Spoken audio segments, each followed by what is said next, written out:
Hello? Good morning, Alpha Quadrant. Welcome back to Star Trek Online Sundays. Today, we'll be playing Federation to oppose the expansionist greed of the Klingon Empire. Let's see, where were we? Episodes. Klingon War. We gotta get to level 11. So today we'll be doing patrols.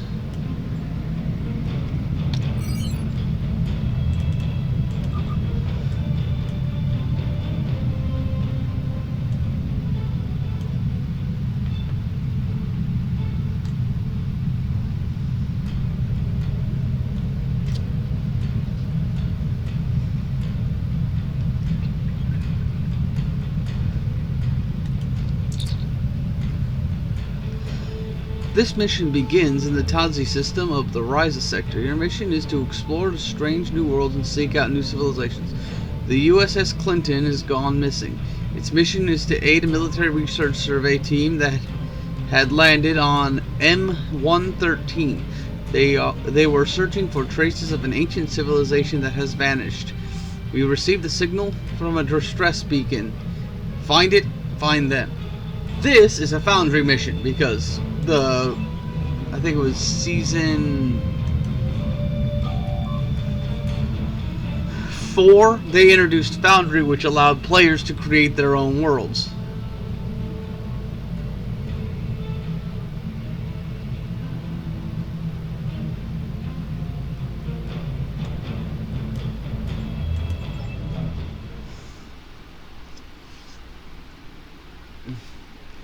I don't have the original series uniform, so I'm going to see how the mission works. It'd be kind of cool to see what is the deal. Apparently, this is supposed to be set in Star Trek, the original series timeline. Well, time period, I should say, since this is still the same timeline as this series. Essentially, with Star Trek, we have both divergent timelines and alternate universes.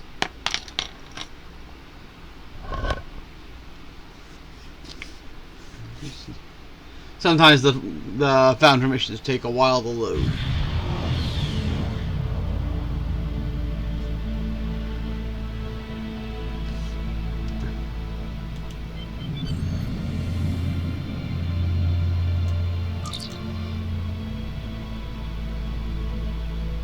Captain, we are receiving an encrypted priority message from Starfleet Intelligence.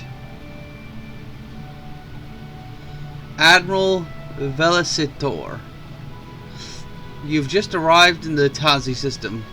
Location of planet M113 in the newly charged space. It's a top secret mission. This is also a critical emergency. We have lost contact with the USS Clinton, and at the same time we began receiving reports of Klingon activity there. It seems they are interested in this planet. You have been assigned a special staff among your crew with the best skills for this job among them. Lieutenant Betty Tolbin. She's one of our best xenobiologists. Be safe and good luck. Velocitore out. I think that's how you say his name. It's some sort of foreign name. And here we are. Lieutenant Commander, I have been reviewing reports on this mission from the planet M113. They are highly classified, sir. The USS Enterprise was in the system 9 months ago, and they had a strange encounter with an alien life form. It was able to board their ship, killed several of their crewmen, and killed them by extracting sodium from their bodies. Yes, Lieutenant Commander, sodium or salt. All salt from their bodies. How was it able to get aboard the ship?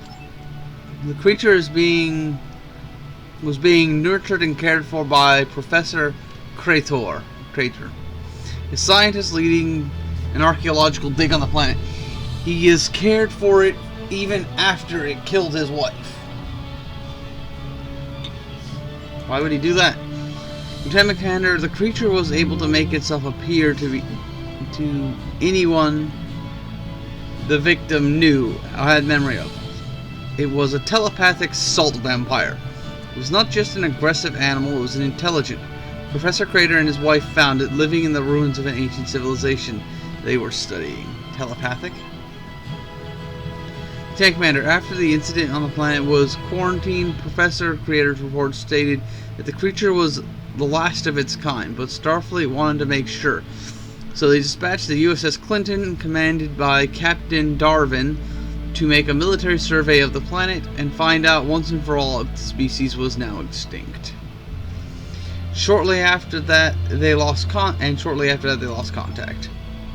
Yes, Lieutenant Commander, we need to find out what we need to find that distress beacon and find information, reports, and data that it contains to prevent any information from falling in the hands of anyone like the Klingons. So it's literally basically someone made a Foundry mission as a sequel to a classic Trek episode. That's kind of cool, actually. And that's why I like the Foundries, because it adds all these new possibilities.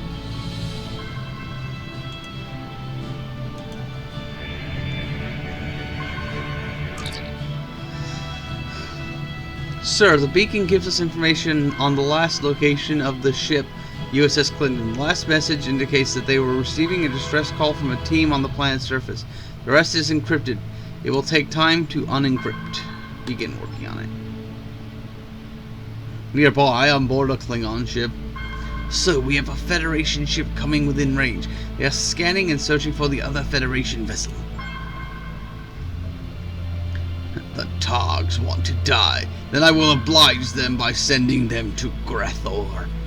We will not allow them to destroy us with their new weapons of the mind. Our scientists secretly working on the planet must have more time to uncover the true scope of these new, insidious, telepathic vampire assassin creatures they are developing to kill and destroy us with.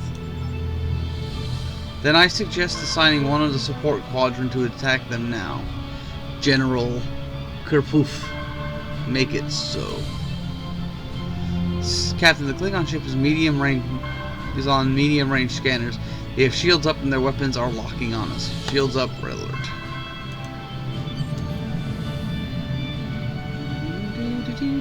What kind of ship are they gonna have? Maybe it'll be a D7. Makes me wish I had pulled out my replica of the original series Enterprise to show off. It'd been kind of a fun little thing.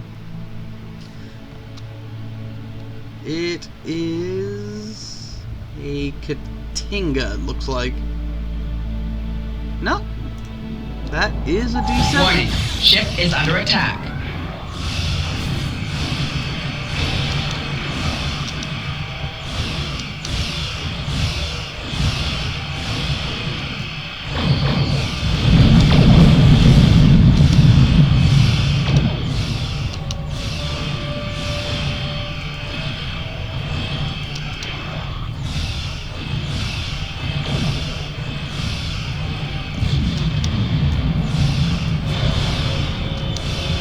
Target's shields have failed.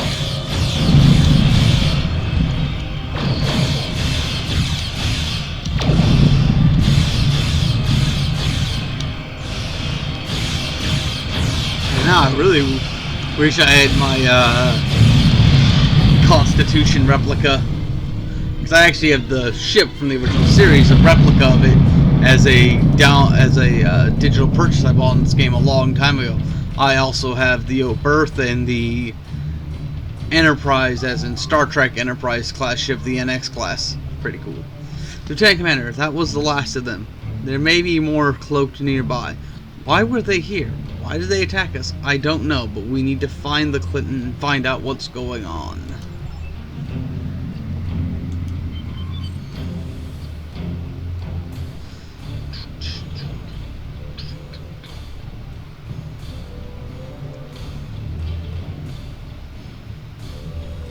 Oh, there's the USS Clinton. Let's see. It is...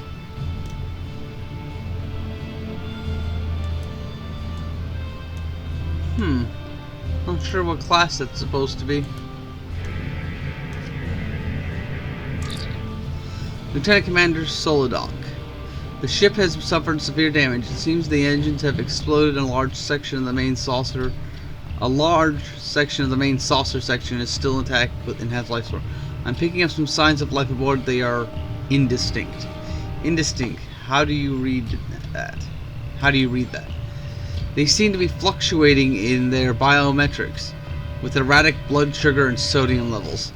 Let's beam a search party aboard.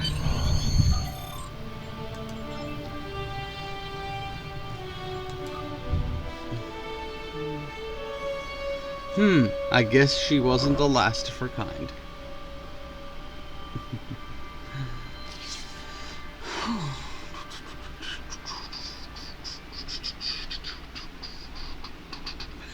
Look, anybody can make missions in the Foundry. I'm just not very good at it. I tried setting up a couple of times, but I just can't figure out a good way to set up gameplay because I'm not a game designer. Like, I wouldn't know how to set up a properly balanced encounter and stuff like that.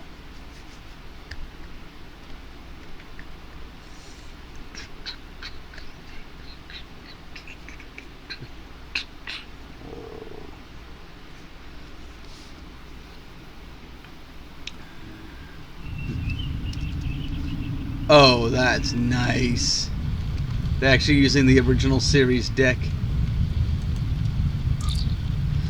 You seem familiar. Do I know you from somewhere? Please, Solid Huck. You must get us off this ship. We need you to take us to your ship. Take me. Take me now.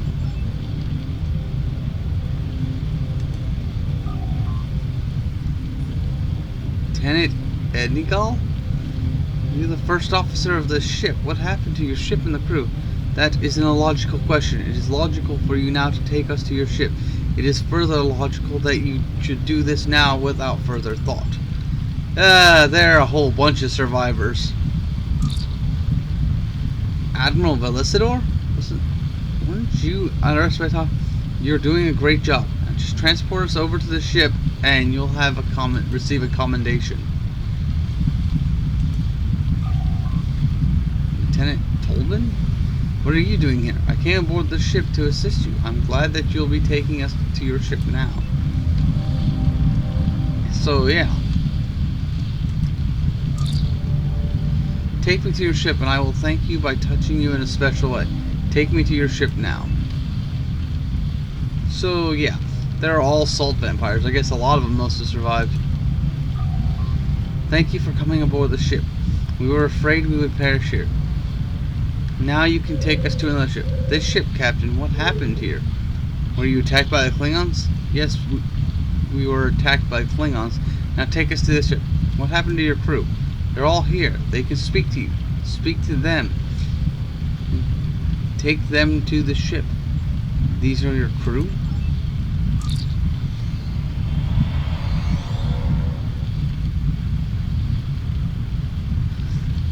Lieutenant Commander Solidok, perhaps we should speak with these individuals or search the bridge consoles. These people seem familiar. I'll have to make a choice.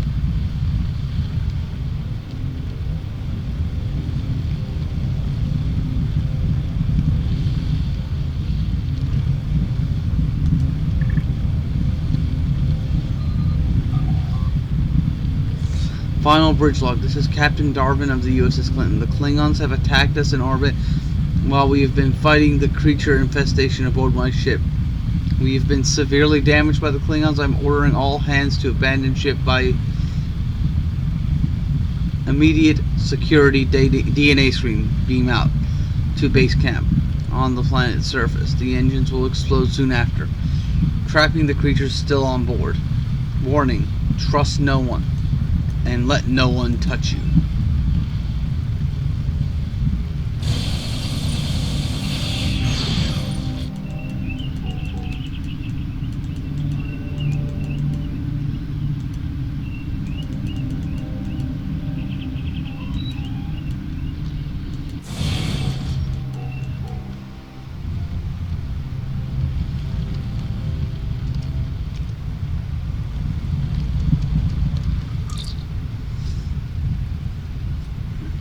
Lieutenant Commander, what in blazes were those things? One of those people was my Aunt Edna. What did you see or not see? Did any of you see the same people? Captain, I saw Professor Orconic from the Starfleet Academy, didn't you? We need to get down to the planet and find the real crew. Engage transporter.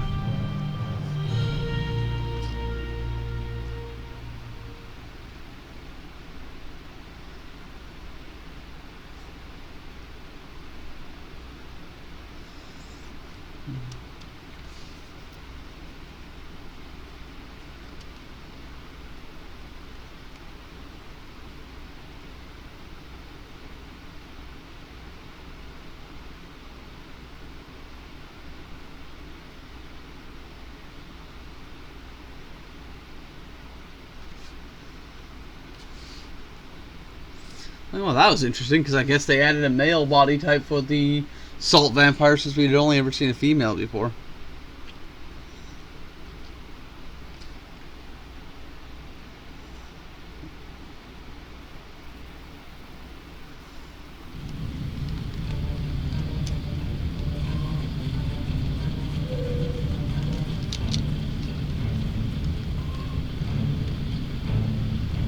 Oh, this looks pretty cool.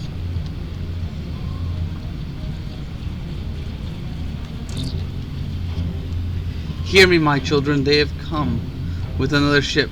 Take them in your power, the power I gave you. Make them serve me as you do. Touch their minds, touch their minds. Do not feed upon them yet. Bring them to me.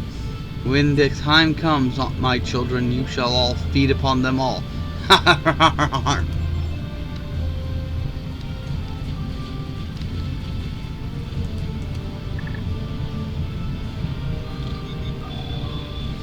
Sir, the scan indicates this crewman dead, and that something very strange. Seems all the sodium from his body removed via the red sucker marks on his face, caused by a creature similar to those that we encountered in the ship, no doubt.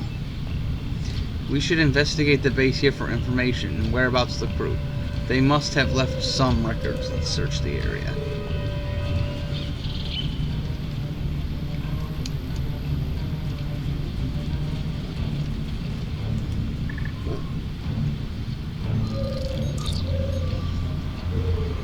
This is Lieutenant Enigal.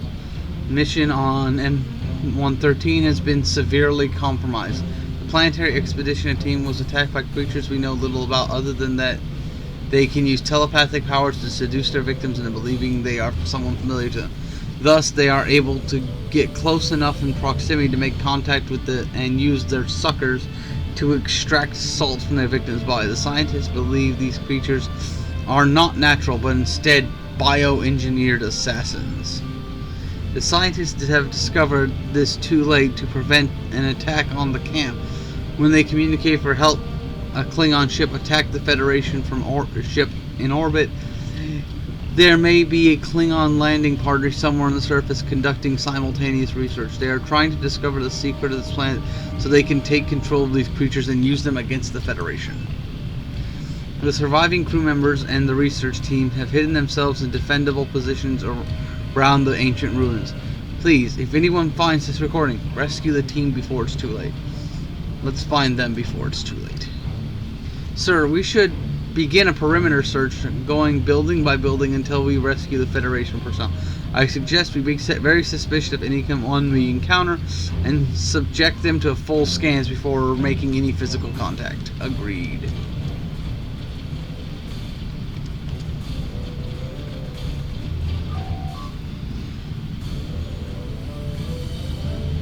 You have come to rescue us? Good. We've been waiting for anyone to come and take us to your ship. Take us to your ship now. Hold on. We must scan you first.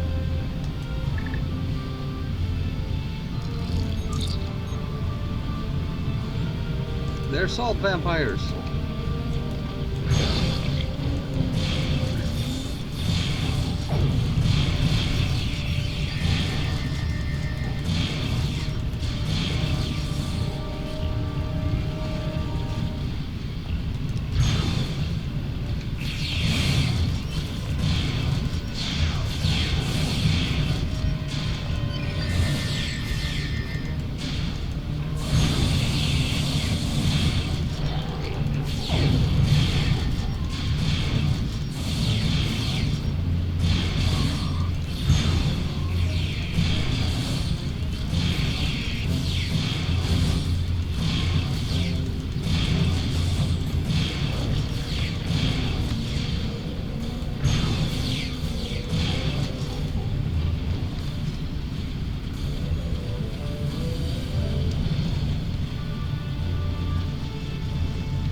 Sir, I detect on my tricorder there are non-salt vampire life forms nearby.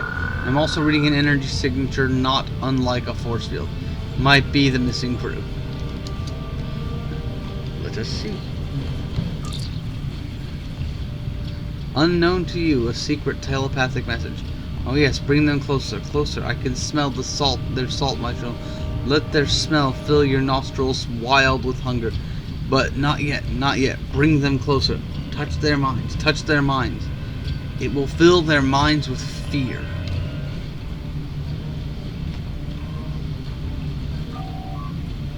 This is ridiculous. Not another bunch of Starfleet officers who are going to tell me they saved us just to lower the force field and let me touch your face.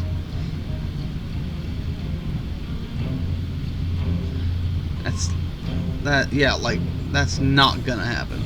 Well, hold on there. We are from Starfleet and we would like to rescue you.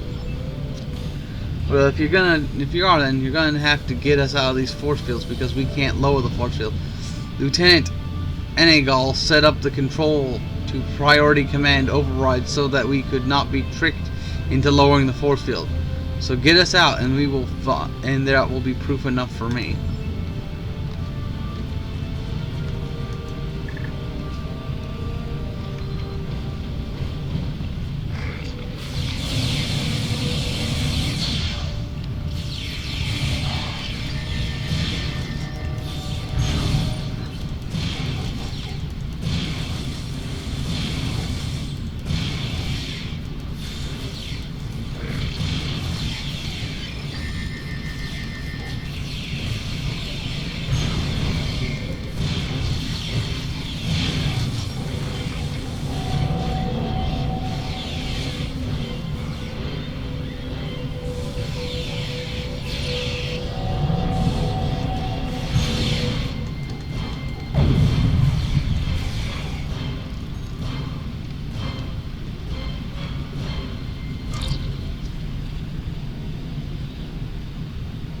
Well, now you can touch my face all you want. I don't need no stinking tricorder to know what species you are.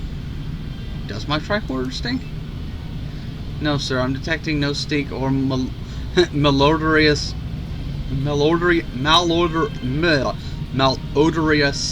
trace. Okay, this is turning into a sweaty situation. Lieutenant Bay Tolman, sir, we've been scanning the planet's surface from orbit. I think we are beginning to recognize the signature reading for these creatures. I can distinguish that there are several Federation species life forms nearby in one of the other buildings, and that one of them is a Vulcan, perhaps Lieutenant Enegal. We have to find him and find out about the other crew members.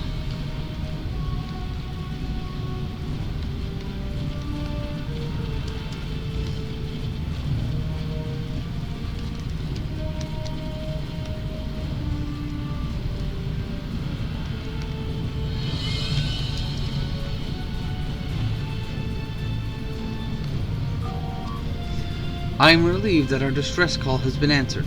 I was beginning to worry that the force field would not hold out long enough to help, and not hold out long enough until help arrived. I have never doubted that that logically someone from Starfleet would arrive. Please brief me on what's going on here. Yes, of course. The Federation recently began to conduct a survey of the hostile life forms on this planet after the incident with the crew of the USS Enterprise under the command of Captain James T. Kirk. Starfleet Science and Intelligence both collaborated on a team to discover the origin of the creatures that killed several of the crew of the Enterprise. Captain Kirk was led to believe by Dr. Crater that the creature that almost killed him was the last of its kind. From what we already have seen, it isn't. Correct. These creatures had so mesmerized Dr. Crater with its telepathic power that he was under its complete control and went to extreme lengths to protect it even after it killed his wife. This planet is the home of this species of salt vampires. Yet, though they feed on blood sodium, there are very little sodium on the planet. Research team discovered that there was a reason for this. The salt vampires are a biologically engineered species. They did not evolve this ability naturally. Their sodium deprivation was the means to control them. Control? By who? For what purpose? Who? We are not sure. The species that built this city was not a native of this world. Very little of the records have survived. The team discovered they were destroyed by these creatures that they created in a great vampire slave uprising. As for the purpose, those who have created these creatures were themselves the slaves of another more powerful species. They may have been developed as creatures. Native developed these creatures as a weapon system. A weapon system? Yes. Properly controlled and trained, these creatures could be a formidable weapon of assassination. They could move about among their victims, controlling them with their telepathic powers, and kill with great surgical precision. The species of telepathic salt vampire assassins could terrorize an entire planet into submission for the slave masters who created them. And who created them? Teams did not have time to find out before the attack of the assault members, soon after we were cut off by the Klingon attack in orbit. We need to get you out of this box and find your captain. The panel, the control... Sir, this panel appears to control the force field. Your command code override should deactivate it.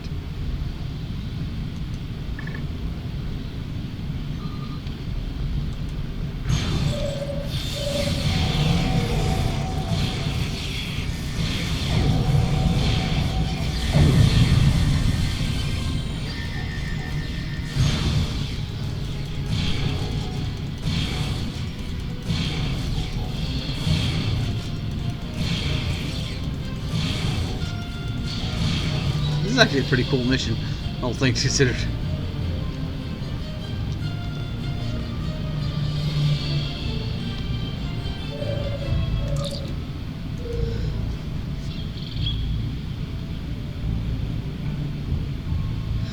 These haggard creatures just keep attacking in waves. Why? I want to throw up. Yomanan, I know it has been a highly stressful experience for you, and you must compose yourself and be strong. We have a duty to Starfleet to complete this mission. Yes, Lieutenant, you're right. I'm so sorry for being afraid. My mind just seems so full of fear. I don't understand. But you've given me assurance and strength to do my duty. I'm just afraid of what we might find in those underground tunnels. Captain Darwin hasn't returned, and I fear for his safety. You have been through much here today, Yeoman. Even I have been deeply concerned about the captain and his party's failure to return. We must all be strong and continue our duty with dignity and courage. Thank you, Lieutenant. I feel so much safer being near you. You give me strength and courage to continue. As long as I stay near you, I know I will be safe. Please, Anne, let's try to keep our personal feelings for each other from interfering with our duty. Yeoman Anne. Yes, Zahn? Sir, one of those creatures appears to be retreating. We should follow them back to their lair. These creatures come from underground. It must be some kind of hell down there. Ugh.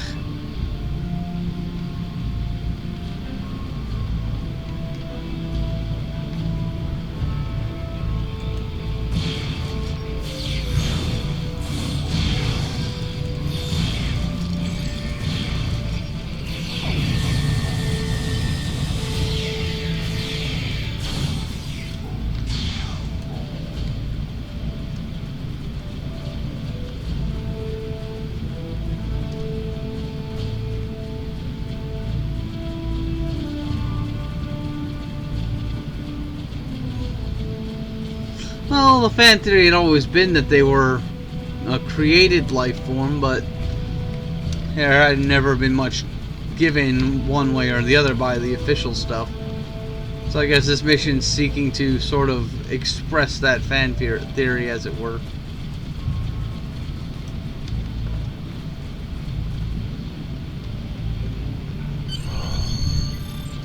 Enter the lair.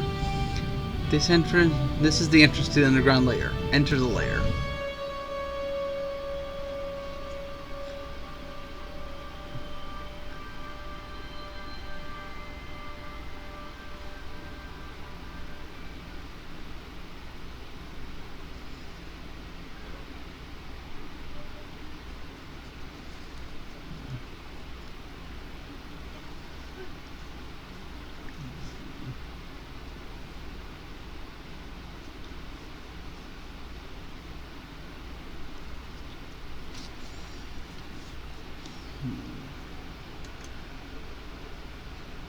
Hey, Ebony. Did you just get here?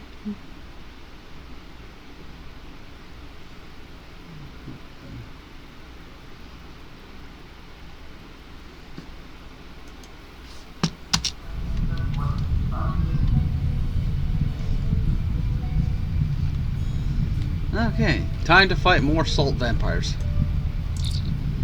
Thank goodness you arrived. I thought we'd never be rescued before being overrun by these salt-sucking creatures. How did you end up down here? Dr. Wilkins and I were down here setting up our underground archaeological dig site.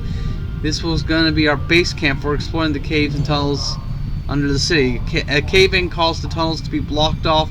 Once the creature attacks began, we were trapped here. You were trapped. That is until Captain Darwin and his team sent down here to rescue us.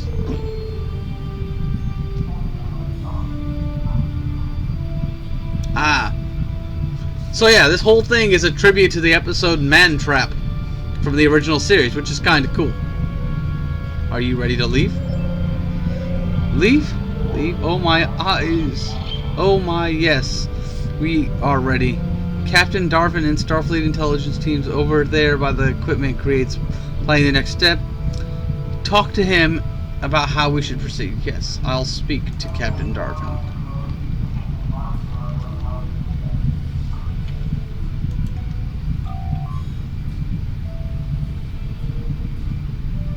Lieutenant Commander Solidonk. That's my character, I guess.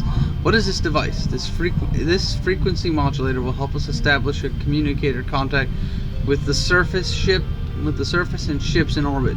This will enable transports to reach these caves and tunnels so that we can beam out artifacts that are recovered. Yeah, basically this whole mission is based on the fan theory that they were a biologically engineered species as a weapon. So that's why there's a whole bunch of them in this mission, is like they're hatching essentially. This archaeological dig site is on hold for now, isn't it? No sir, Starfleet intelligence protocol dictate that the mission must continue under any circumstances. I should have expected as much. And I should have expected as much from Intel.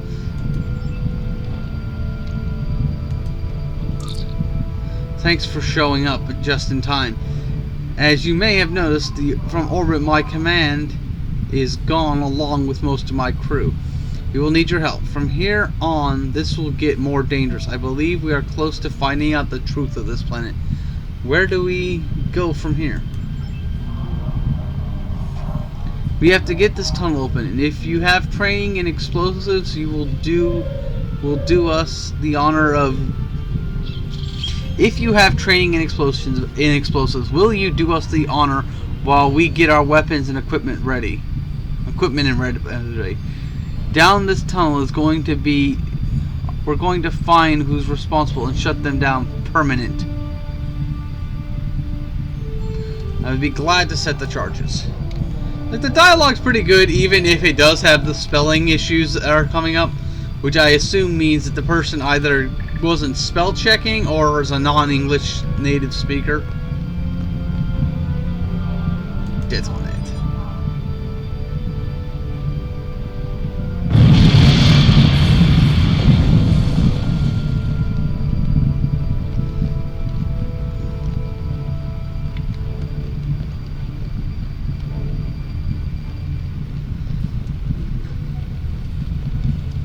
Examine artifact.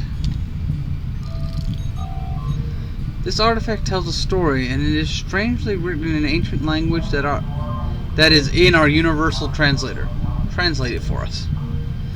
We who survived the Silindi slave masters' attack build these walls to entomb them forever. They may rot in darkness waiting for their beloved overlords, the Iconians. We, the Haggards, who were once born of this world, but twisted by Silindi, will gladly die upon the surface without the precious salt which they made us starve for. We die free. We fear only dying, not knowing if there are still other Haggards who have yet to be enslaved by the evil Silindi Queen. and that they may one day rise again and serve them as slave assassins. So whoever finds this tomb of evil, we warn you, do not open it or you will die. Well, this warning was ignored by just about everybody.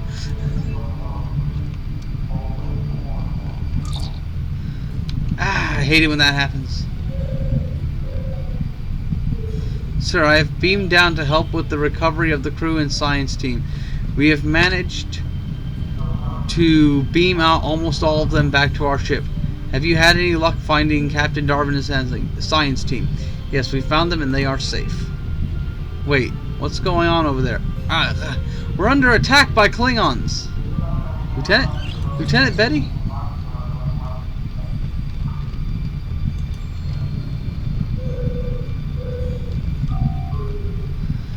This is the wall the artifact warned us about. We have to break through and discover what lies within. Then we should set a charge and back away. Agreed.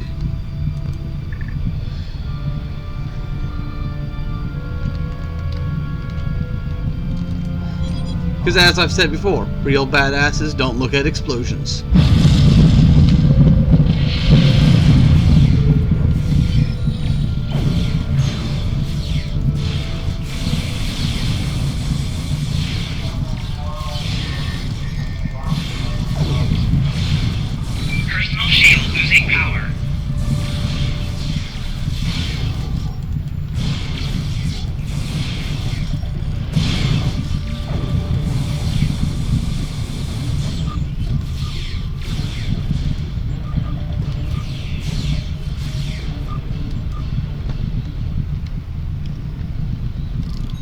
But yeah, the Foundry, I think they introduced in like Season 4 or Season 6, and it's allowed people to create a whole bunch of unique new missions that trail off from older episodes or other movies that people liked, or even books. I've seen a few that are based on the New Frontier books with Mackenzie Calhoun in them, and you can actually encounter Mackenzie Calhoun as a regular character in the game. Talk to Carta. Hold your fire, Federation cowards. I am unarmed. Okay. How are we cowards when we were fighting against the people attacking us? Who are you? Why are you here on this planet? I am Science Commander Kiarta of the Klingon Imperial Science Academy. I and my fellow warriors are here to stop the Federation from activating the ancient biological weapon system we know as the Haggards. We will never allow the Federation to attack us with such a fiendish weapon. We're not here to activate anything. The United Federation Planets is here conducting scientific research. Ha! Do you think we Klingons are so foolish that I would believe you? We have been excavating here secretly for several weeks since we discovered your secret mission to this planet.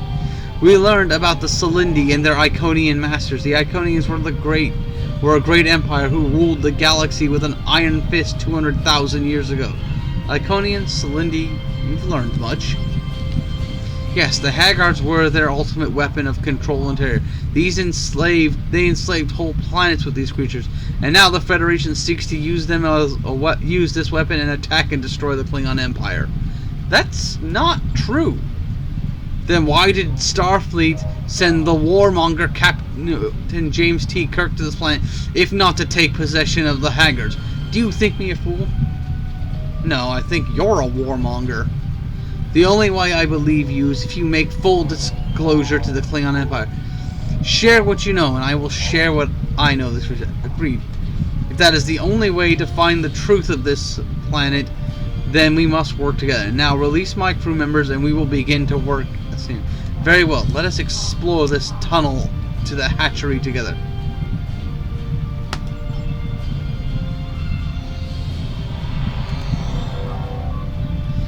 Lieutenant Commander Solodok, are you alright? What happened?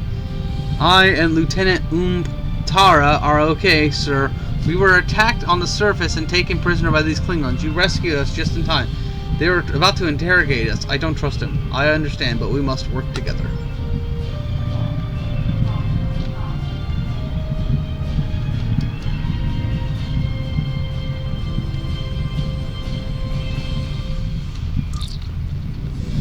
The tunnel we had just opened for exploration when you arrived. I believe it leads to the hatchery and the Queen's chamber.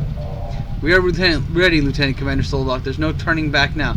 This is where we prove what it means to be Starfleet officers. Follow me.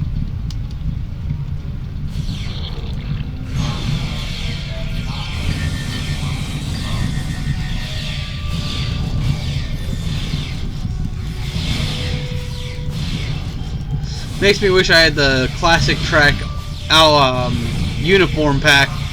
I would totally have gone in like that with this mission. Since this is supposed to be set during the time period of the original series.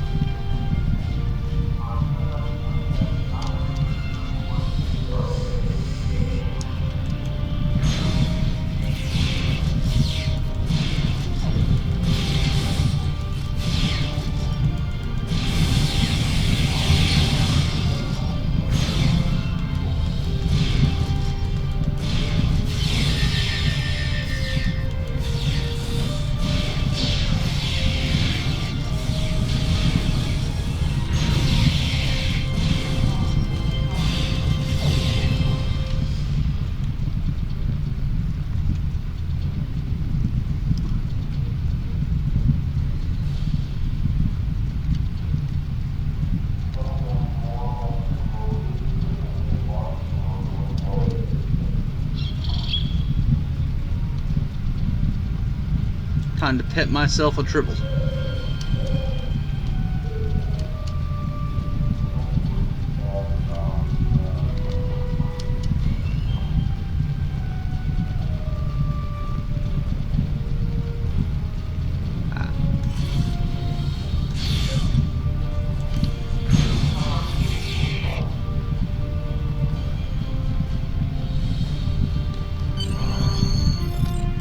Yes, I dare. This is the hatchery. Do you dare enter? Yes, I dare.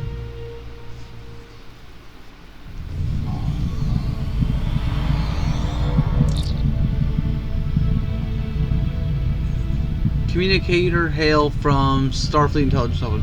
This frequency modulator is operational. We can beam in support squads if you need assistance. Thanks. We may need help. Attention, Federation Commander. I and my warriors are available to beam down to save you from your dire predicament. Stand by. If we work together in cooperation, agreed.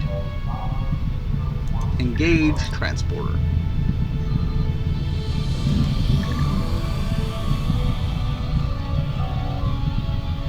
Now, my lovely children, feed upon them all and replace them so that you may return to their ships and take control.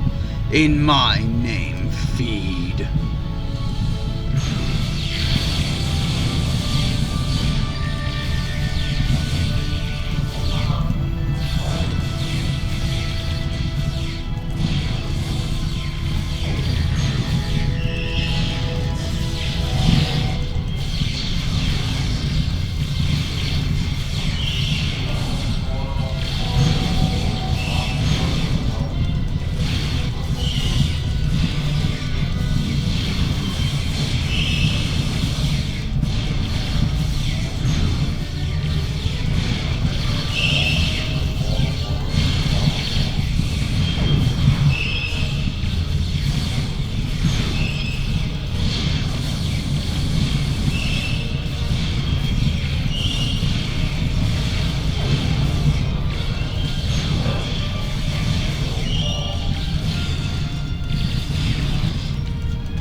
Search incubator control.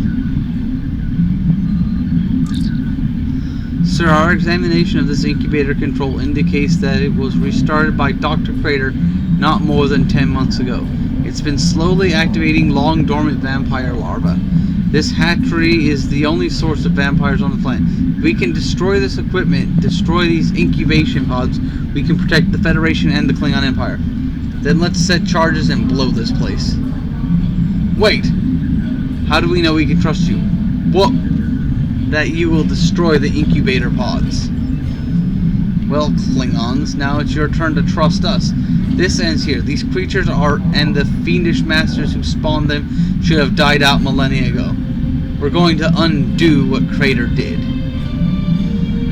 But who or what made Dr. Crater do it? That is what we must find out.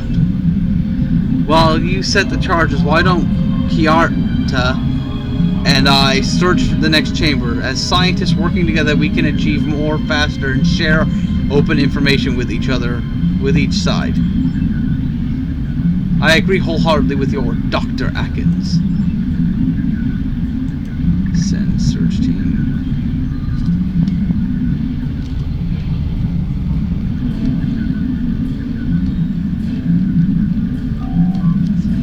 Well, human, I'm not a human. You've shown you have the heart of a warrior. If Klingons and humans can trust each other to work together such as this, the galaxy would be a better place. Perhaps this could be the start of a new beginning between the Empire and the Federation. I hope so, General. General, I am standing by, ready to beam down explosive charges to your location. The Federation frequency modulator field is blocking our transporter. The Federation commander is here. We're awaiting assistance in transporting. Please stand by. Darwin pulls his communicator from his belt and calls Starfleet intelligence. This is Captain Darwin. We have secured the hatchery. Alter the remodulating field so that the Klingons can beam down. Female voice of Starfleet intel officer calls out, "Yes, sir, I can do it. Making adjustments now. Set the charges."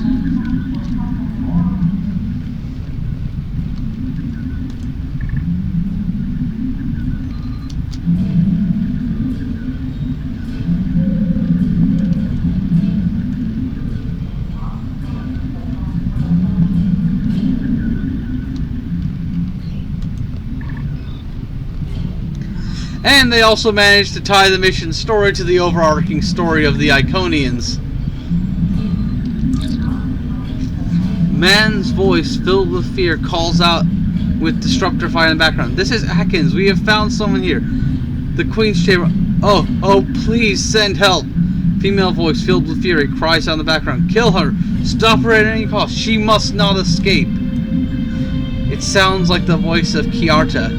Then the communicator cuts out. "We need reinforcements now. Let's move out."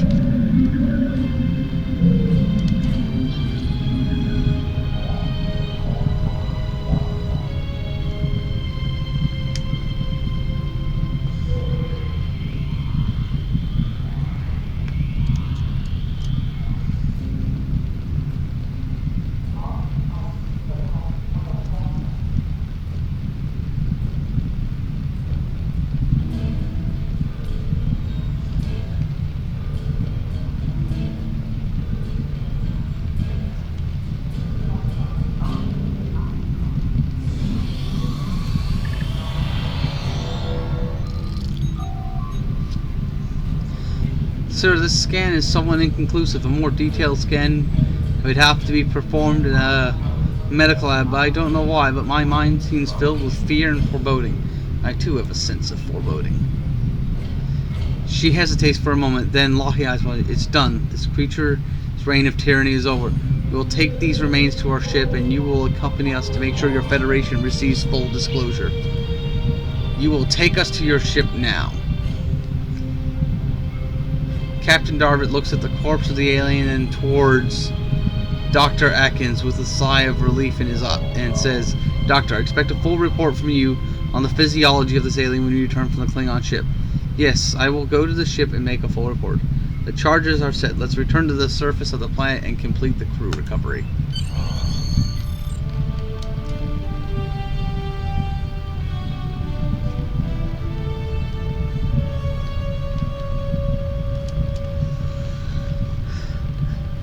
I've got a sense that I'm about to be betrayed, because that would fit with the whole Star Trek under the original series theme.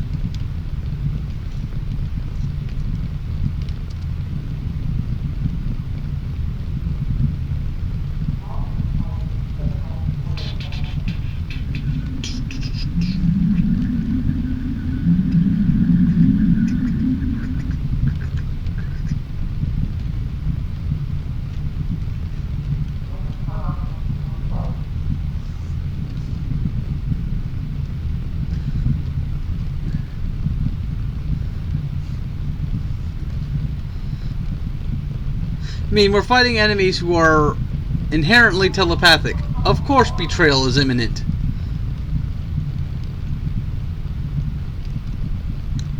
Can't trust them damn dirty telepaths.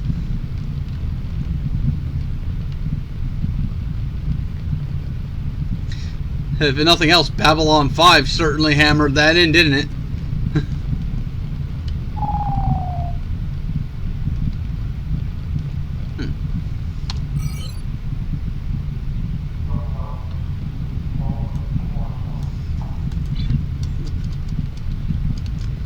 What's going on? Why can't I go to the surface?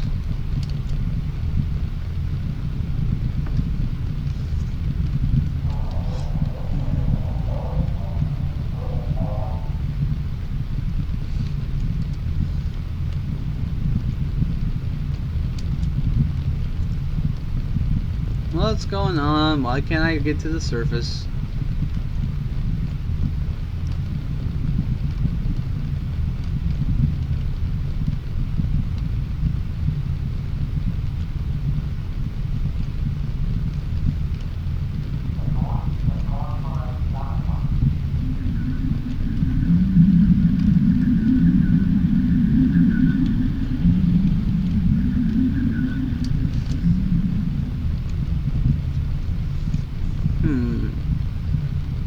I hope this mission didn't just glitch on me.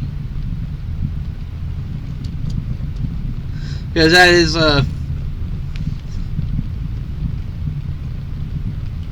I liked Babylon 5. It's a pretty good show. Certainly liked it better than Deep Space Nine.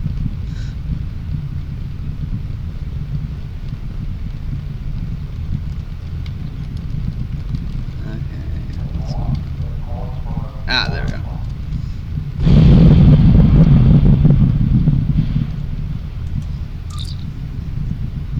So the charges are detonating. We need to evacuate to the surface. This door will lead us to the surface. I mean, not that I dislike Deep Space Nine, but it's pretty much my least favorite Star Trek series. At least in terms of setting. Because I figure the very kind of... I'm not sure. It's just I was never able to get into it. At least not until like the Dominion War started. Hey, I'm not saying I dislike Deep Space Nine. I'm just saying it's my least favorite Star Trek series.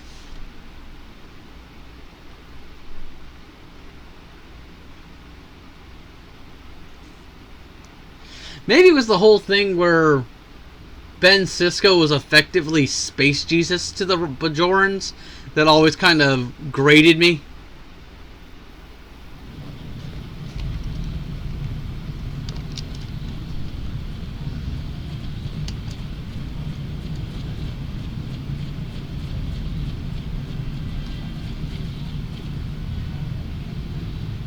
Yeah, Goldacott was pretty cool, a pretty good character. I also really liked the character of Quark and his family. I always thought they were fun to watch.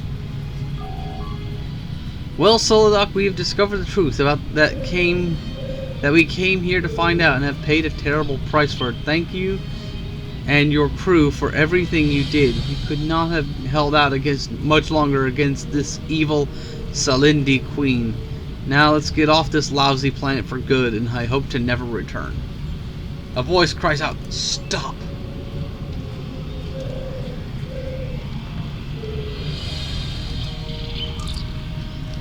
I cannot let this happen. I cannot let her get away after what she and her kind did to us. I knew the stories. I read the tombstone marker. I believed this was the time she would liberate us, free us.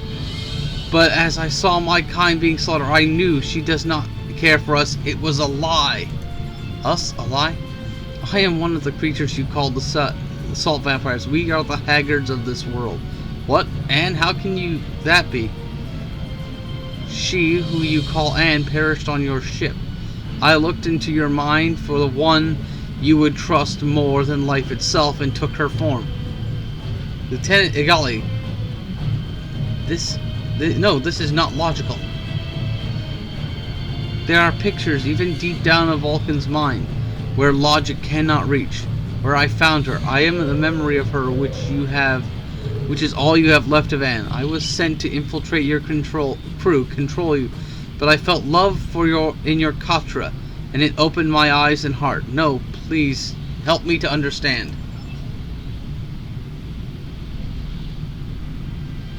I understand this. The Silindi Queen, she is not dead. That which you saw lying on the floor of the chamber's queen was your Dr. Atkins. No, not Robert. Calm down, Doctor. We need to let her finish.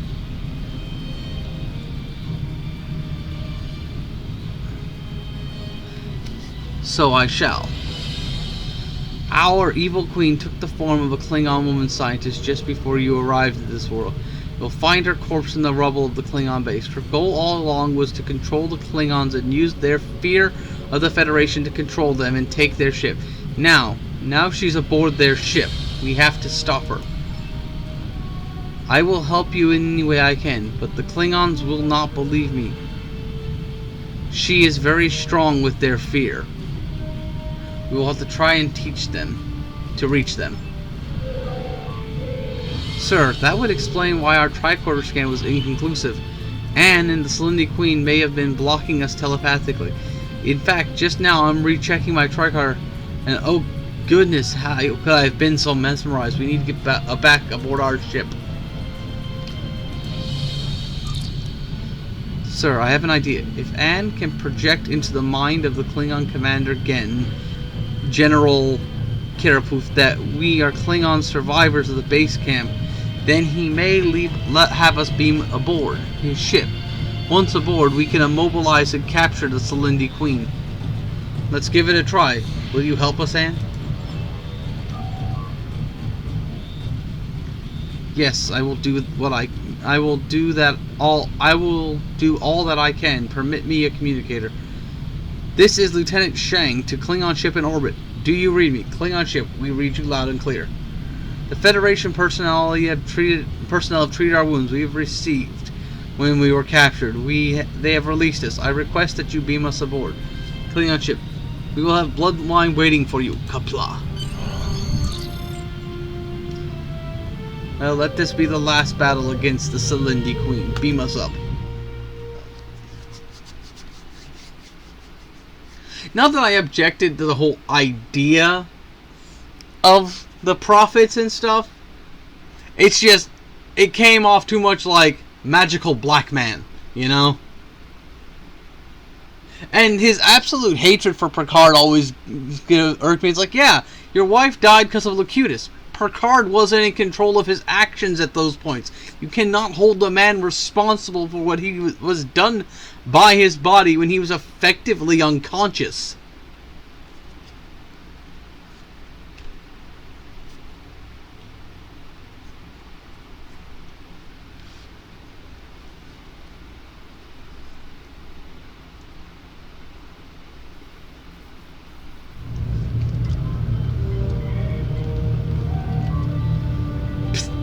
There are 5 Haggards who have beamed aboard this with the Silindi Queen. Let's search the bridge and find them. Act normal, so as not to let them think we suspect anything. And find Gen Kirpov quickly. General Kirov.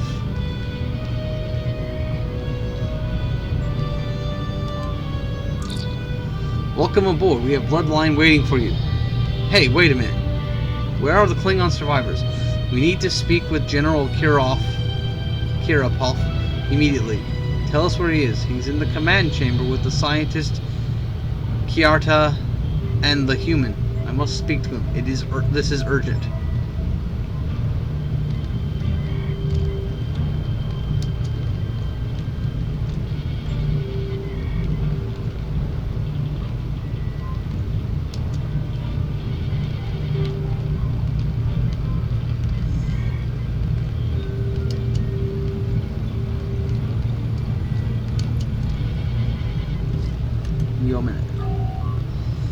One of the officers on this bridge is a Haggard. The one at the communication console. The 2 guards outside in the hallway. They came aboard with the Silindi Queen. with Queen Selena. I will act as one of them, not to arouse their suspicion. Find the general. He is in grave danger. He may already be under her control.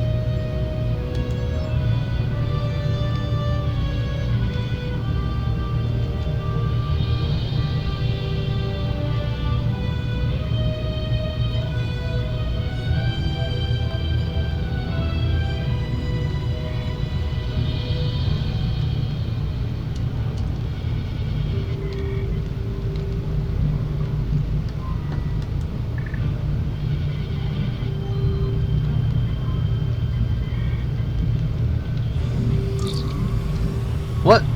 I was not notified of your beaming aboard. Someone must be flogged for failure of protocol.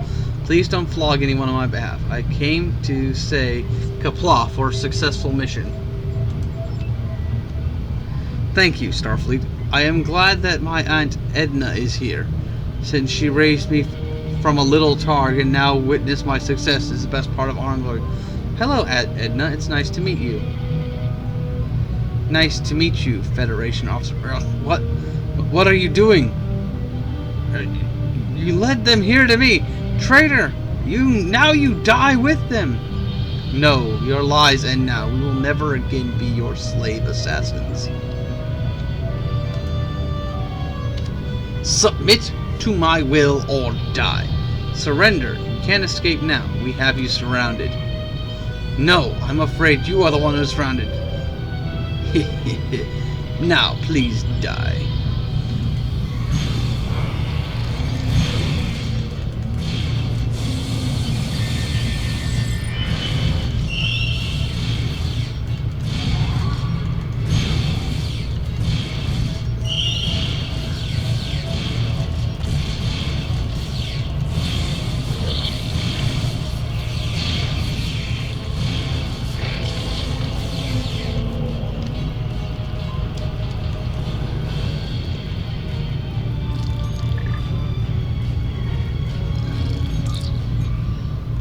Lieutenant Commander Solo, my Trilox scans indicate that this is in fact the Selendi Queen, and that she is dead.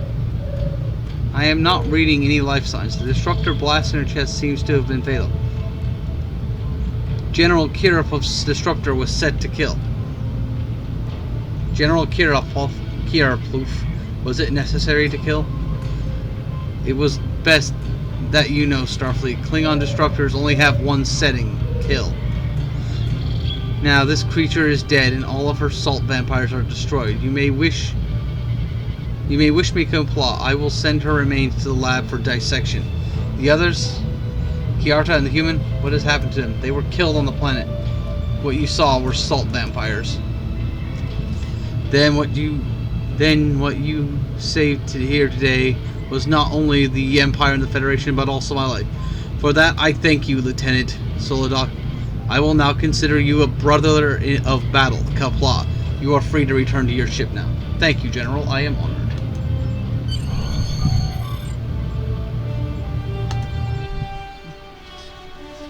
That was a cool little mission. I think I'll give him a nice rating for it.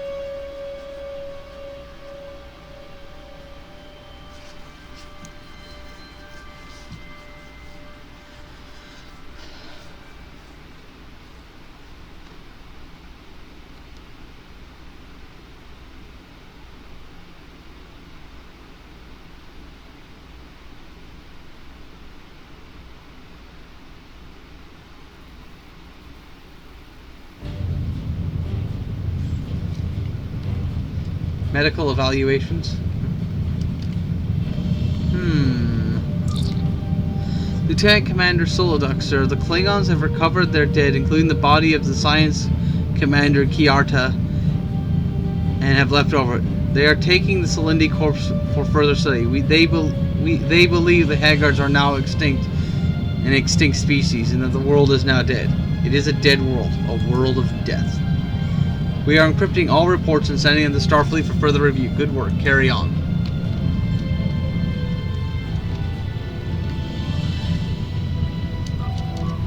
Lieutenant Commander Soldak, our preliminary biological reports indicate that alien Haggards from the planet can be genetically modified back to an earlier form of sodium feeding that does not rely on killing its host. It seems the Silindi genetically altered the natural form of this creature, which was non-lethal to a life form that they fed upon their natural environment.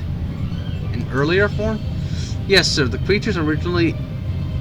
creatures originally in its native habitat did not kill when feeding, hence the telepathic ability to mimic or appear familiar to its feeding host. It was an evolutionary adaptation to avoid killing or being killed while feeding. It's a natural state before the Silindi altered them into these creatures were non-violent, non-lethal. I find that so hard to believe. It's true, sir. What the Silindi did to them was truly monstrous, all in the name of serving their masters.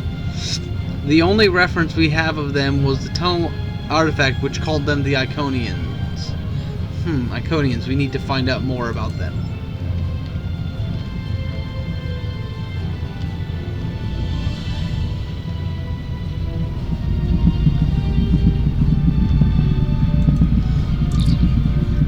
So the prisoner or guest is safe and in secure status. They can safely be transported to our secure med lab for further study. Good work.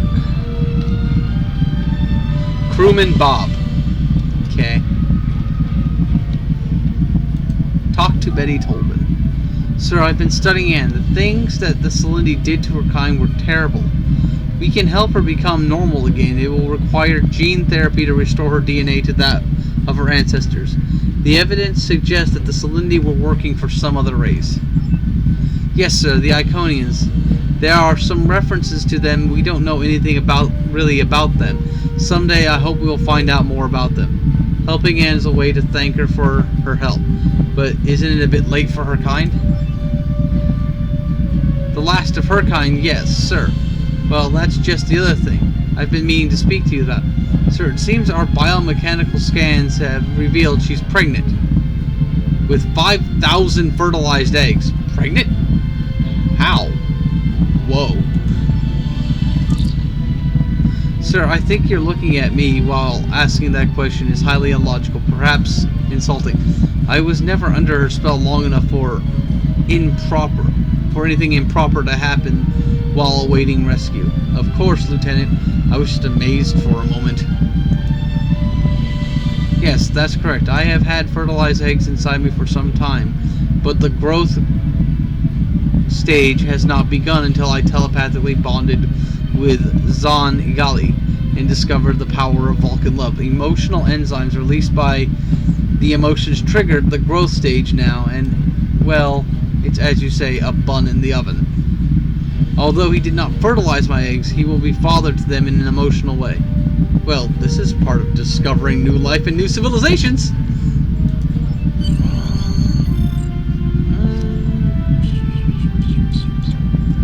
I will give them a tip. I can't give them a tip. Oh, right, because tips are in the form of dilithium, so I need to refine some dilithium. We'll do $100 dilithium tip. We'll go with 4 stars. Story, combat.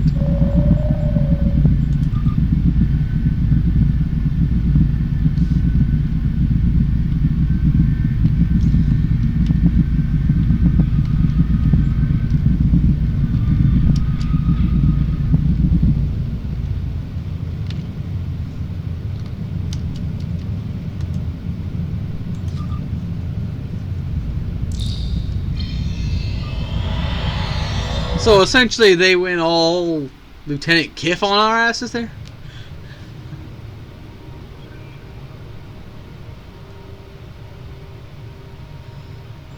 Okay. Skills. Didn't gain enough to level. How much do I need to level up? I need 2625.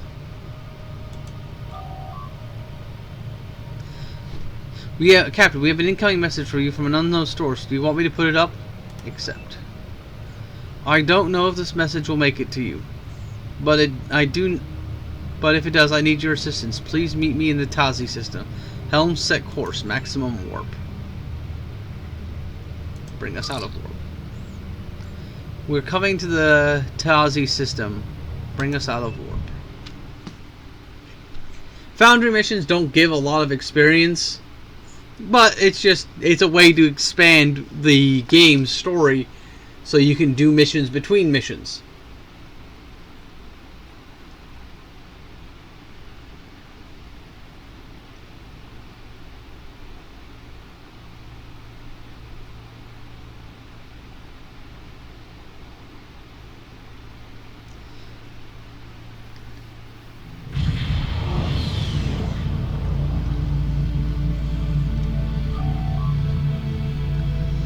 Captain, we have entered a gas nebula. It's lowering the efficiency of our sensors. Any sign of the Pegasus?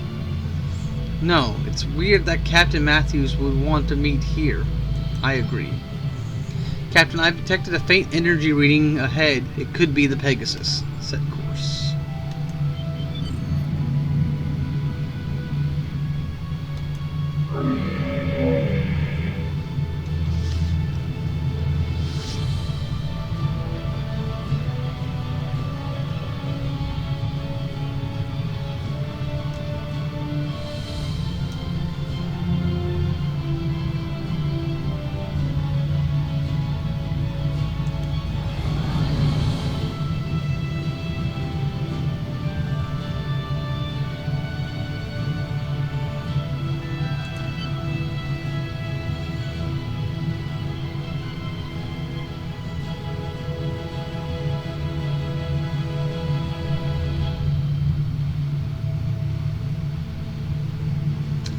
Looks like the effect of this nebula is also weakening my shields.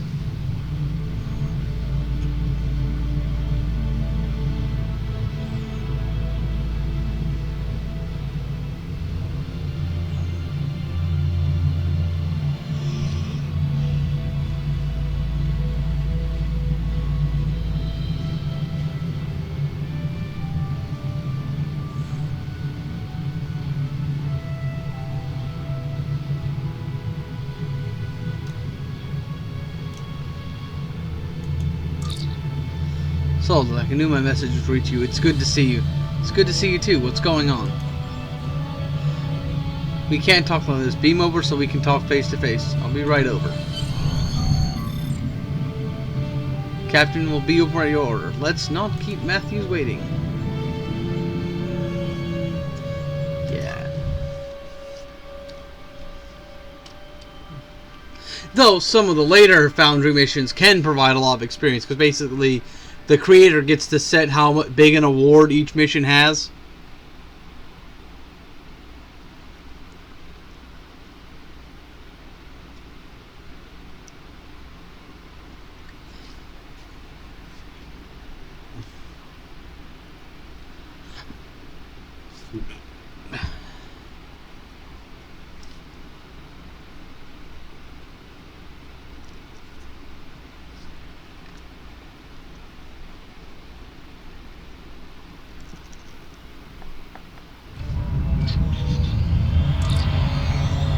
So look, it's good to see you again. Matthews is waiting for you in his ready room. It's just to the right. Thank you. It's good to see you too. I'm assuming this is part of a mission chain, but I'm not certain. Talk to Will Matthews. Thank you for coming. What's going on? After an unknown alien's attack on Earth's space dock, the Pegasus has been tasked with finding out who these aliens are and what they want. Have you had any luck? Unfortunately, yes. We haven't found out who they are, but they are trying to conquer this space. Earth's space dock was their first attempt to do so. They left a machine on a level 12 somewhere for Starfleet to find it, and when it was moved to Earth for testing, they activated. The machine moved everyone out of phase and held them in suspension. They were going to take over the starbase and then turn the machine off and overpower it. For some reason, the ship and the Pegasus were not affected. That is the reason we were picked for this assignment. Failing on their first attempt, the aliens are now attempting to replace the crews of ships. That is why I need you. What do you need us to do? Starfleet believes the USS New York's crew has been replaced by these aliens. The Pegasus is to meet with the New York and discover the truth. I want the Sun to go instead. Why us? You have more experience fighting these aliens than anyone else. It is because of that their attempt to control failed. Because of you that their attempt to control failed in the first place. I am asking you to help for your help on this. Yeah, you can count on us. Thank you. The New York has been patrolling the Ryza system. They've notified the Pegasus to meet them there so they can report on Orion activity in the system. You are to go and meet with the New York and find out if that ship has been taken. Don't do anything drastic. Just get in, find out what you can, and get out. The Pegasus will be nearby to support you if you need help. Won't they notice something's not right? We have changed Starfleet records. These records will show that the aliens that you are Captain Matthews and that your ship is the Pegasus. Also, I have a group changing your ship's identification to the Pegasus. Right, let's do this. Make it so.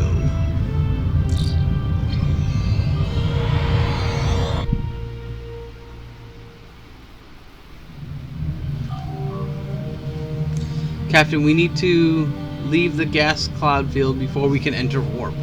The exit should be right ahead.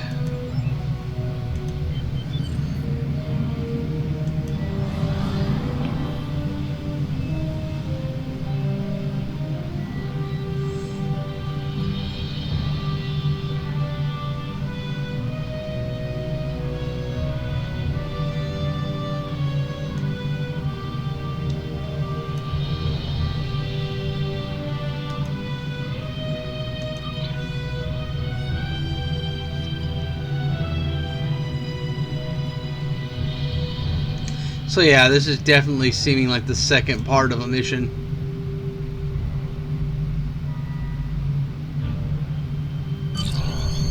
Make it so.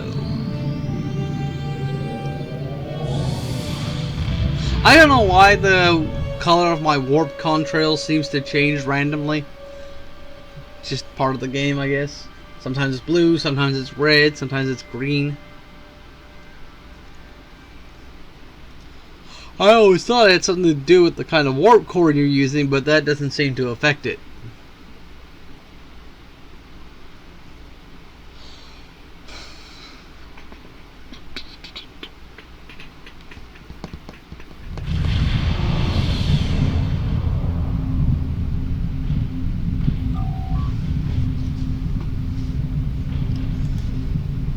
Captain, the New York is ahead in orbit around the planet. Better not keep them waiting.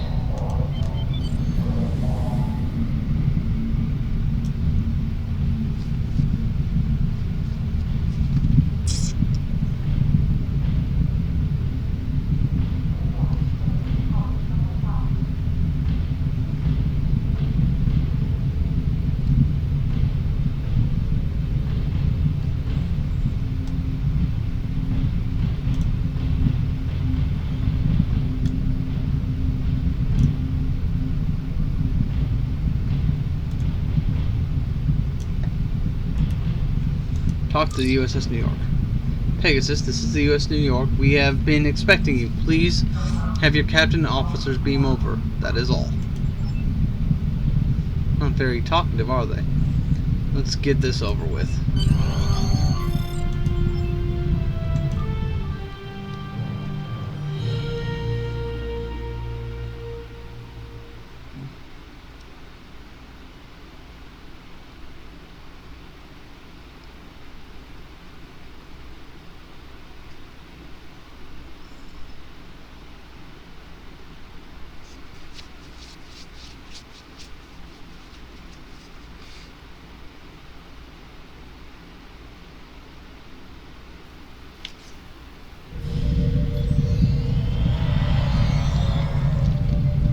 Oh, that's a very... graphic glitch.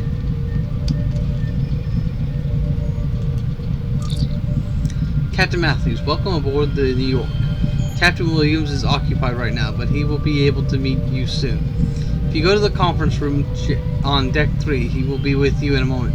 Just take the back turbo lift to the left. Thank you, we'll go right away.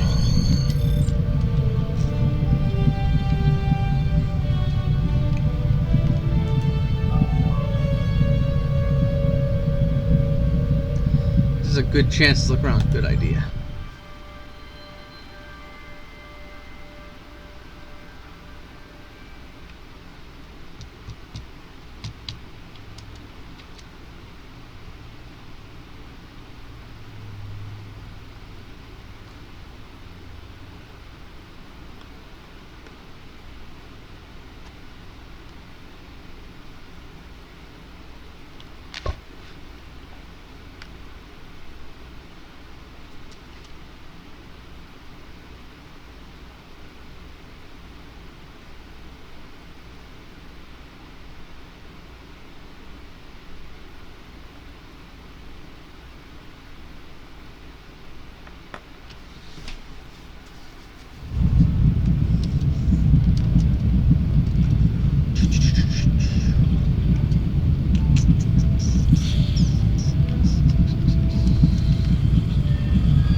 After getting lost by mistake.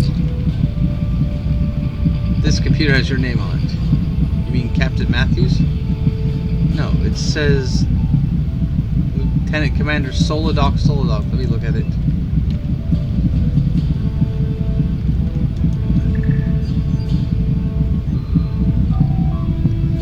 Hello, Lieutenant Commander Solidoc. Yes, I know you're not Captain Matthews. While our plan was to replicate the crew of the Pegasus, you and your crew will do good enough. We will still come to control the Pegasus and eventually your Federation. You won't be able to do this. Oh, yes we will. Once you and Matthews are out of the way, there will be no one that can stop us. There will be others who will fight. That may be, but while we still need the crew of the New York alive, we do not we do not. Now die, my dear Lieutenant Commander. Goodbye.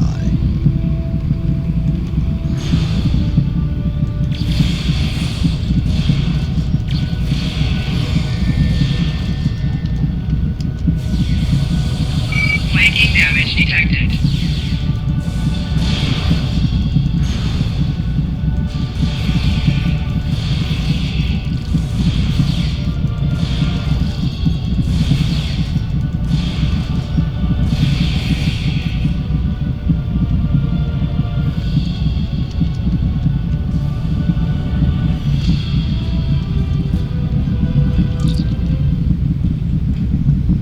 So much for not doing anything drastic. Pegasus, come in. Personal shield Hold losing on.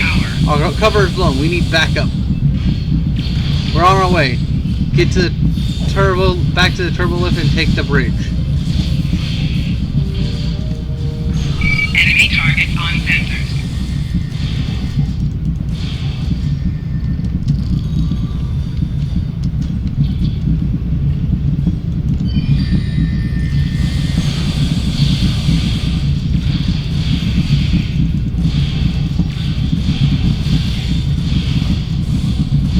Personal shield losing power.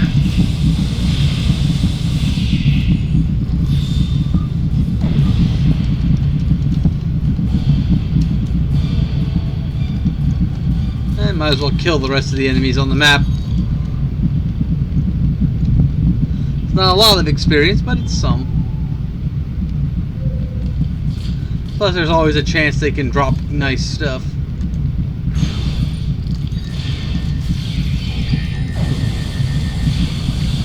Personal shield losing power.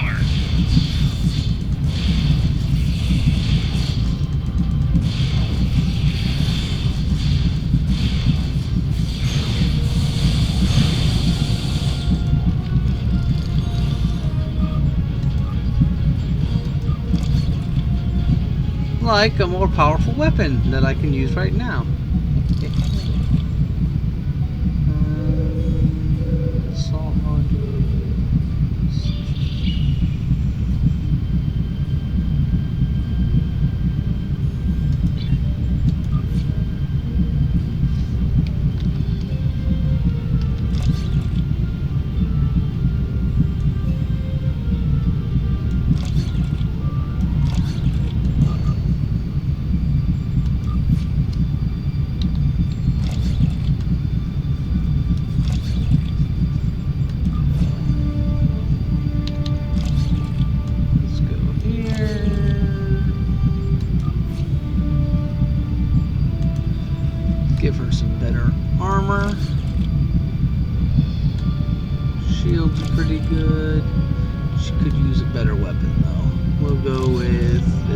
laser. Zarva. Better armor. Our weapon's pretty solid. Coles. It's got decent equipment right now.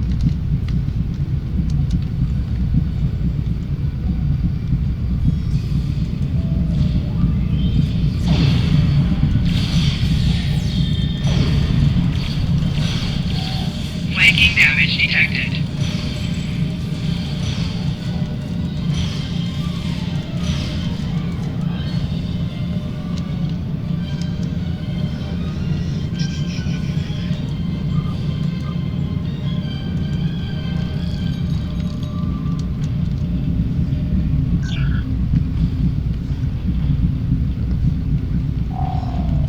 But to this day, I still want to have a Star Trek series with a non-human captain. I think that'd be kind of cool. My personal preference would be Andorian, because, well, I like Andorians.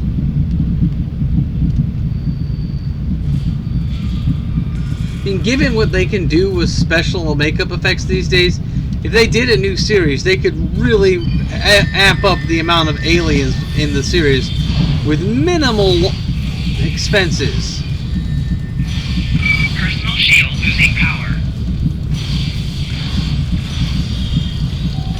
Flanking damage detected.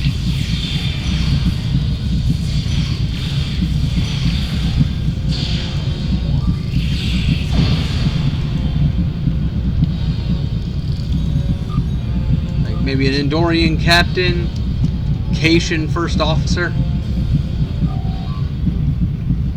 Captain, the turbo lift has been locked down. We are stuck on this level. Great. Now what?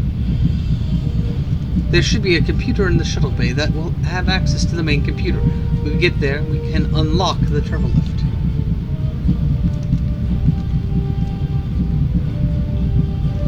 Oh, I know. I'm just saying it'd be cool. Enemy target on sensor. Personal shield losing power.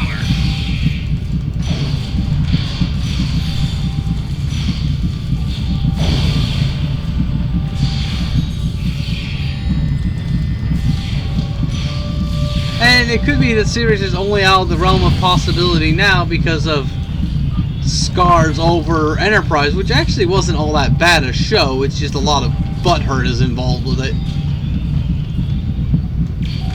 Enemy target on sensor. Personal shield losing power. But it's been 10 years since Enterprise was canceled, so I think it's been long enough that they could try another series, if they were so inclined.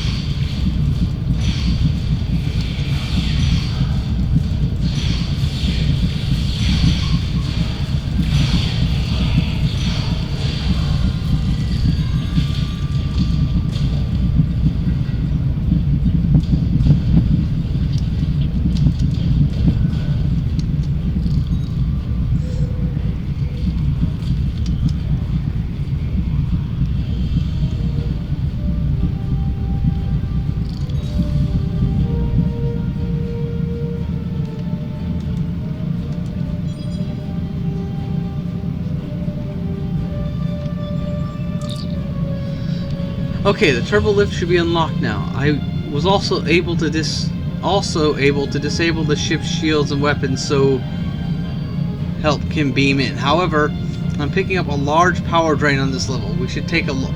Good job, let's go.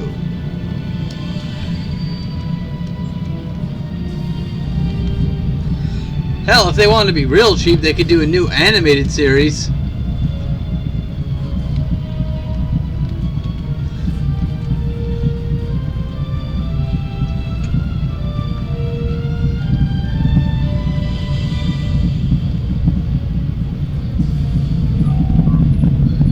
Captain, this looks like the same type of equipment from Earth's starbase.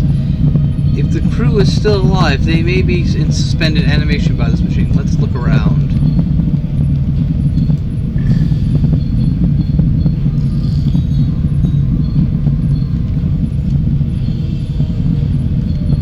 What is this?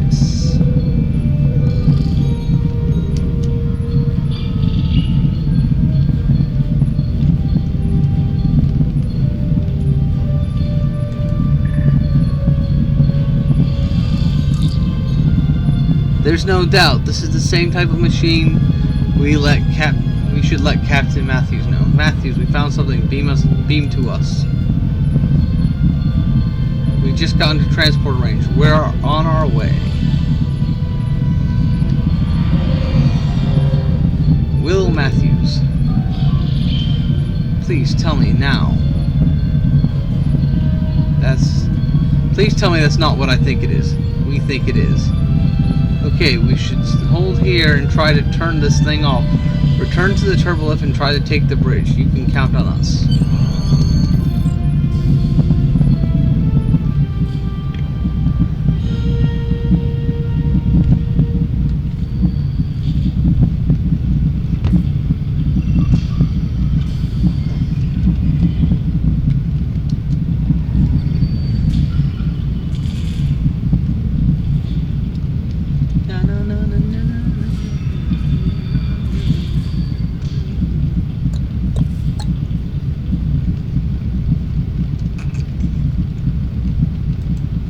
Let's do this.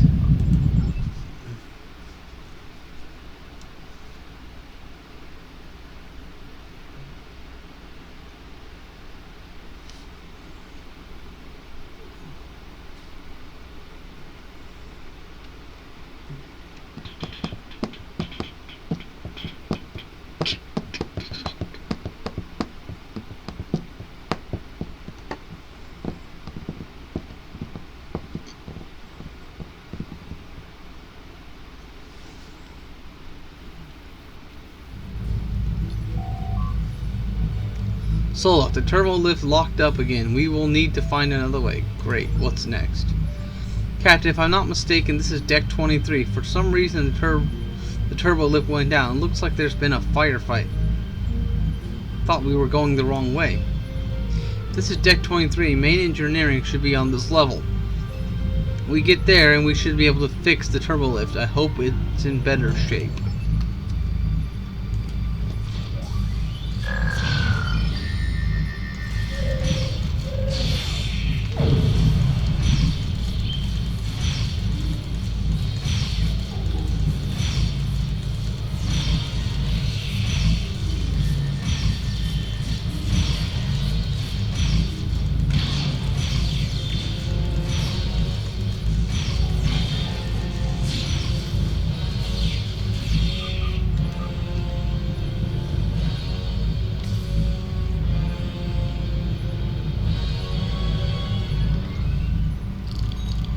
Yeah, I saw the new Batman vs. Superman trailer. It's pretty good. And it gives a good implication as to why Bruce is doing what he's doing. And you actually get to see Wonder Woman fight for a couple of scenes in it. Personal shield losing power.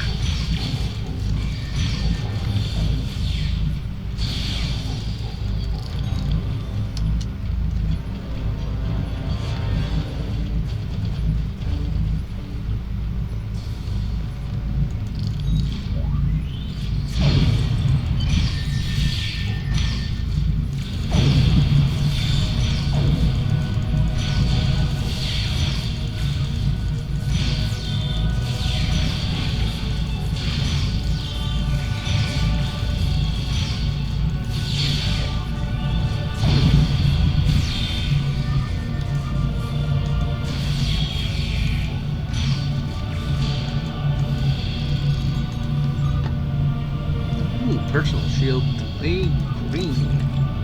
I'll take it. We can fix the turbo lift from here. Continue. Flores, you get to have a level 3 shield now. Aren't you happy?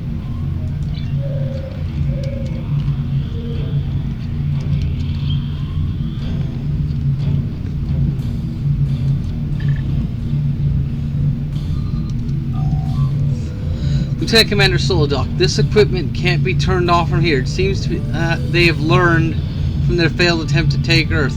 However, we have a way to disable it. I need you to get to main engineering in deck 23. We're already there. What do you need me to do? Oh, works out. Wow.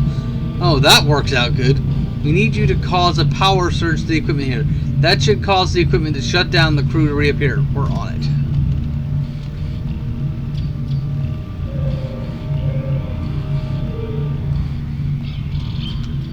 Well, yes, but in the trailer it shows Bruce being in Gotham while Zod and Superman were fighting. I mean, Bruce being in Metropolis while Zod and Gotham were fighting, to the point where he sees a building fall down in a very 9/11-esque scene. Reroute the power away from the Deck 3. Who are you? How did you get in here? It's alright. We're here to help. Stay out of our way. We have to retake this ship. Okay. Captain, we should find out what's going on and what we can do to help. Told you to stay out of the way. Look, we need to know what happened to the New York.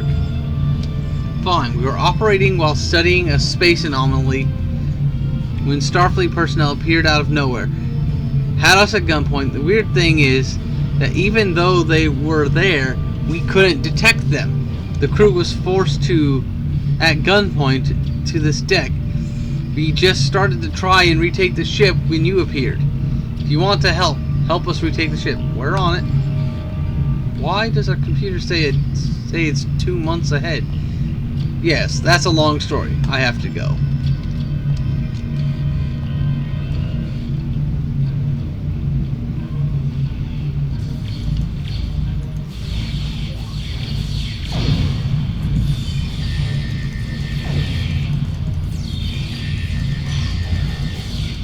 Because apparently Superman's actually going to a congressional hearing in Batman vs. Superman to answer for the events of Man of Steel.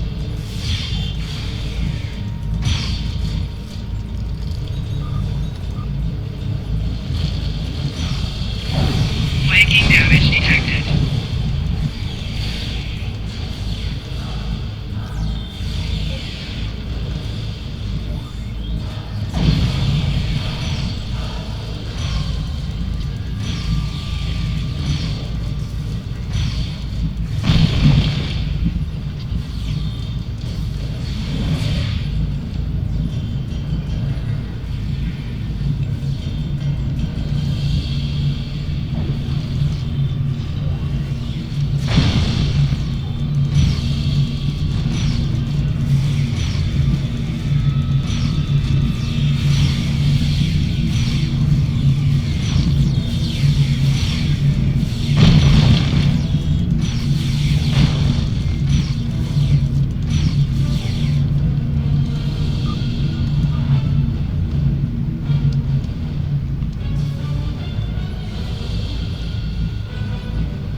super tough enemies.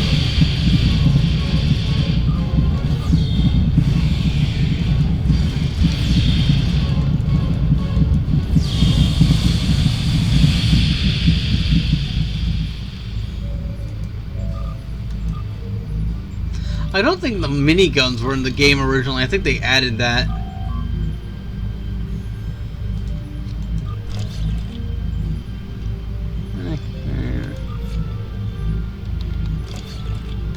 Level 3 shields. Level 3 shields. Cap, now that we took this level, we should take the bridge.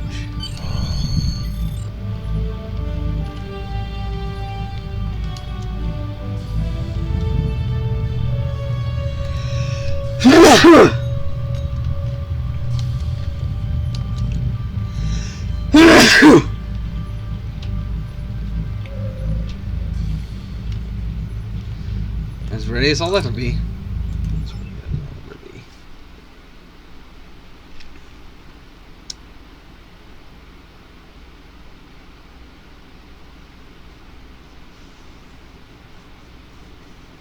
And the other thing that's good about Foundry missions like this is you can replay them as many times as you want. You just have to wait like a half hour, I think. Thank you.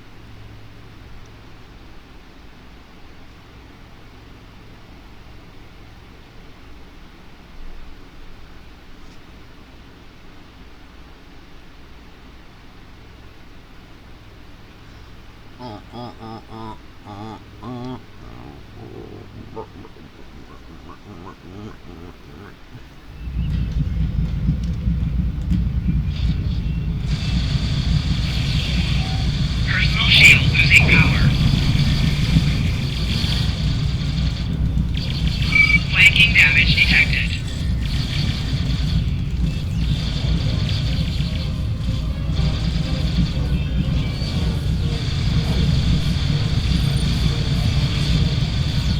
You're a little bit Batleth happy, aren't you? Personal shield losing power.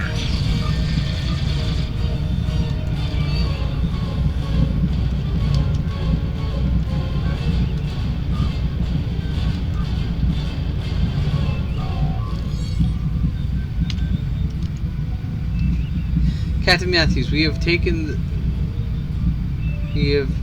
the alien ships have... Captain Matthews, we have alien ships taking shape out here. Pegasus, beam me back. Lieutenant Commander Solidoc, you should get to the sun. I'm on it. Captain Matthews, we're getting the New York systems back online. We'll be able to help too. Energize. Wow, so many spelling errors in this. So I'll only give him a 25 dilithium tip.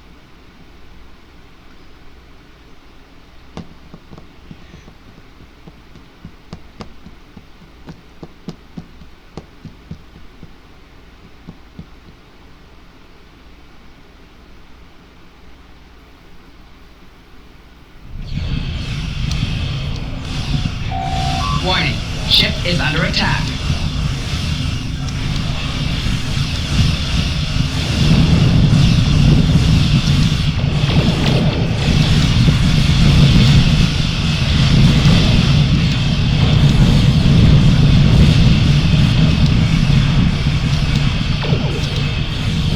Left shield failing.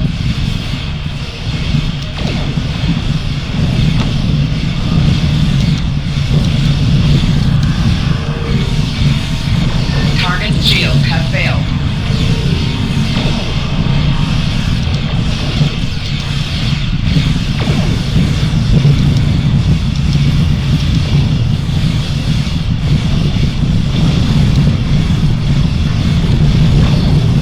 Time for the QQs.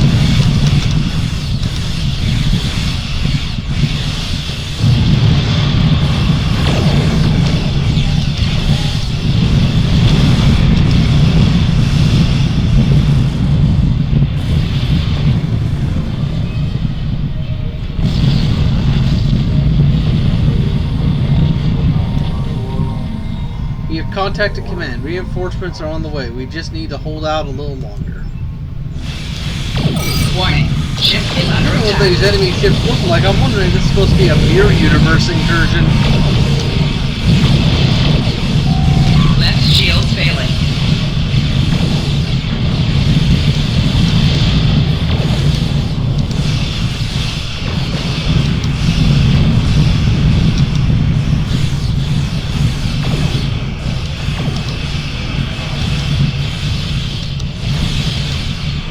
Target's shields have failed.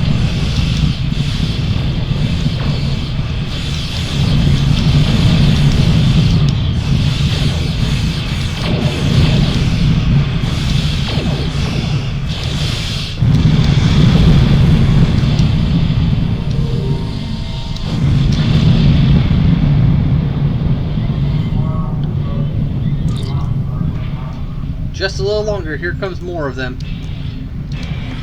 Warning. Ship is under attack.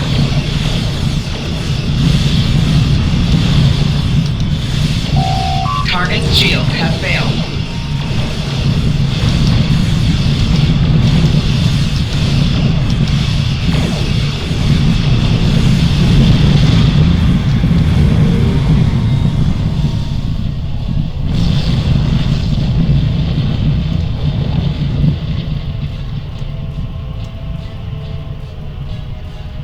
Yeah, this is definitely looking like a mirror universe incursions. Warning. Ship is under attack.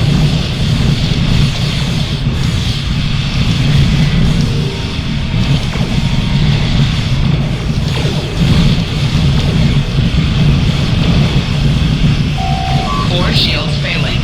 Target's shields have failed.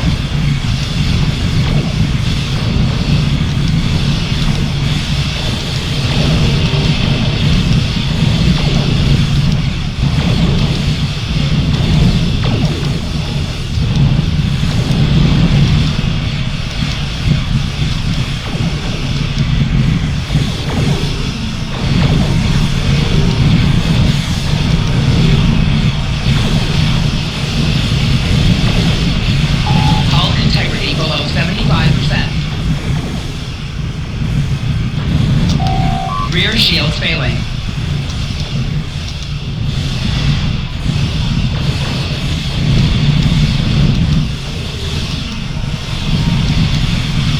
Target's shields have failed.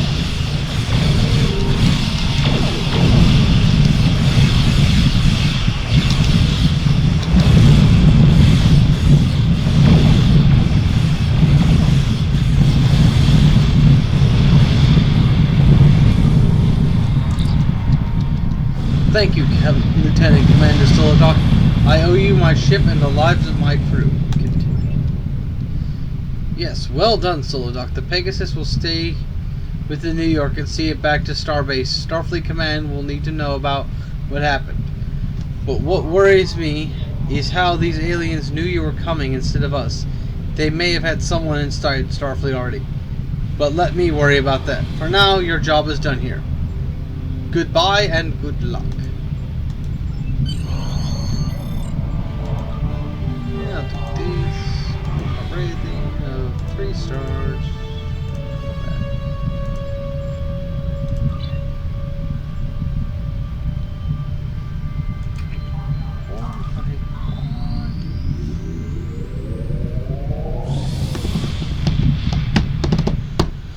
Whew.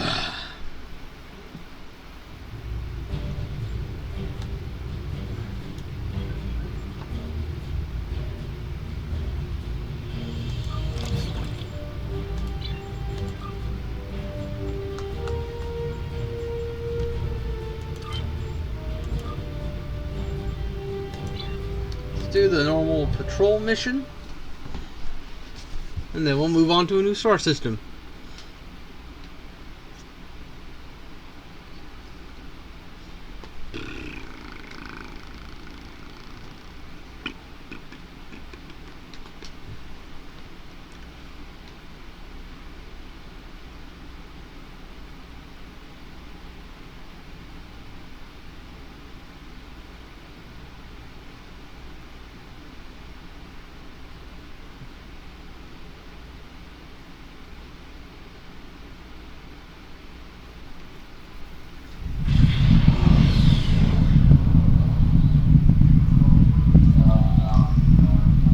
lessons indicate there are cloaked Klingon ships sneaking around the system. Don't need to tell you how dangerous they are to our operations system. My scientists are here to study geology, not fight Klingons. Continue. We need someone from Starfleet to patrol the field, eliminate any Klingon resistance, concentrate your patrols on larger asteroids. Sometimes the Klingons use them to hide their tachyon emissions. Good luck, Lieutenant Commander.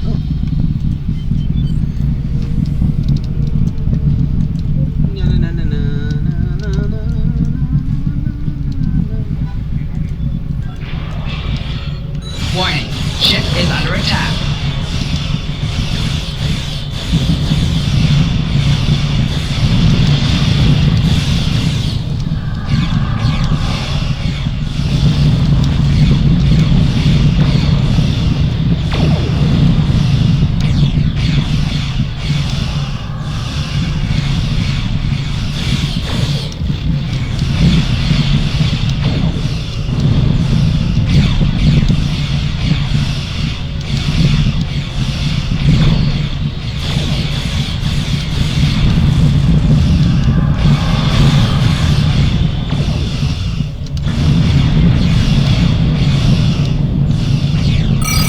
Shields have failed.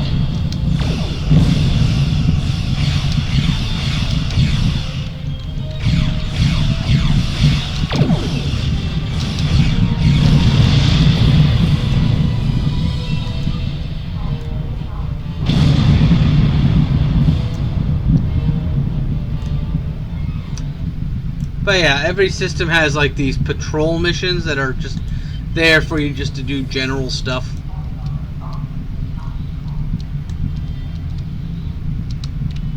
Warning, ship is under attack.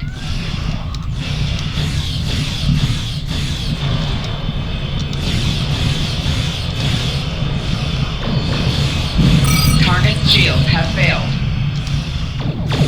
4 shields failing.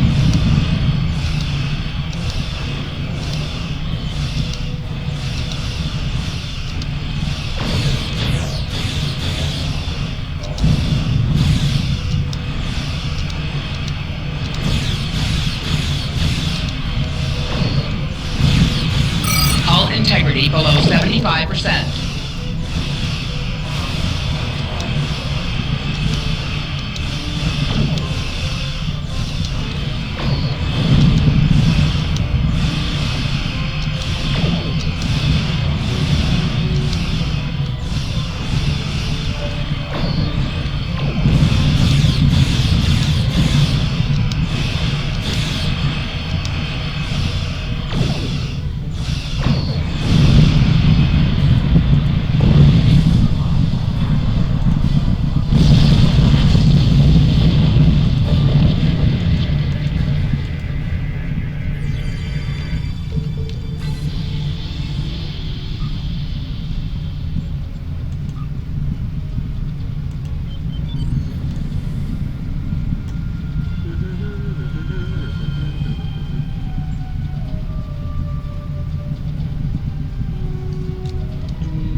Warning, ship is under attack.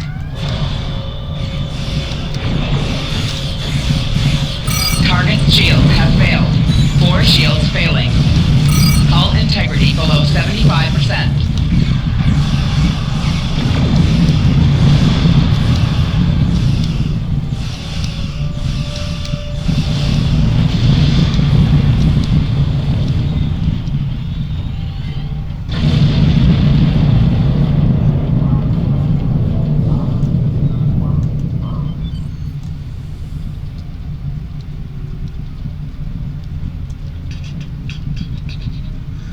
So, what are your plans for today, Miss Ebony? Warning, ship is under attack.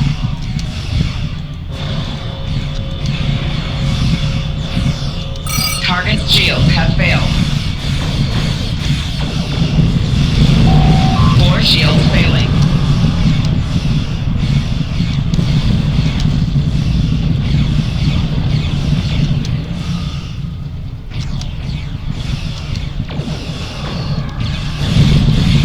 Target shields have failed.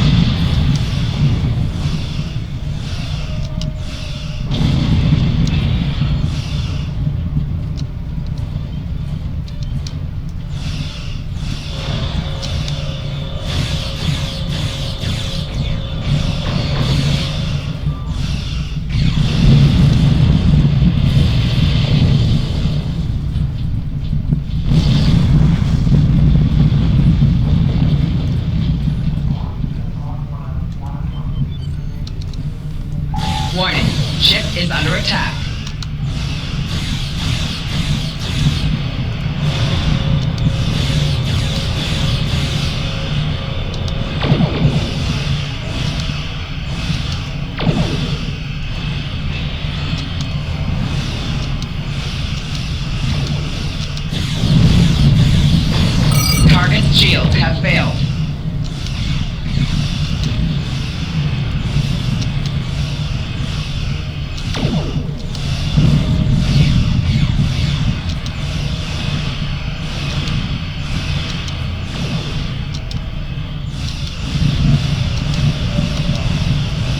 Right shields failing.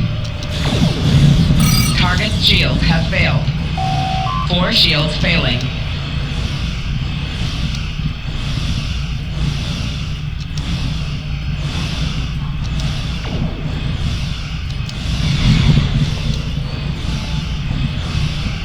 Rear shields failing.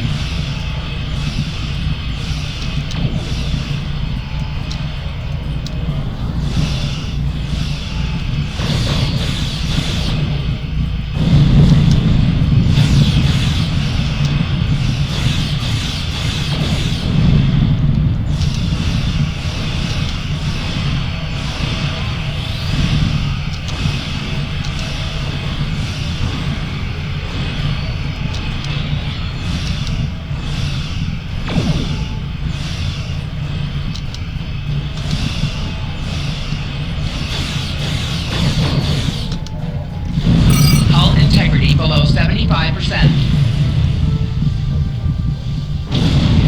Left shields failing.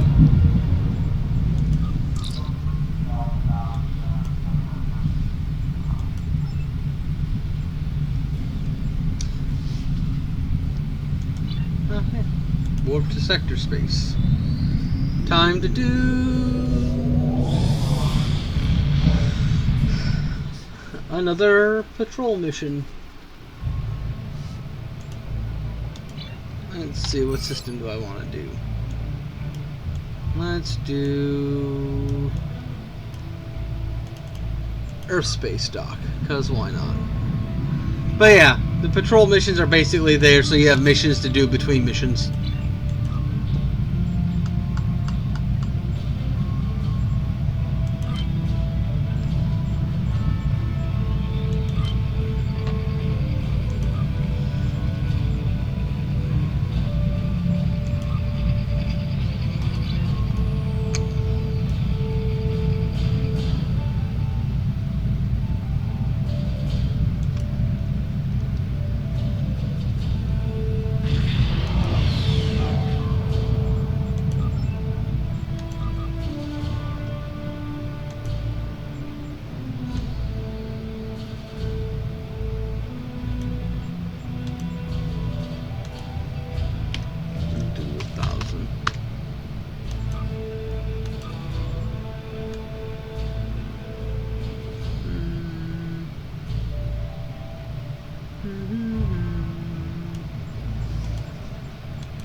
We'll do 7,500 for that. Yeah. Okay.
Yeah, it was pretty fun when I was playing through it. Didn't really get too far.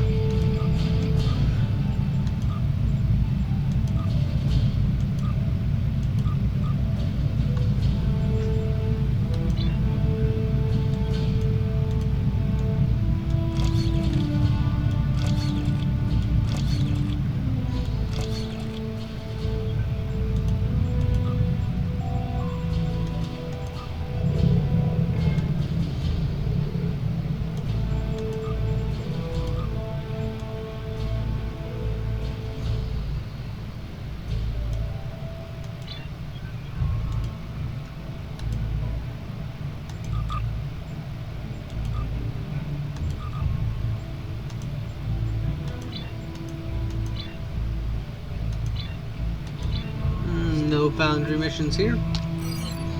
Let's try Wolf 359.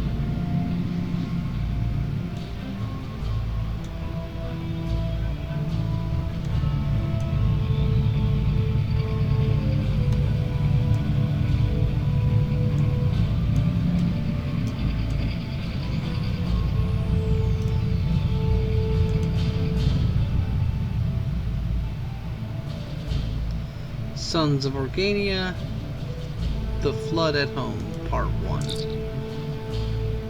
This is a non-combat mission based on the events of the 2010-2012 floods of Queensland, Australia.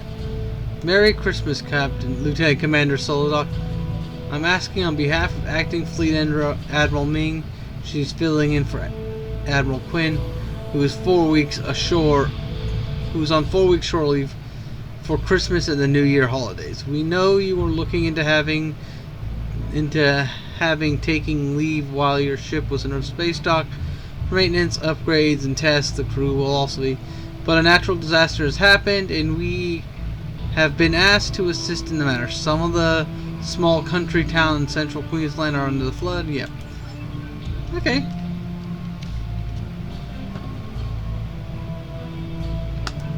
I don't mind doing that. It's kind of a cool idea to have like a non-combat mission once in a while.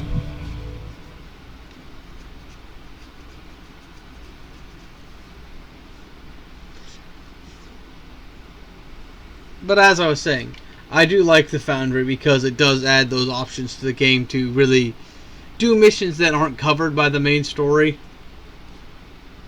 I mean, hunting down and doing every one of the Foundry missions could actually take you more time than completing the game's actual story play. Like, plus you have patrols, which sometimes have their own stories associated with them. So it's all pretty cool.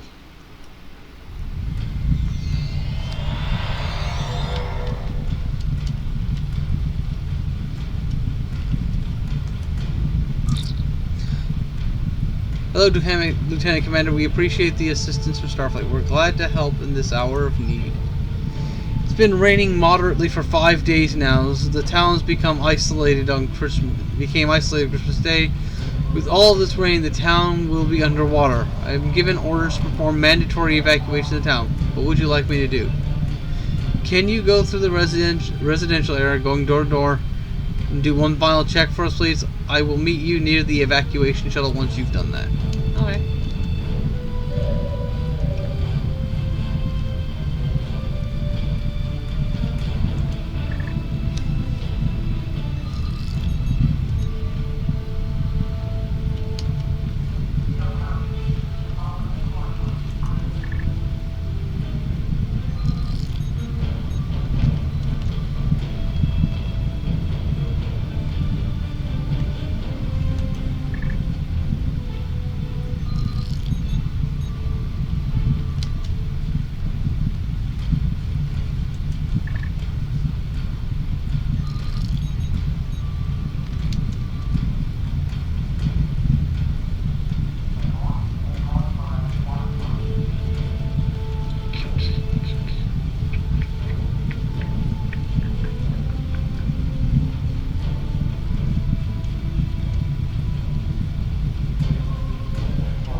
glad you came, Lieutenant Commander. My name is Dr. Minos. This is Miss Latoon. She's fallen in the mud and crushed her right hip. She's also suffering from head trauma, probably a fractured skull. Yeah, she doesn't look too good. Bernie, is that you? Oh, I've got some scones in the oven. That was her late husband. Oh, I see. Can't do anything for her in these conditions. We need to evacuate to a medical facility for proper treatment. I'll put a call to the Earth Space Dock for help. That would be great. Never worked with Starfleet before. This would be a great experience for me, not to mention a little Christmas present. Thank you, Lieutenant Commander. You're welcome. Earth Space Dock, come in. Receiving, Lieutenant Commander. Medical emergency. Require assistance. Roger, we have a medical team on their way in the transporter room. Awaiting your signal. Stand by.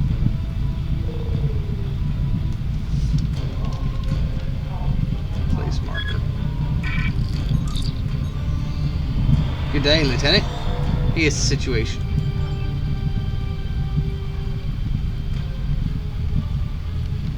Scan final residential building.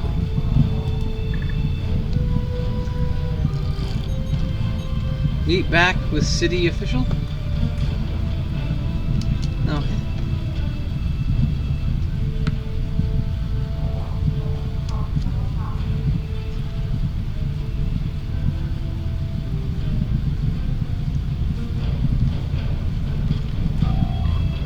Oh, Lieutenant Commander, I hope everyone was accounted for. Unfortunately, Miss Latoon is still here.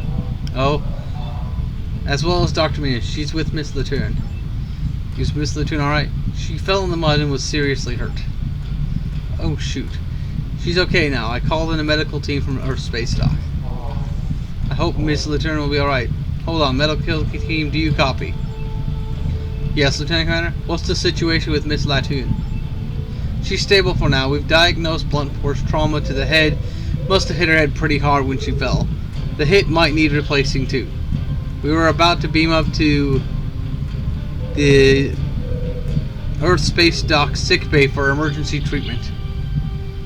What about Dr. Minos? Doctor was very helpful. She's going to come with us to the Earth Space Dock. She's very keen and willing to go too. Though it would be a good idea for Miss Latoon to see a familiar face when she wakes up. Make it happen, Lieutenant. I feel embarrassed that we nearly left Miss Latoon behind. She could have died. Well, in moments like these, it can get chaotic. Perhaps you're right, Commander. 2 police officers, state emergency service volunteers are staying to keep an eye out on things. The only problem is the replicator's malfunctioning. They need a food supply. Any chance you can have a look at it? Sure, most happy to too.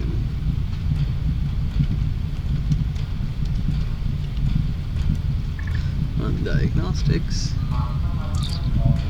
Run diagnostic on molecular regulators damaged and need a replacement. Turn main power off.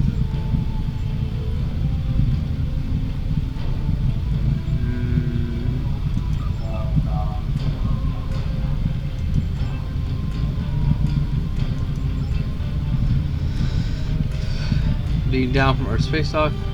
Remount molecular regulator. Reconnect cables and hoses. Turn power on. Power up, power down. Oh no, you don't. Motivational notice. Power on, fully operational. And stay that way. Dude, you just punched out a replicator. That's pretty freaking hardcore.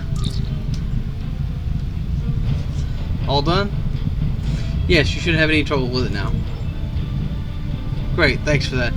There's not much we can do, but I'm about to take the last shuttle and evacuate myself.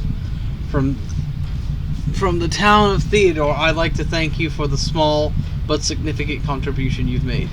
I am grateful to help. Energize. And that was that. Small little mission.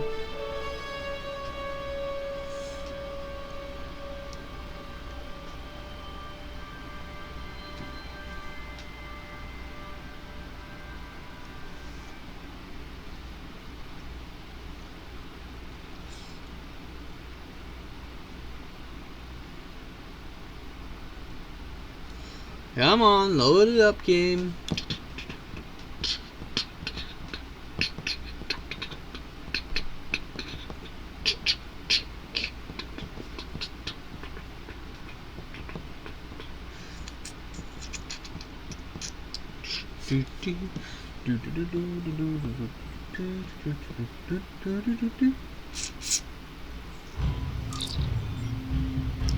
Excuse me, Lieutenant Commander Solodek. May I see you, please? It's of great importance. Yes, ma'am. Sorry to do this to you, Commander, especially on New Year's Day. We need your assistance at Rockhampton, north of Brisbane. With all the rainfall over in the river catchments, including the floodwaters, have come to Theodore, where you were a couple days ago. They're predicting 14 meters of rising water in the Fitzroy River, which flows through the city. That sounds bad. Where do you want me? We have been asked for assistance by the local authorities to help out Domestic Transit Center. Make your way there and see the transit manager. On my way. Enter Jazz.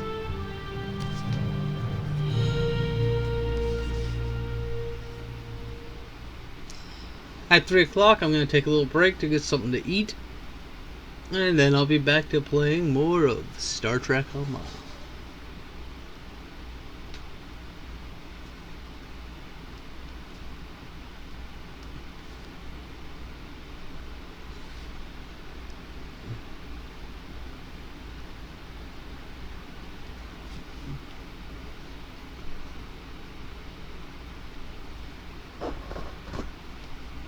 Be nice to get to the end game stuff, because that's when a lot more voice acting starts kicking in, so like my throat won't hurt as much after a stream.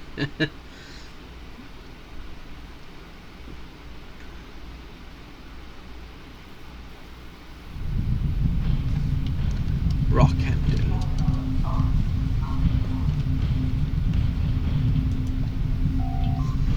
G'day, Lieutenant Commander. Welcome to Rockhampton Domestic Transit Center. Thank you, sir. What assistance do you need? Well, from what you may have already seen and heard, we've got a lot of water coming our way. It's going to flood the center, and without a doubt, we're expecting it to be here later today. That can't be good. We managed to get all the remaining transport flights departed before you got here. All incoming flights have been cancelled until it's safe to resume. I have requested a state emergency management for a containment field retaining wall to keep the infrastructure from being inundated with water. I'd much rather do that than be out of action for 4 to 8 weeks. I agree. It's important infrastructure. Unfortunately, I'm hitting a wall of red tape. Bureaucrats are wondering who's going to cover the cost of bringing you here.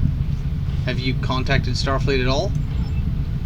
Well, unfortunately, I don't have any way or authority to communicate with Starfleet, unless you can do something about it. You're on Starfleet's payroll, aren't you? Yes, and it's payday. Earth Space Dock, come in. Receiving. You have issues with transporting some equipment from the state emergency. Could you get through? Yes, Lieutenant. We are making contact now. Thank you. Got a lock on the equipment, Lieutenant. It'll be there. I'll send it to you in two groups. Send it to you. 2 groups will help you out. Just need a location on the southern end of your end to beam it to. Stand by. Thank you. Were you able to set it up? Happy to do it. Sorry, my reading's not great because, well, I've never been good at reading things out loud.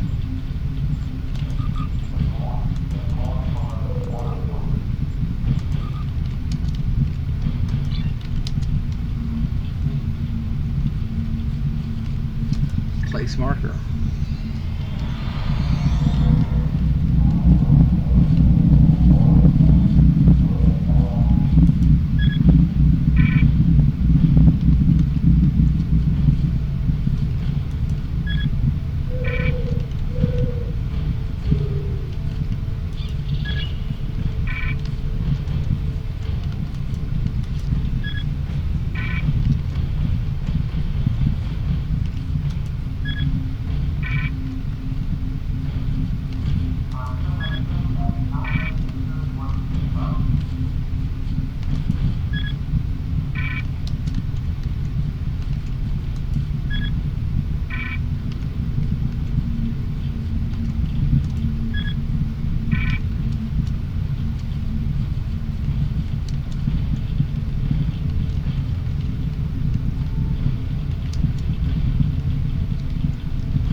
Brother, you beam down the northern end.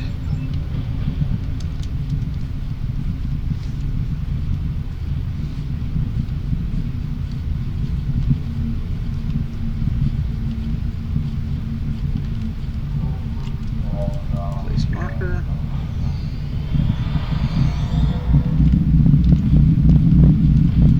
Place pillar.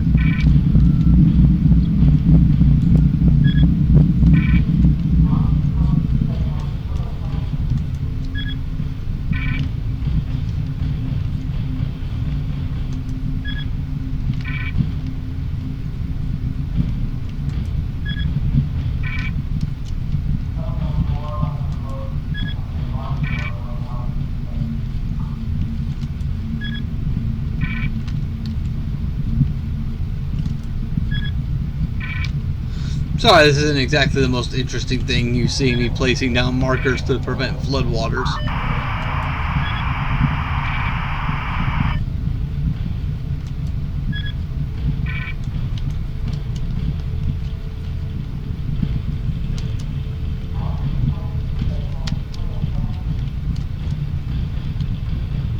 I guess because the way it's set up, you can't directly place missions in base locations, so they have to do missions on nearby systems that essentially tie into that.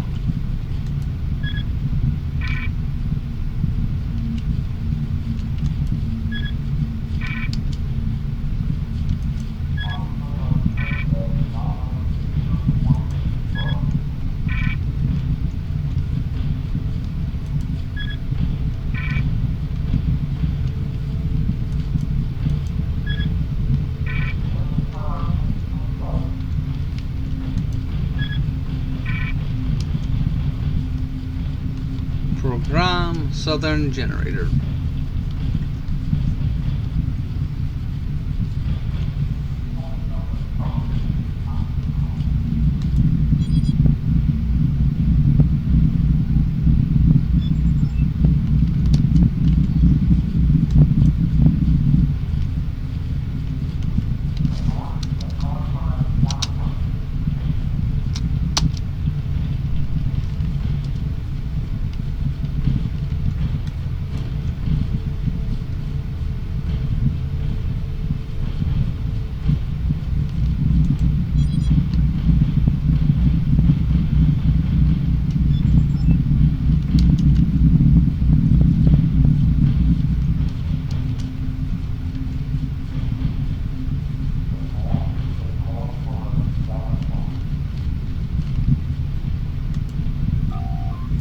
Well, thanks for that. This means a lot. What you've done for the city of Rockhampton. We're looking at being inundated with water for at least 2 weeks. At least once the water's gone, we'll have a line of transportation back up and running. Thank you very much and Happy New Year. Yes, Happy New Year. Lieutenant Commander, I've received word from the town of St. George on the west of Brisbane. It is going through a similar circumstance to Rockhampton, but they are requesting extra assistance. Okay, send me there, will you please? Energize.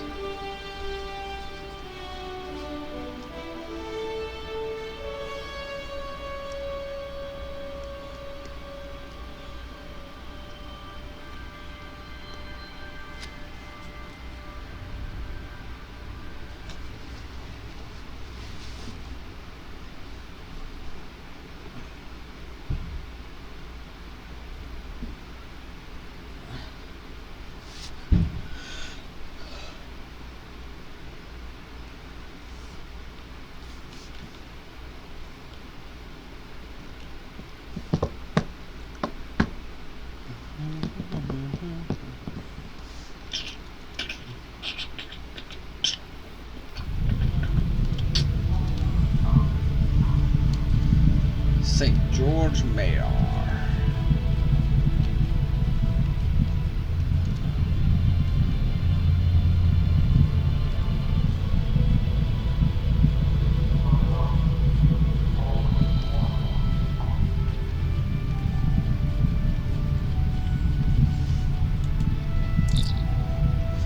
Why, hello there. You seem a little lost. There, Lieutenant. Commander? I only just got here, ma'am. Don't worry. I'm only playing with you. Just something to break the tension of having lots of water coming through again. Again? This has happened before? Yes, it flooded last March. It hasn't rained here at all. This time around, all the creeks and rivers that received all that flooding rain, north and northeast, are going to flow down to the Bellone River and through St. George. Not much luck there. Yeah, you're absolutely right. We're expecting it to peak at 13 meters within the next 2 days and be isolated for the next week. Since we have such recent experience with this, the town is a little more prepared. Oh, how so? This community is helping each other out, which has made that strong Aussie spirit. Mate help mate when times are tough. For example, there's Dave and his bobcat without a moment's hesitation, just went out and made some retaining walls of dirt, which will save at least a few homes from going under. And then there's Greg and his pregnant wife who run the local bakery. He ordered an extra 10 tons of flour just in preparation for the flood, so he can keep the town fed for the next couple of days. Wow. You almost don't need me then. Oh, don't worry. An extra set of hands is very helpful. Actually, some of your counterparts over by the nursing home are going to take care of the elderly by shuttle of Brisbane to ensure their safety and care. You might want to see if they need help. Okay, thank you.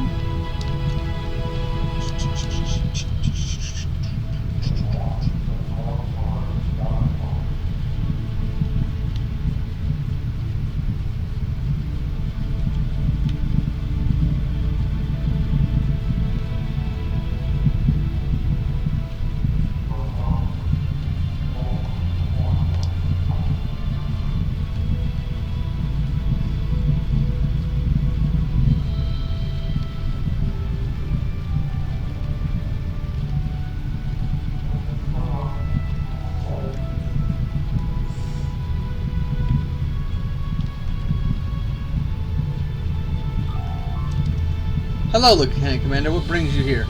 The mayor said you were here, so I came to help. Well, you will be aware of the situation then, so I won't bore you with the details then. We just have the last of the senior citizens to bring to the shuttles. Can you give some assistance and then we can be on our way? Sure thing.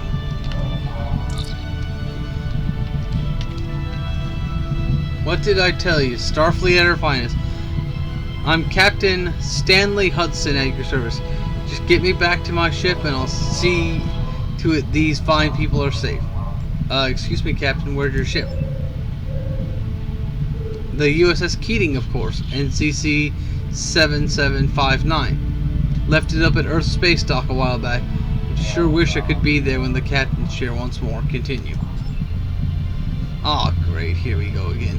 Some days I wish I never had my hearing fixed. Excuse me, Lieutenant Commander, I'll make it my own way to the shuttle. Yes, I'd like to go on this holiday while I'm still young enough to enjoy it. Yes, having a holiday for the second time in 12 months. I don't want to waste any more time standing here. Don't worry, ma'am, you'll be traveling first class. If you like to come with me, I'll get you nice and comfortable aboard for the journey. Hey, show some respect for the finest captain that Starfleet and this generation has ever seen. Why, I kept the Delta Quadrant safe with my maneuvers against the Romulans. Ah, yes, the Hudson maneuver. Oh, you've heard it? Yes, I'd been taught about it in Starfleet Academy. So glad to meet the captain who devised the maneuver. Well then, like to hear it from the captain who made the maneuver possible? I'd be honored. Shall we go for a walk? Well, it happened 30 years ago. My ship was patrolling the Devron sector along the Romulan neutral zone. Then suddenly it was ambushed by a Romulan bird of prey. It took us by surprise and really gave us a good run. Our shields were down, with hull breaches on all the decks. Main power to engines was offline. Many of the crew were seriously injured. As the Romulan war bird of prey came for another attack, I had to take the opportunity, and a risky one at that, but the only one that could save the ship and its crew.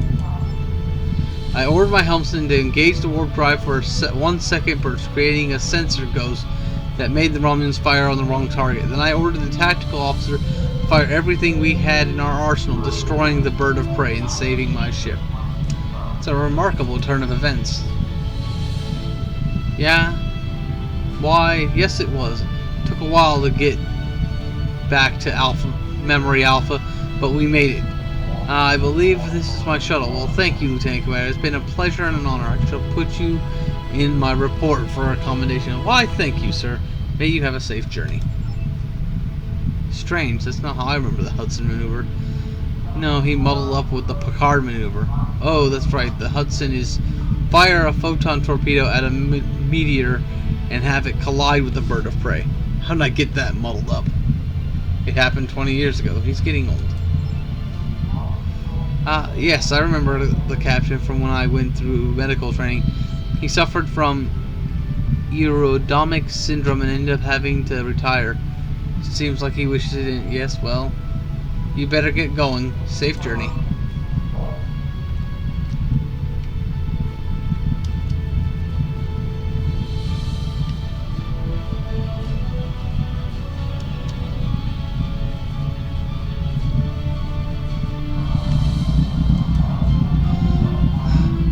G'day, mate.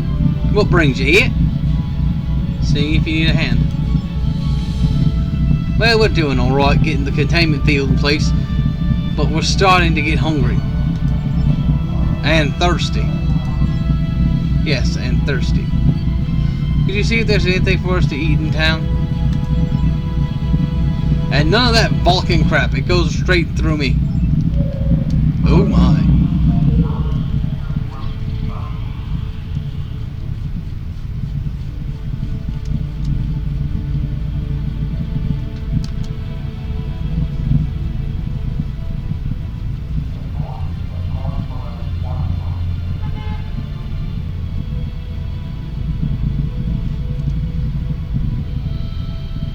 I'm guessing what happened is the person who made this mission was just trying to figure out this was the best way they could figure to deal with what happened in the flood, so they made a mission to help them get over it, or through it. Kind of an interesting idea.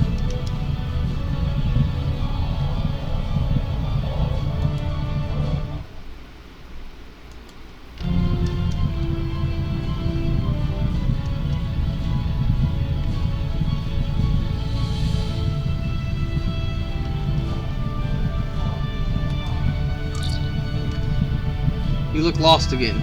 Yes, I am. The nursing home has been evacuated, but the SES volunteers who are working on the containment field want something to eat. Ah, okay. There's not much around town, but at the moment, only the evacuation center, which is a fair walk. There's the bakery nearby. Might still be open. Yes, that'll do. Which way do I go? Go straight up ahead and can't miss it.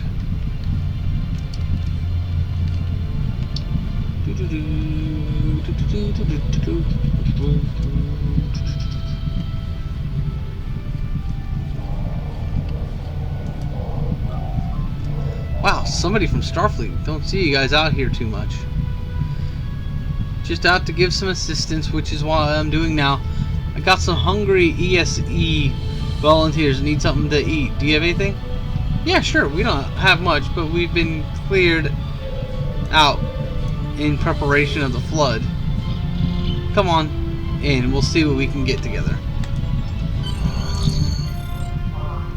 Don't forget to wipe your feet. Ah, yes, of course.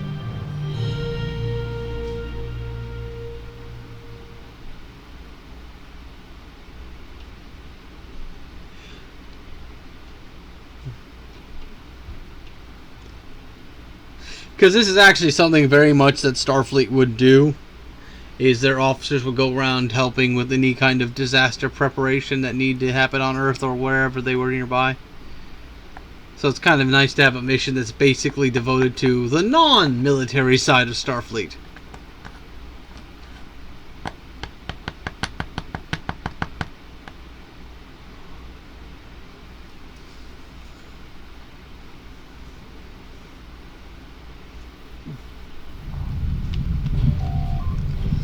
Okay, got some hot dog rolls here. Let's see if we put them in.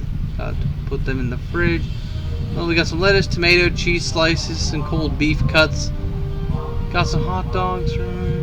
Just do that. Sounds like all we got to do the job. As long as it's not Vulcan. One of the volunteers had serious effect on. No, this is good. Aussie tucker here. That's good. Oi, mate. What's going on? Busy. I know what you mean, but what brings you here? Just getting something to eat for the SES volunteers who are working on the containment wall. And they had Starfleet deliver? Honey, be nice. They're here to help us out in any capacity that they can provide. I thought that an ensign would be doing this, not a lieutenant commander.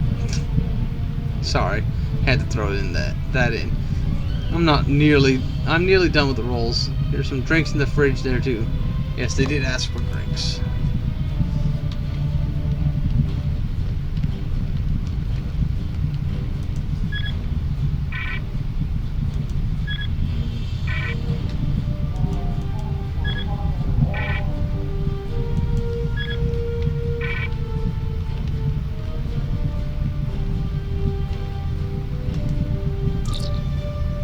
There you go, 4 rolls with the drinks. Let's see, 20 credits. Here you go. And over 20 credits. Would you like me to put that in the bag for you? Yes, please. A bag for the drinks too? Thanks. And Happy New Year. You too. Cheers, buddy. Look out for yourself, eh? I can only pull the Australian accent for a limited amount of time before it starts devolving into either a British or an Irish one.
Glad you made it back. We have an emergency situation here. Frank just got bitten by a common brown snake. Brown snake are dangerous? Yes, their venomous is the second most dangerous of land snakes on the planet Earth. We got him stabilized, but we need to get him to a hospital or a medical center so we can get a call the Earth space dock for help. Yes, Lieutenant Commander, what's the emergency situation? We have an ESS volunteer who was bitten by a common brown snake. Require antivenom. We don't have means for that sort of medical treatment here on Earth space dock, since snakes are only located on Earth. I'll put in a call to a local medical center. Maybe they have something. Maybe they will help provide something, emergency assistance in the matter. Cool beans. Talk about beans. Did you manage to get us something to eat? Yes, here you are. Hand over das Food. Did Did you get far? The closest place was the bakery in town. Oh, sorry, I didn't realize that was the only thing in town. I could reimburse you if you're like, nah, it'll be fine. Just call it a small reward for the fine job you're doing. Why, thanks, mate. It's much appreciated. Oh, and there's the paramedics to help us out. I'll go talk to them.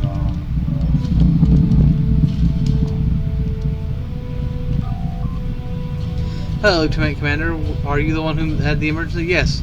Frank here has been bitten by a snake, requires treatment. Oh, thank you, Commander. We'll take care of it from here. You're welcome. Anytime. I owe you one. Brown snake.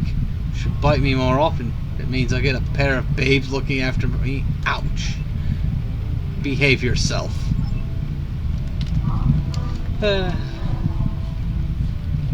Silliness.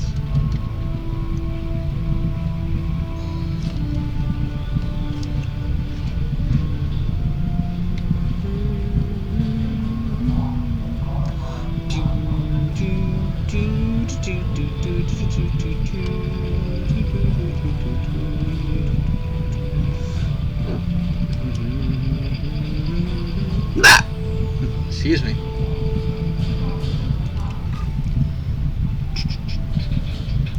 Stealth module.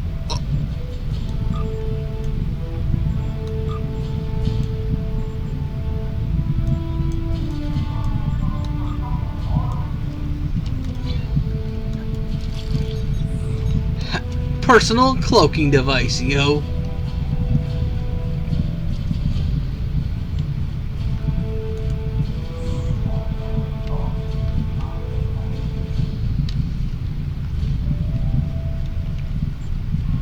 Talk to Mayor.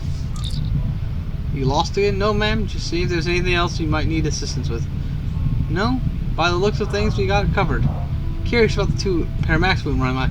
One of the SAS volunteers was bitten by a snake. Oh, is he alright? Yeah, I believe so. I had heard reports of snake sightings. They like to stick by waterways, and they must have come out of hiding when the water began to rise. Well, thank you for helping us out and seeing our little town. I hope you can visit us under better circumstances. Happy New Year to you. Same to you, and thank you for the invitation. Energize.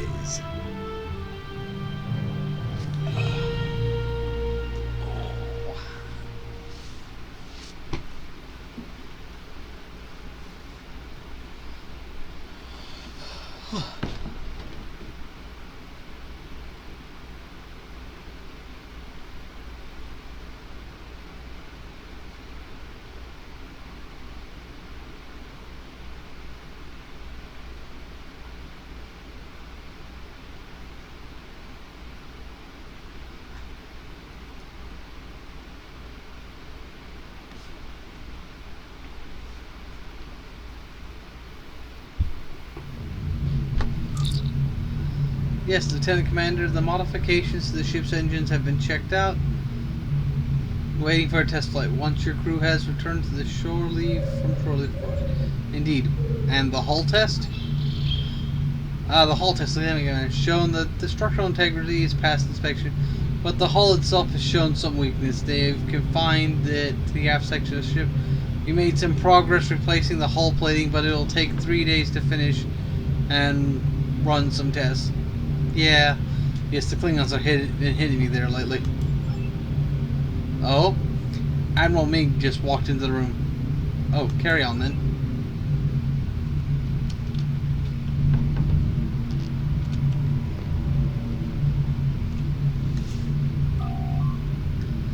Good afternoon, Lieutenant Commander. How are you? I'm feeling good. Thank you, ma'am. It's good to hear. I've read your reports on the floods. Excellent work. I know it's not something we're used to doing, but it's important work to provide assistance for all sorts of crisis situations, big or small. I totally agree, ma'am. This is a major event. A lot of news coverage has been made about it throughout the Federation.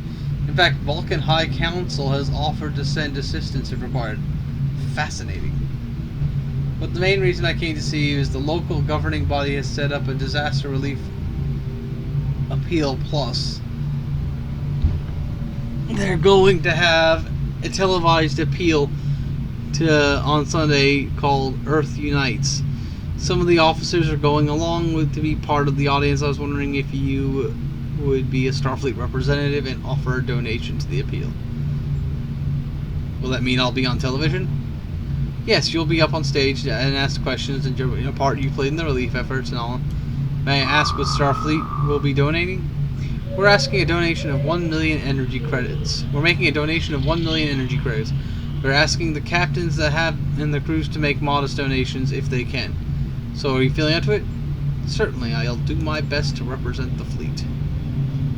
You'll do fine. Just remember, be yourself and beam down at Suncorp Plaza in Brisbane by 1800 this Sunday. Floor manager will meet you there. Thank you, man.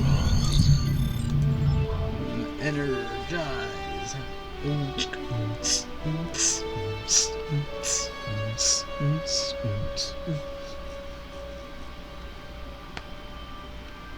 Because even though they're not as resource scarce in Star Trek, they still have a credit system for transfer of goods, especially with cultures outside the Federation.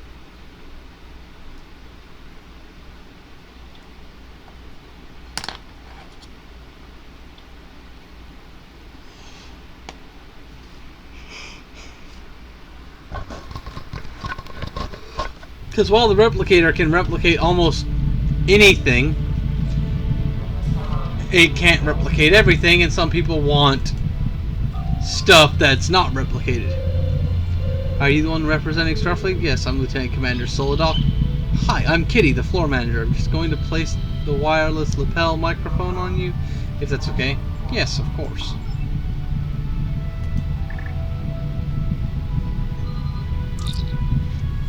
Okay, lapel on fed guests working. Cool, thanks. Good work. Good to go, Lieutenant. If you'd like to take your seat, to take your seat, we have reserved. You're good to go, Lieutenant Commander. If you like to take your... Yeah, sometimes they're like repeating the dialogue a bit.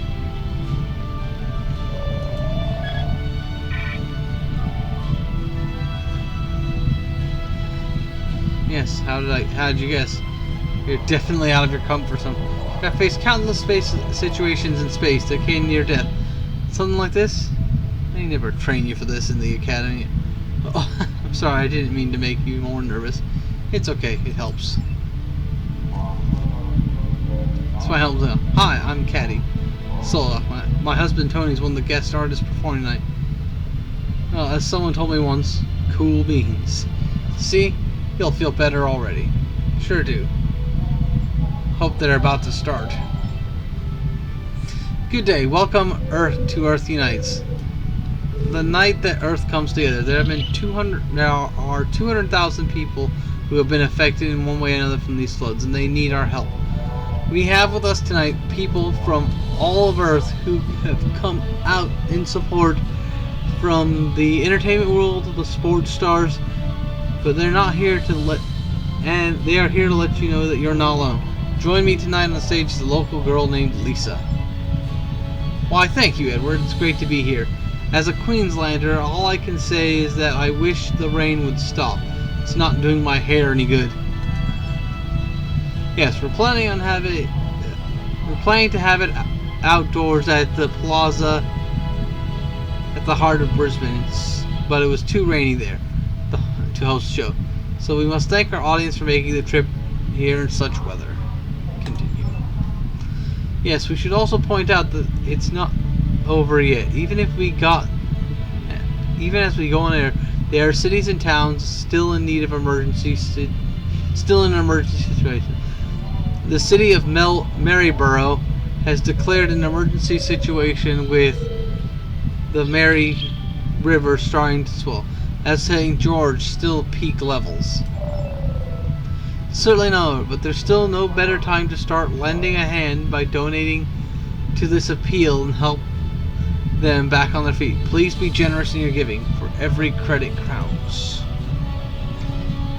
Well, to tell you the truth, Edward, the donations started to come in. We already have 1.5 million credits in the short time we've been on the air. We'd like to give a big thank you to Acme Incorporated for their 500,000 credit donation. It's great to hear.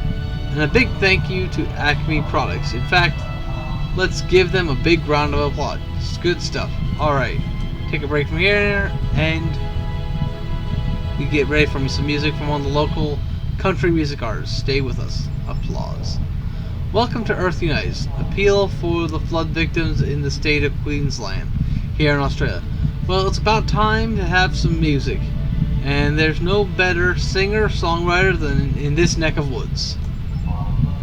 Oh yeah, it's one of my favorite country artists. I certainly have downloaded all of his songs onto my music player.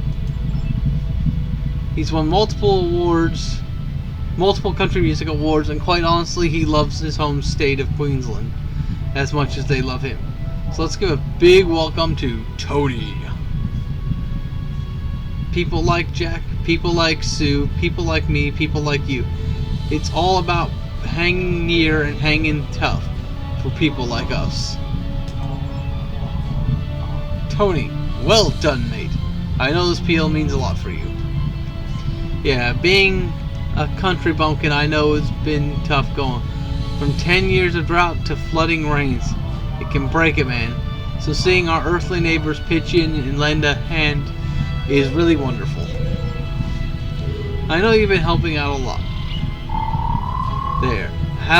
lot there by doing free concerts to help with morale, and you being here shows the passion for the bush. Let's give a round of applause to Tony. On ya, mate. Okay, back after this some break. Okay, Lieutenant Commander, it's your turn. I'm on my way. Good luck.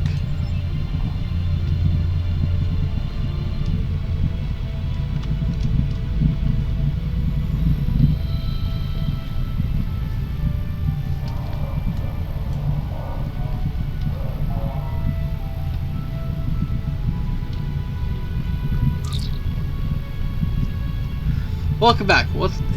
Lisa, what's the total raise so far? Well, Edward, we're just about 9 million credits. And a big thank you to the Interspace Direct Terraforming and Engines R Us. Let's give a big round of applause to this. Also joining us on stage today is Lieutenant Commander Solodek of Starfleet. Let's make the rank feel welcome. So, Lieutenant Commander, I believe you and Starfleet have been very involved in assisting with the relief efforts. By request of the local governing body, we have been giving assistance to the residents of Queensland. Have you personally been lending a hand? Yes, I was particularly busy with this disaster. What have you been? Well, I've been to 3 different towns to provide assistance in evacuations, forming retaining walls to keep waters out, and buildings to provide medical assistance. Wow, you have been busy. I'm also following orders from my commanding officer like a good officer should. Of course. So, being part of Starfleet, what does that involve? Well, even with us being at war with Klingons, we do our utmost to keep the peace within Federation space. We also pursue diplomatic agreements among species on other worlds. To seek new life forms, first and foremost, is our duty to provide assistance during man-made or natural disaster. Even though I never had to do this on Earth until now, well, glad you're here. Is there anything you'd like to include? Ah, yes, I'm also here to announce that Starfleet is making a donation of 1 million energy credits to the appeal. Wow! We just requested that ship captains also ask their crew, and we have requested that ship captains ask their crews to make donations, so there'll be more coming in the next week or so. Applause. That's just sensational. Let's give a big hand to Lieutenant Commander Solodok of Starfleet. We should give a big mention to the volunteers on stage, State Emergency Services volunteers, who have also done a magnificent job. Alright, let's take a quick commercial break. Final Italian, stay with us. Thanks for coming, buddy. It's much appreciated. It's nice to meet you both. Okay, going back to your seat now, Lieutenant Commander.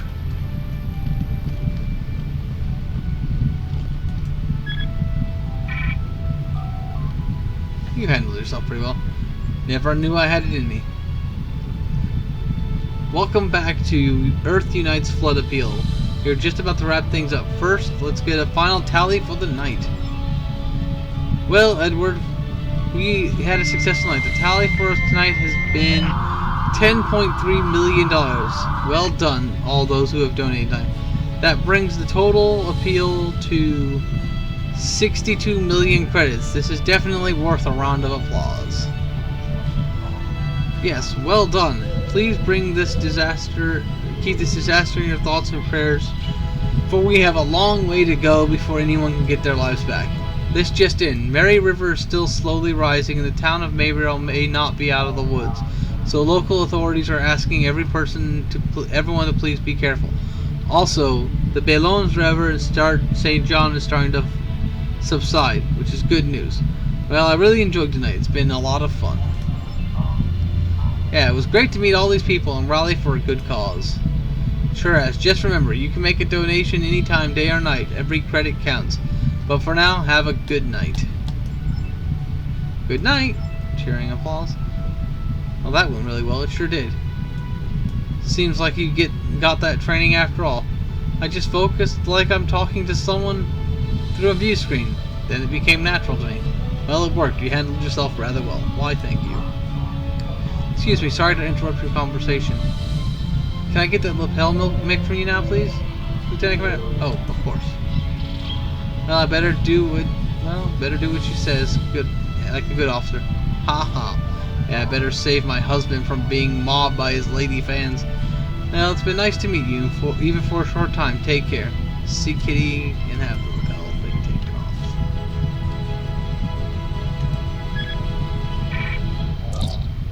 Oh, thanks for that. Nice to meet you. It was nice to meet you too.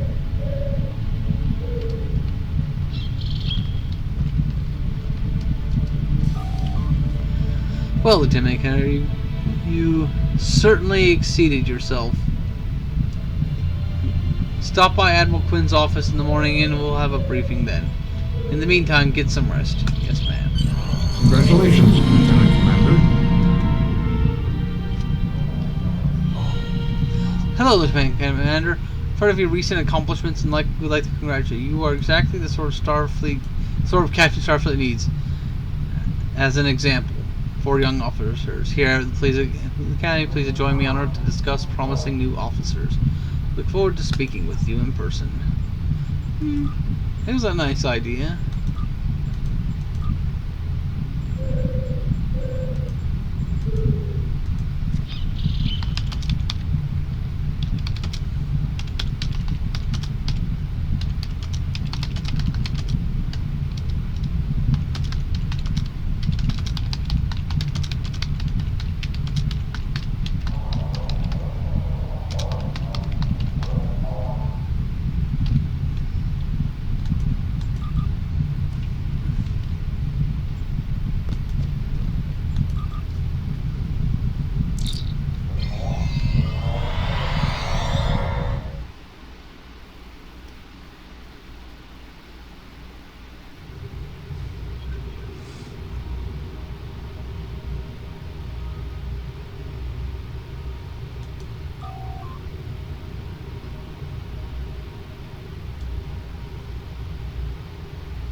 Enter Sol System.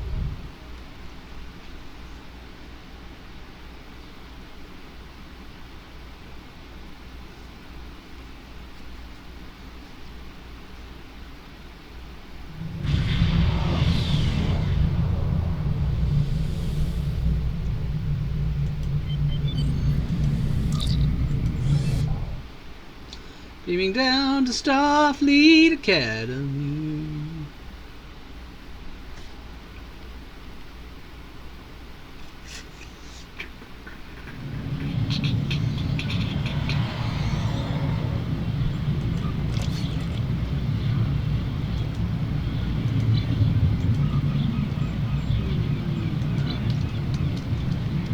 Let's go talk to our good friend. Okay.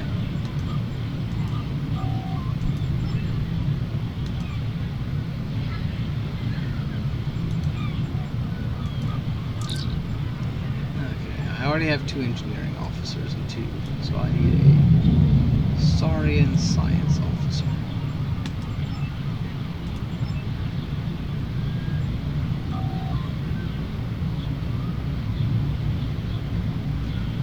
We have reports that the True Way is a True Way fleet entering the neutral zone and picking a fight with the Klingons near Ditantu. Having 2 of our enemies fight is good for the Federation, but I want to know why the True Way is so far out of their territory. Intercept them and deal with them. If you need to engage the Klingons as well, do so. Starfleet Task Force will already have been sent there. Your area? Okay. Let's see. Change uniform.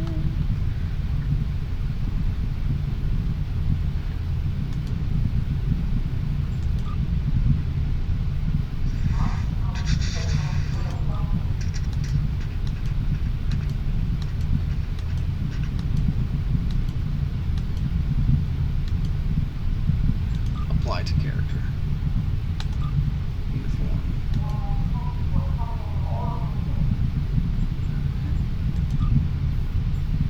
Alright. Gold, gray. Okay. And it looks like the split bottom pants. Okay. Gold. And H10 gray, and I believe that's H10 gray again. Just to be certain. Yep.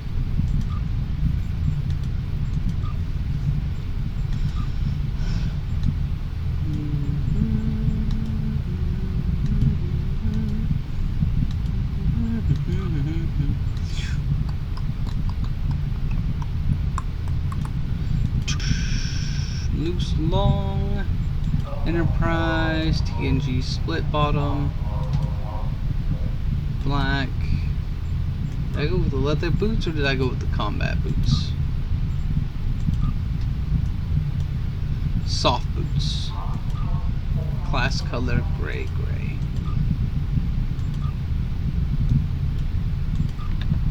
Soft boots. Blue.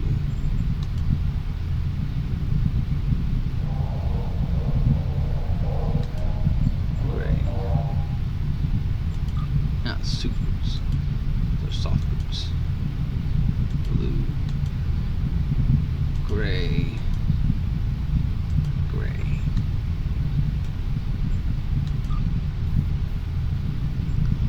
So, mail the slides in. Okay. And exit. Okay. Make primary. Now I'll go do with this guy. So now I can start doing duty missions, which allow me to get experience faster. As well as get dilithium, credits, you know, a bunch of stuff.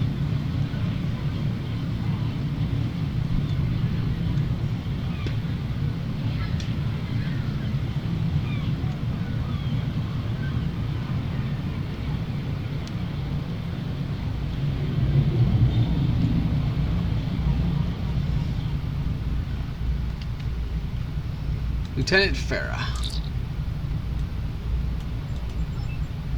And there we are.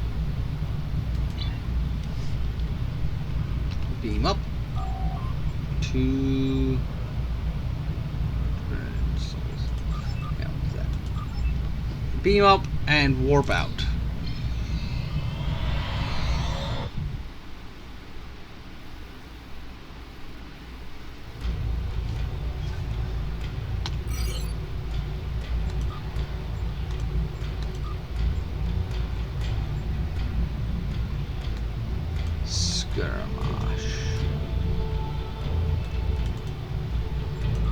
Okay, time for story mission. I'm doing that. Let's make our first set of assignments.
Well, while I'm flying to my destination, I'm gonna go get something to eat.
And I'm back.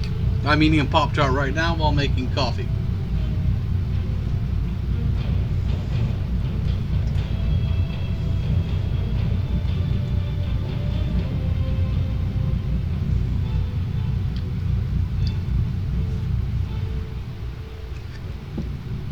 If I start making enough money doing the whole streaming thing, I might get back into On the front lines of the Klingon Federation war, brave captains from both sides battled to defend their homes and gain advantages for their faction. Each death has meaning. Every victory can turn the tide. These are the conflicts that will determine the fate of the quadrant. I'll probably get back into Final Fantasy at that point.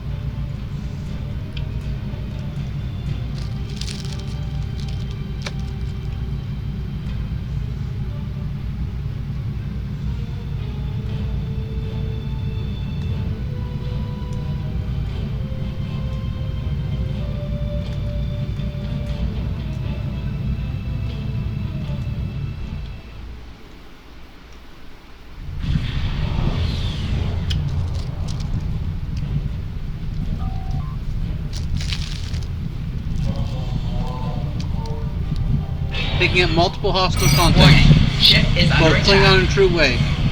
I can understand the Klingons being here, they've been giving a claim to the system for months. Why True Way More normally shields don't leave failing. Cardassian space, there's no reason for them Hull to be here. integrity below Refusing to 75%. respond to our hails, we may have to board one of their ships to get some information.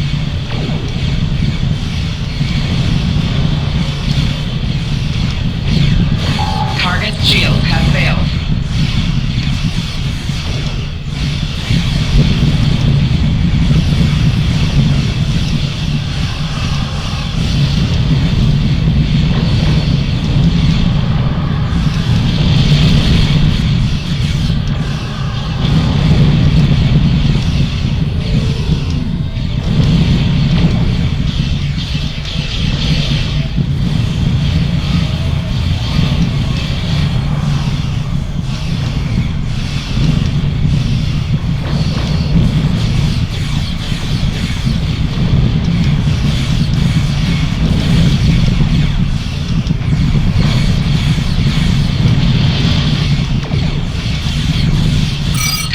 shields have failed.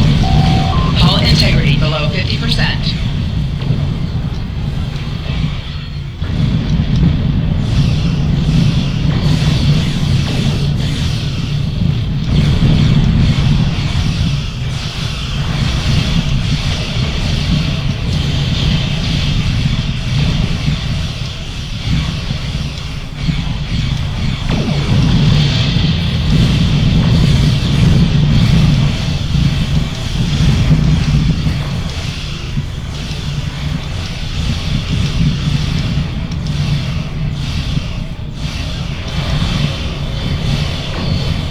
Target's shields have failed.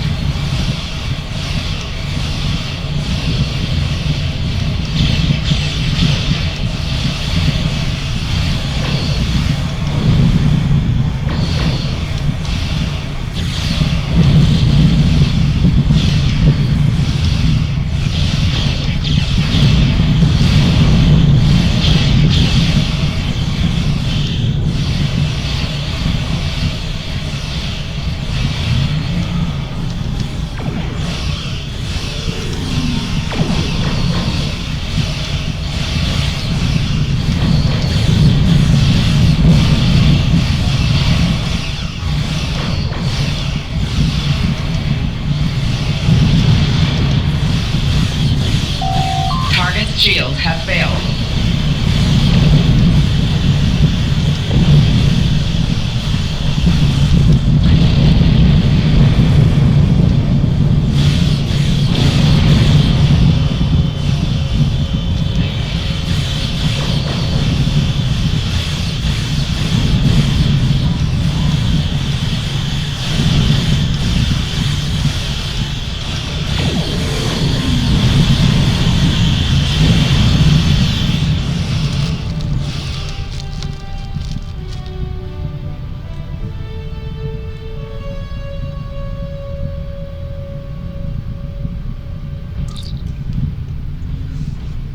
Cardassian flagship the Exton has been disabled, so her warp core is stable for now. I recommend we get a closer look.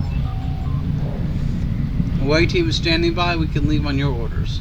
Beam over to the Exton.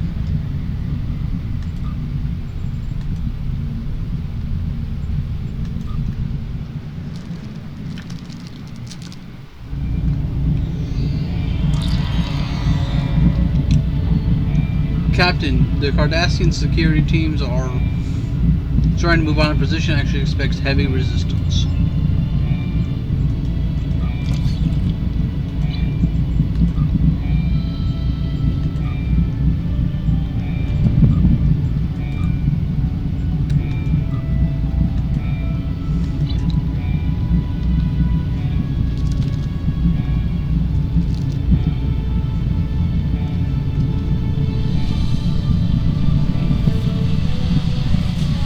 Enemy target on sensor.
But yeah, Spock, or Leonard Nimoy, as you say, has a lot of voice work in this game describing the different areas.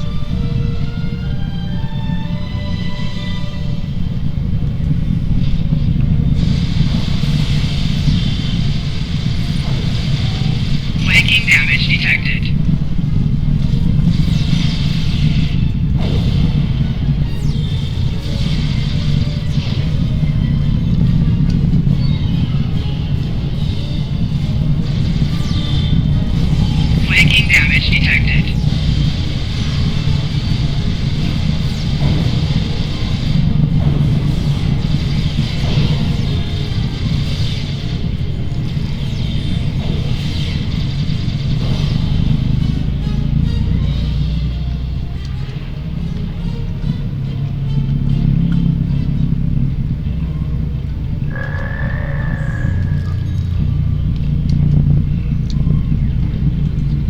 disable security force field.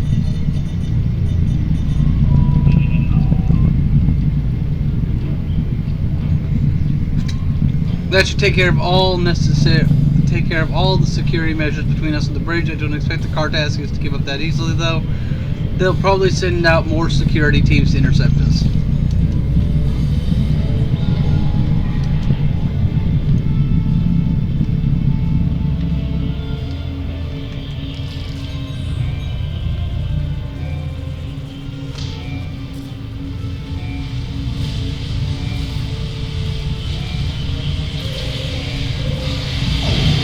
Enemy target on sensors. Flanking damage detected. Personal shield losing power.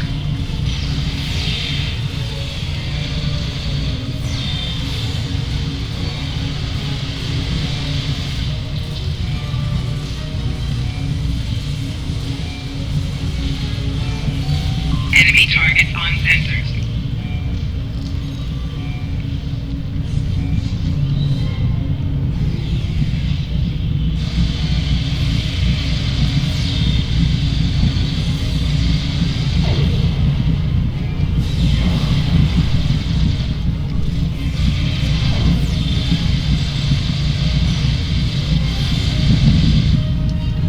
Another character I really liked in Deep Space Nine was Garrick.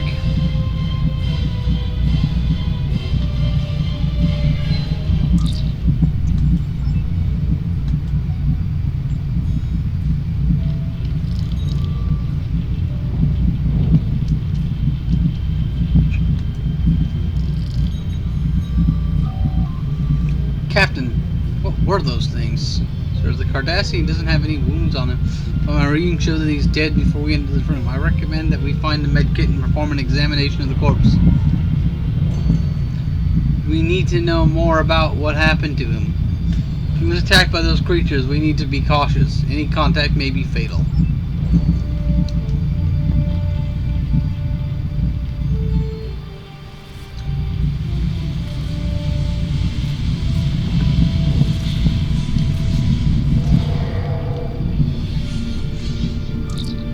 There was again. Something's wrong with the environmentals on this ship.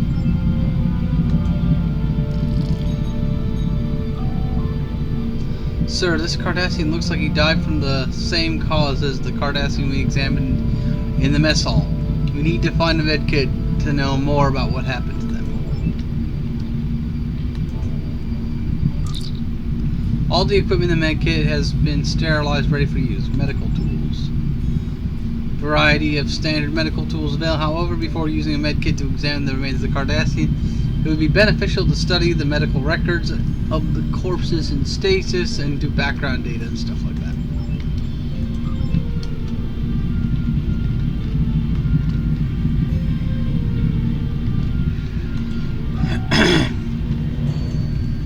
Patient admitted with severe laceration suffered while working in engineering. The wound was closed using an auto suture. The patient was released with instruction to refrain from active duty and return for examination in 24 hours. Returned as instructed, complaining of a headache and elevated body temperature. Nausea, white cell count was elevated. Preliminary analysis shows signs of systemic infection resulting from a contamination of the wound site. The patient was held in sick bay for treatment and observation. However, the infection spread rapidly and the treatment standard antibiotics was unsuccessful. A more rigorous treatment regime was formulated, but also proved unsuccessful. The patient's vital functions ceased, cause of death, circulatory system failure, result of sepsis. This patient's body has been prepared for transport back to Cardassia Prime.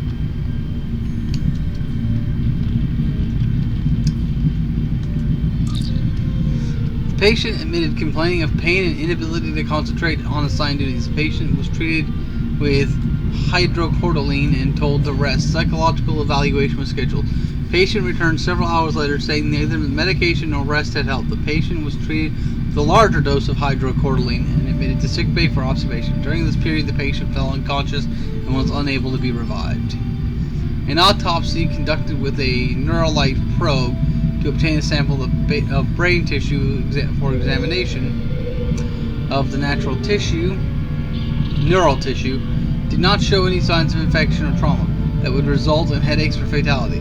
Cause of death remains undetermined pending further investigation.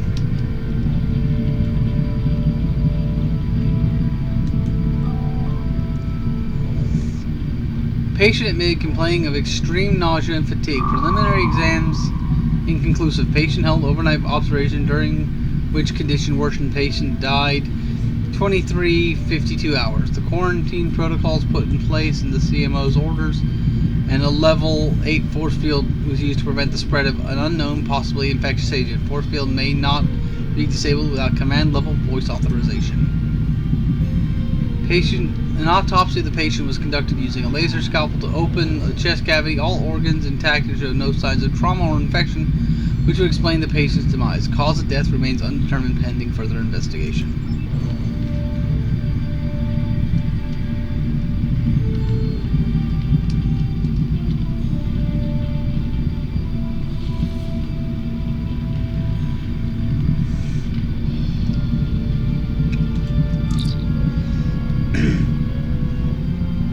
Patient was admitted with a fractured tibia suffered while on the holodeck. Bone was splintered, and treated using a regenerator. Patient returned later complaining of pain in the treated leg as well as elevated body temperature. Patient was treated with a T-cell stimulator to stave off any possible infection. Patient's condition continued to worsen while they are being continually treated to boost their immune system. Patient died 6.2 hours after injury. Due to the extreme rate of deterioration in the patient, infection is unlikely. Fear of a contagious agent may be responsible for resulted in quarantine protocols being enacted. Cause of death as yet to be determined. Corpse to be placed in stasis field pending further examination by the CMO.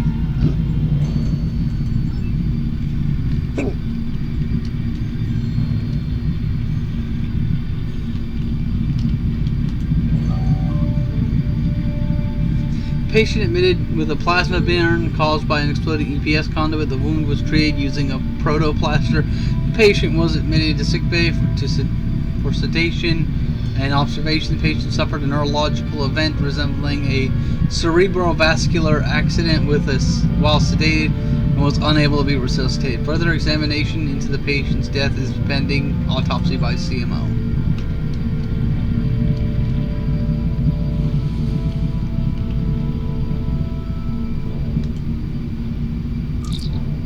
We'll go with the Neuralite probe.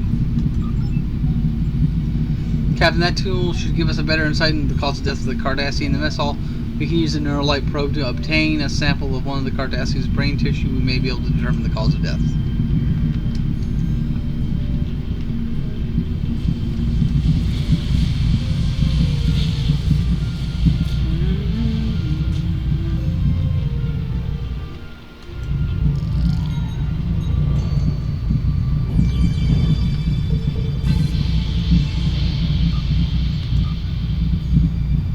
Investigate dead Cardassian. Neuralite probe has determined that this individual died from a radical decrease in neural energy. It's almost as if he was drained by an outside source. All of the brain's activity came to a complete stop as its energy was depleted. Continue. Sir, there's a great deal of interference being picked up on the tricorder, mostly the result of energy residue from whatever was used on this Cardassian. Perhaps we should track it down by following the energy trail. There's a science lab across the hall from the med bay. It should have access to the ship's internal sensors.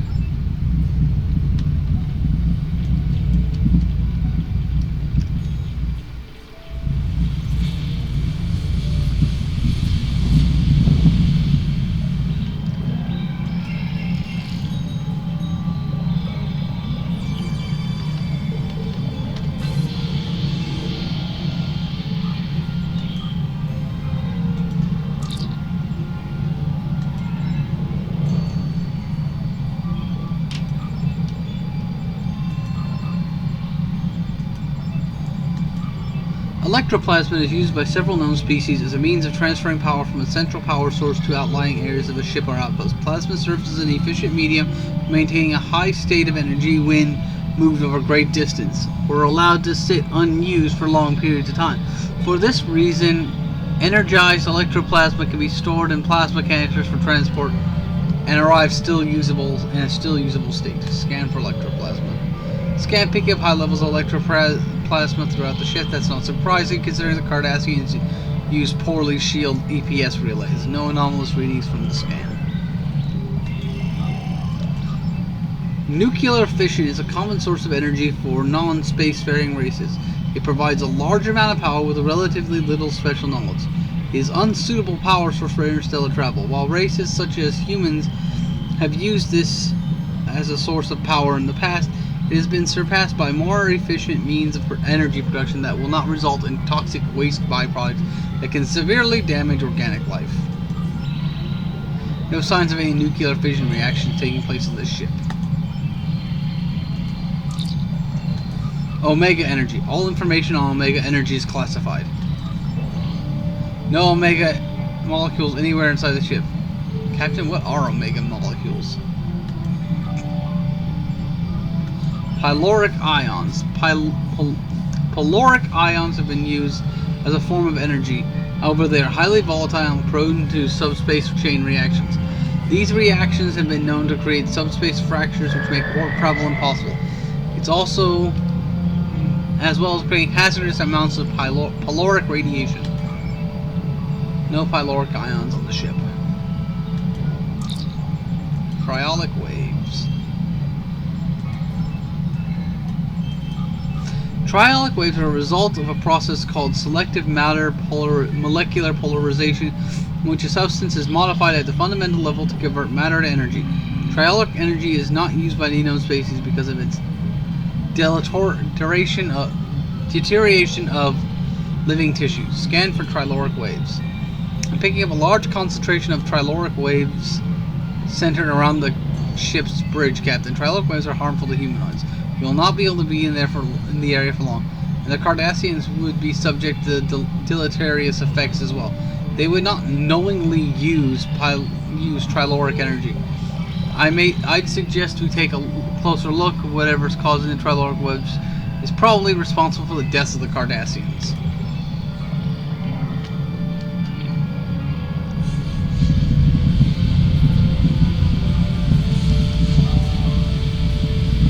Captain, it's headed for the bridge.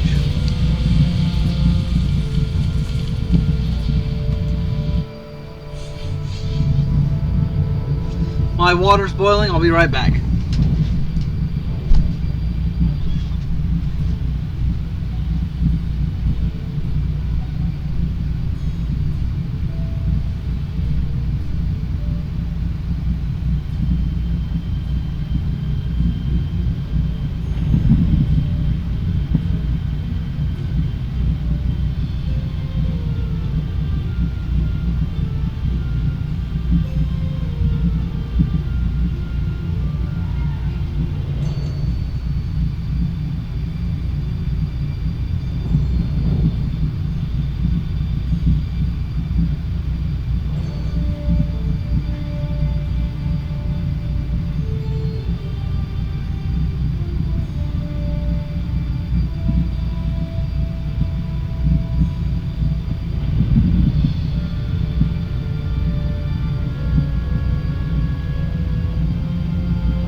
Okay, coffee is being made in the French press right now, so should be ready in a few minutes.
No mistaking them now, Captain. Those were Davidians. What's curious, though, is Davidians are out of phase with us. Normally we can't see them without subspace force field tuned to an extremely sensitive phase discriminator. We don't have that, so how are they appearing in our reality? I recommend checking the accident's crew logs. Maybe there's something that made it easier for the Davidians to exist here.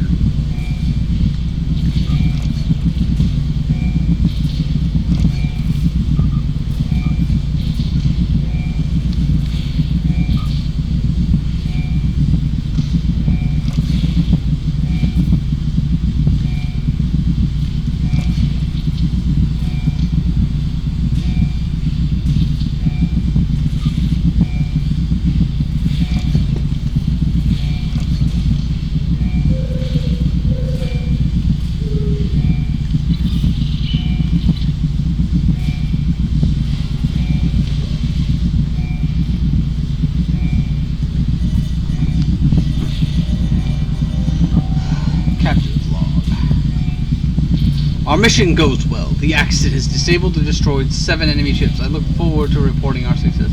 The Chief Medical Officer is concerned about casualties. It's his job because their mind is to operate the ship at peak efficiency. I have read his report about the unexplained deaths and dismissed it. There's always an explanation. He simply hasn't looked hard enough for it. I cannot let his failings disrupt our mission. Goal Madrid is looking for men of purpose to assist him. He wants leaders with the will to use whatever means are necessary to free our people from Federation tyranny. If all goes well at this campaign, I will be seen as one of those leaders. Repairs to the accident go as expected, running low on deuterium and warp coils. Wish there was more time between battles to do more than patch critical systems. But time is the most precious commodity there is. 4 crewmen down, 1 died in battle with Klingon forces, but 3 others died in accidents. I've spoken to the captain about launching an investigation, but he sees nothing but his dreams of glory and return to the conquest of the past. An unusual spike of trialoric energy may be affecting our warp core efficiency. Gotta speak to Dralik and see if his sensor readings have turned up anything. A letter from Mahaj arrived today. She and the children are well. She worries about me. She wants me to leave the true way and return to Cardassia. 6 months ago, I would have ignored her pleas. Now, though, I miss her, and I see no end to this fighting. Perhaps she is right. Science Officer's Log. Stardate 86790.08. My duties are on a combat mission are limited, but I was pleased today to have a chance to scan the approaching Driffin's comet. The comet itself has not been a focus of much scientific inquiry. last passed through the sector in the late 23rd century. My scans, however, reveal that a surprising amount of triloric energy emitting from the comet, as well as a detectable amount of chronoton particles. Triloric waves will unfortunately prevent any closer study of the comet. They are quite harmful to humanoid life, and the captain is loath to jeopardize our mission for my curiosity.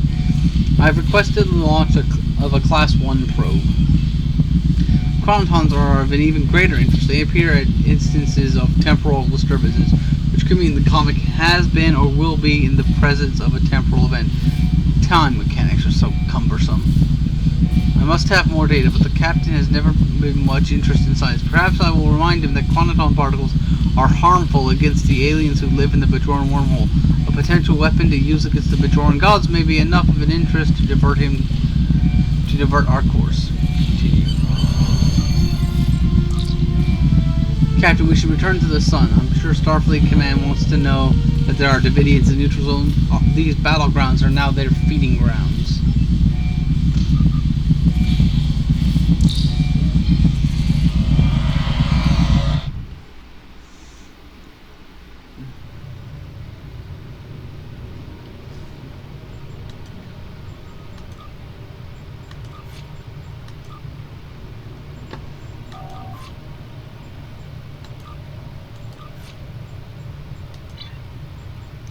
Collect reward.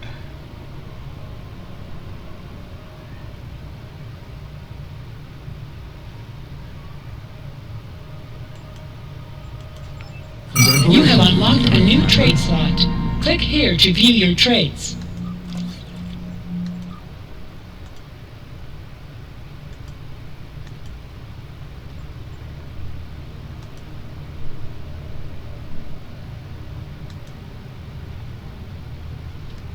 Okay. So, leaves.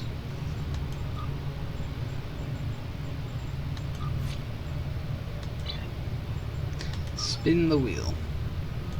I need your assistance with a rather delicate situation. We have an intelligence operative undercover at the Drosna station. Her astute observations have given us an edge in neutral zone in several critical neutral engagements in the neutral zone. 22 hours ago, this operative activated an emergency subspace beacon. Zamara would only contact me in this matter if she was about to be discovered by the enemy or her life was in danger. I'm understandably concerned. I need you to go to Drosna and find Zamara and assist her. Take her to safety if you have to, but don't blow her cover. If you go in there guns blazing, you may get her killed. I access your logs. It's been quite some time since you had some shore leave. I suggest you visit Drosna for some downtime.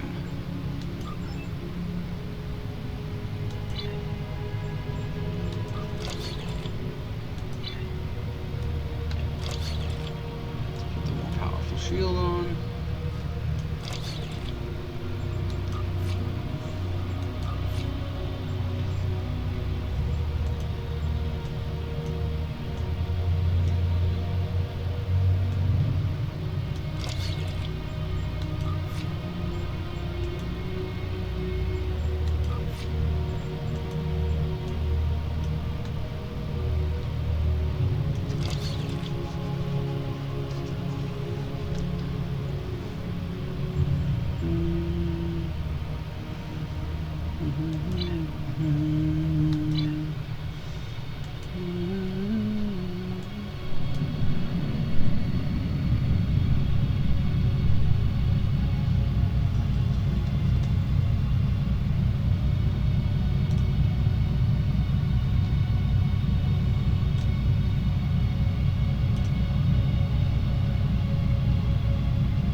I'm gonna go check on my coffee.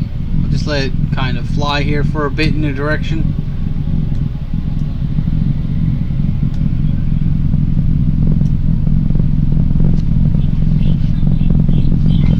Maybe we'll get some new audio logs. Still looking.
Hello, needs dog error.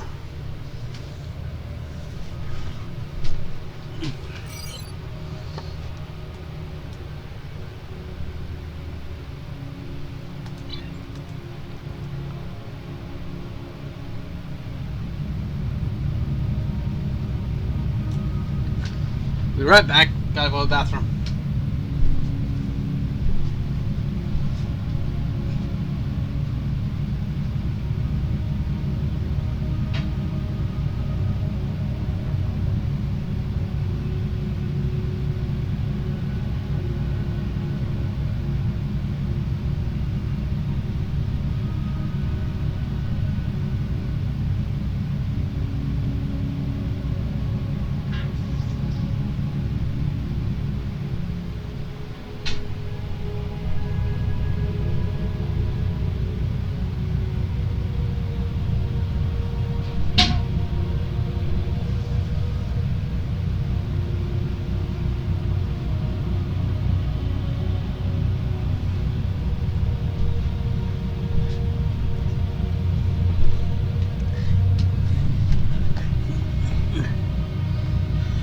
So, how is everybody today? I'm just kind of flying around sector space while I eat something more substantial than Pop-Tarts.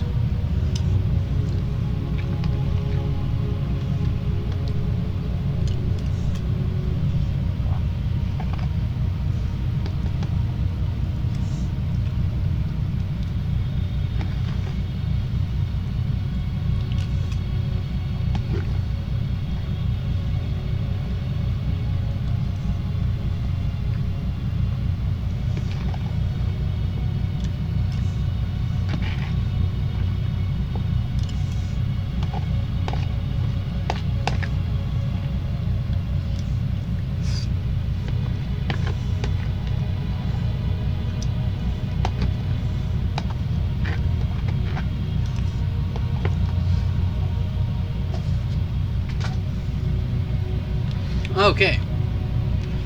Food eaten. Time to get back to the missions.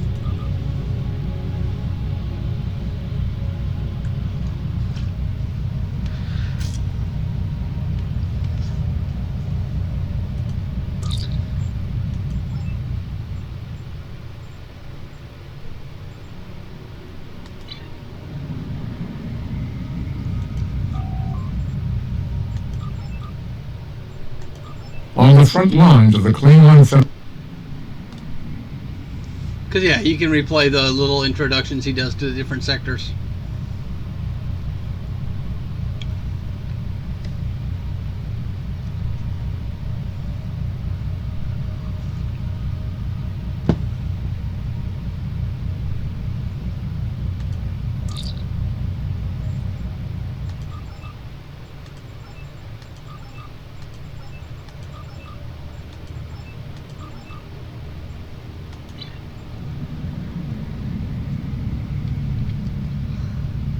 So, just wake up, Naze?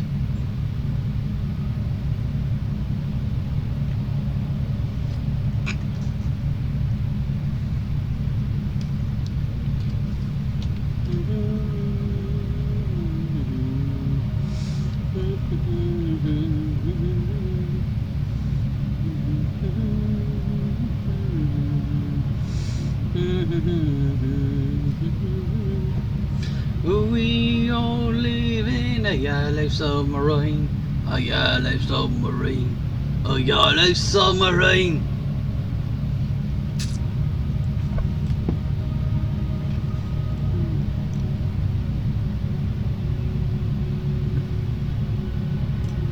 Too bad you can't make your ship yellow. That'd be hilarious.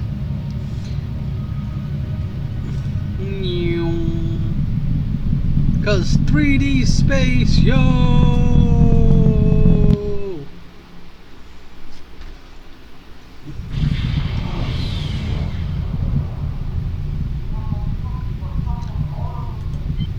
No, no, no, no. No, no, no, no. Hey, hey, hey. Goodbye. Welcome to Dorzina. USS Sun. You're cleared for docking. We have everything you'll need for shore leave. and a few things you didn't even know you wanted. Shopping, drinking, dining, entertainment. You'll find it all here. And don't forget the 77th rule of acquisition. If you break it, you buy it.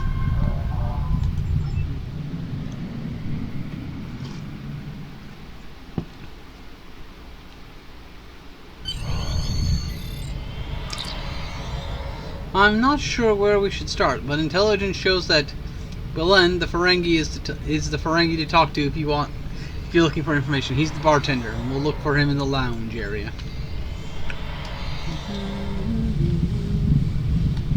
That person made a kind of cool looking race.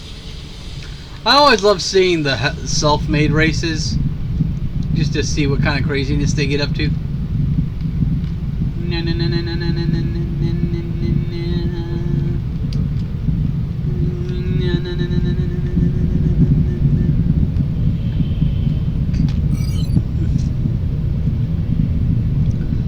Ship selectors in the front.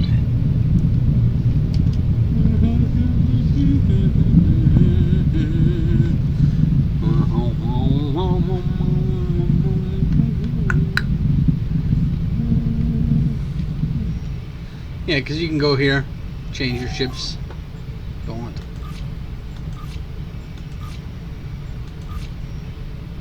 Import this again. Can't customize it here. Just change which ones you got selected. I guess they have it there so if you buy one of the ships that you get on the Dursana station, you'll have access. Ah, good. The bank.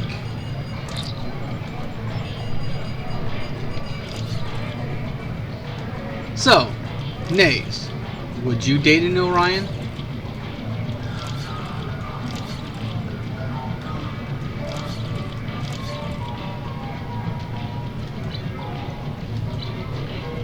Go to the exchange. Got some stuff I'm gonna put up.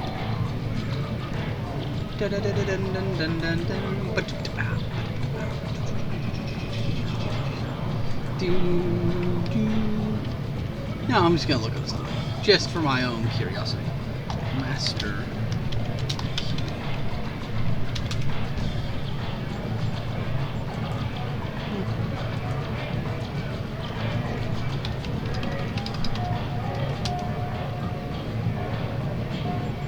Yes.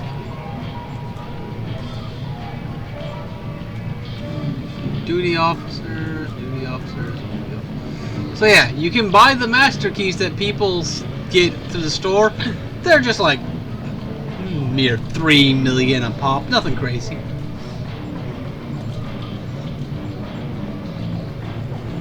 We'll do 5,000 for the lockbox just to see if someone will pay it.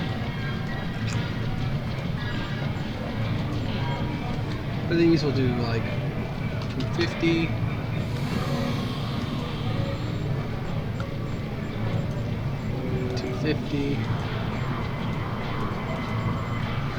$250.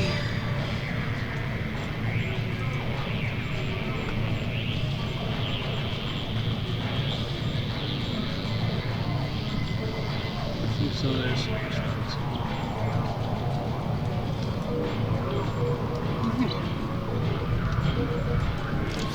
anything to make my inventory look a little less overfull.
Let's see. Is there anything in the C-store that I need to unlock? Nope.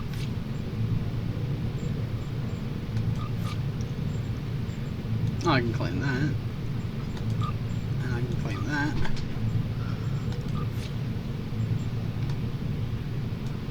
I don't see how this one uniform here costs $550.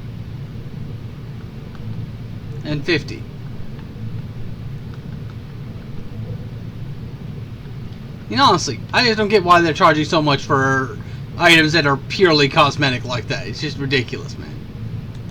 Like, if you want that, ooh, you get to do this. Especially since Troy's outfit is gender specific.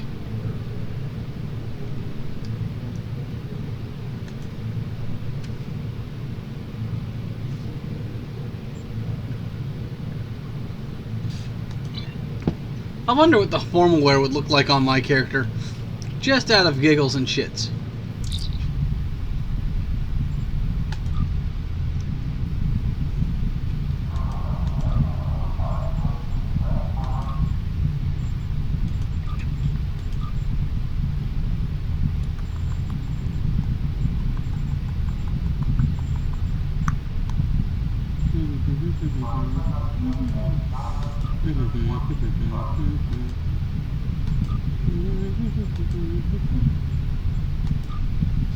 Ah. Not bad. What do you guys think of the formal wear?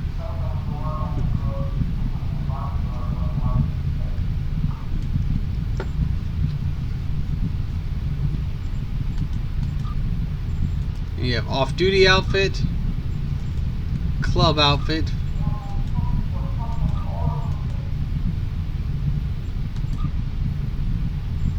Interesting. Let's see what the formal wear looks like on a lady type character. Ah, you can't do the formal wear on the bridge officers? Well, that sucks. Big Willy Wonkas. Create. New uniform. Go with the formal wear. And leave it the way it is. Purchase. Outfit uses invalid parts. How is that invalid parts?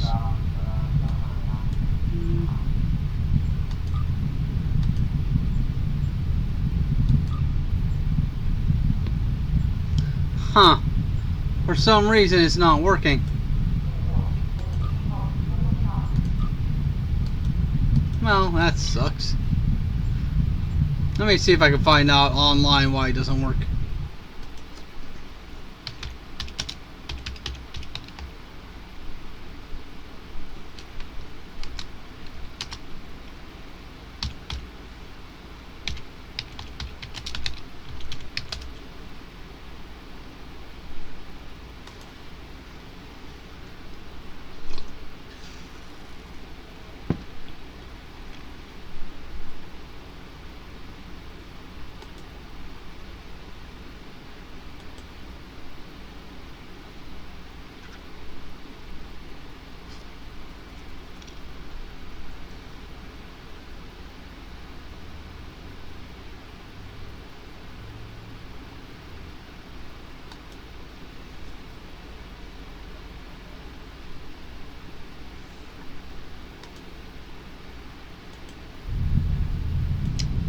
I guess it's just a piece of equipment that doesn't work anymore. That's strange. Or I'm just doing something wrong.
There, it worked.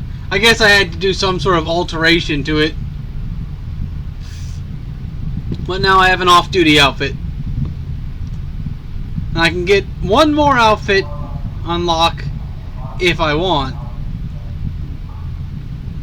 If I join a fleet, because that will give me the fleet's uniform. So yeah. Since I'm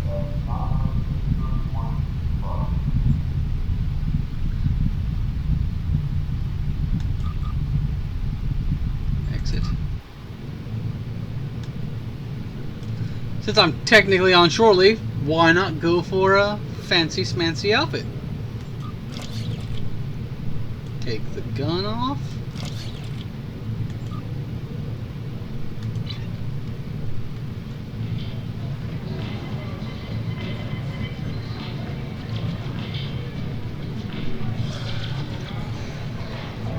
So yeah, now I have an off-duty outfit.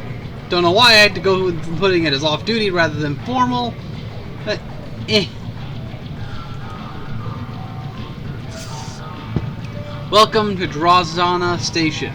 Drozana Station, home of the finest libations and pleasures this side of Rix.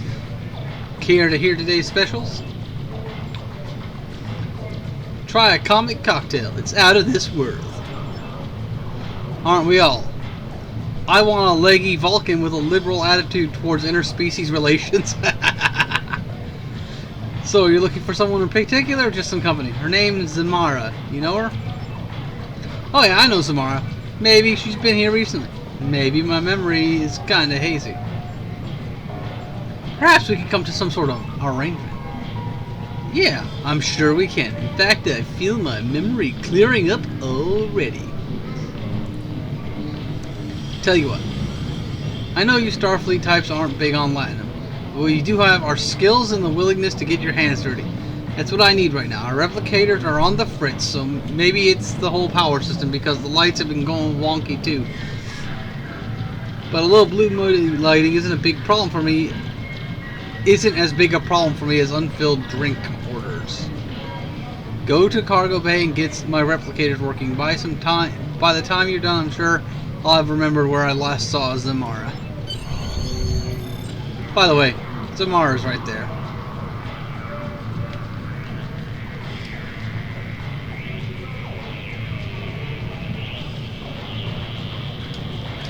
I just can't talk to her yet.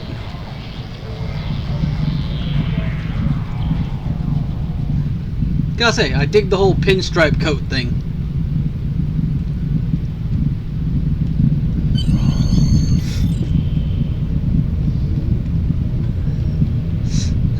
Leggy Vulcan with liberal attitudes toward interspecies relations. Ah, gotta love the Ferengi.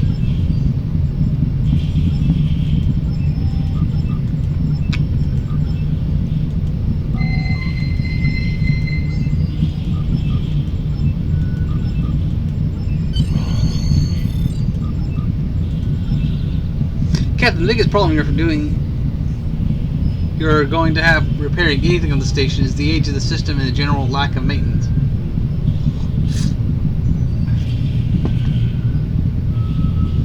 Durazna was built mid-23rd century, and many of the systems on the station haven't had a major update in more than a century. So you're dealing with an EPS system that can't handle the strain of running modern equipment like replicators. I did some digging through our database. I found a log made by Starfleet Corps engineers who visited the station in the late 24th century, made some repairs to the EPS system. The log says you need to regulate the power flow by routing it through various subsystems. It's almost like you're using those systems as ancient circuit breakers. First thing you should try to do is scanning some of the damaged systems and power couplings in the cargo bay. You should learn how to properly align the relays.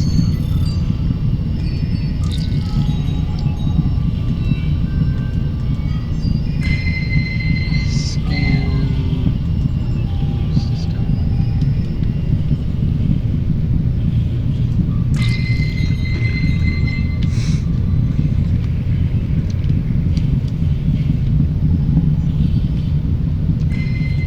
Gravity controls.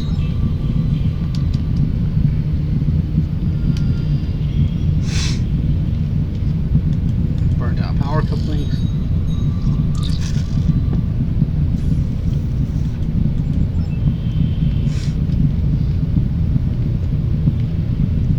Scan environmental control panel.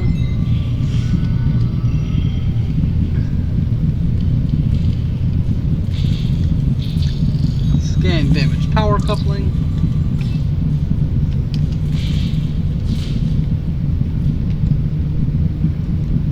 Scan defense grid. Okay.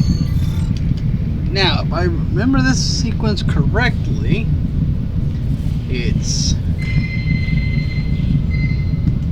replicators and EV controls.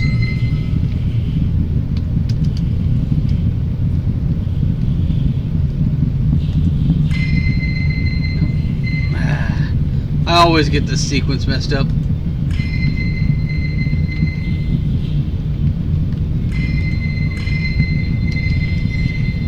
And I think it's defense systems, then probably, yeah. Okay. Now I remember. At least I hope I remember. So, replicators, environmental controls, gravity controls, then I think it's the defense grid, and then the hollow suites, and then the two first ones again. Defense grid.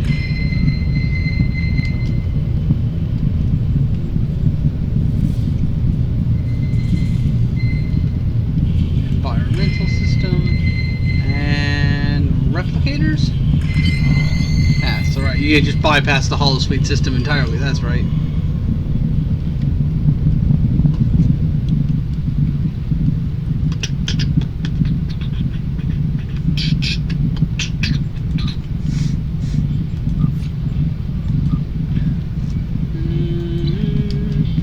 Analyze probe for alien artifacts. Theron particles.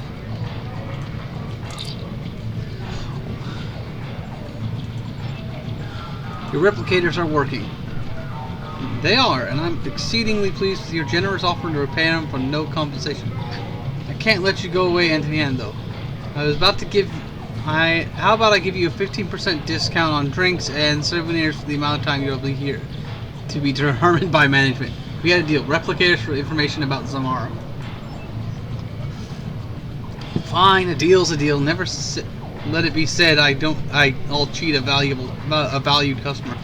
Personally, I don't know why you're interested in her. She's a looker. But just try talking to her. She's more paranoid than an obsidian order agent in a room full of Tal Shiar.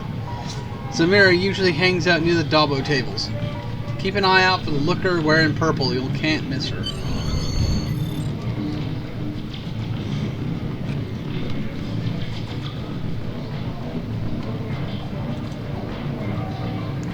Be careful. They're watching. They who? Shh. Keep your voice down. I'm being watched. I've seen too many familiar faces in the crowd. Others are shadows, watchers in the dark. I see them out of the corner of my eye when they think I'm not looking, but I'm always looking. When the lights change, there they are. I was sent to help you. You weren't sent to help me. You were sent to watch me. Drake needs me to keep feeding information to Starfleet intelligence.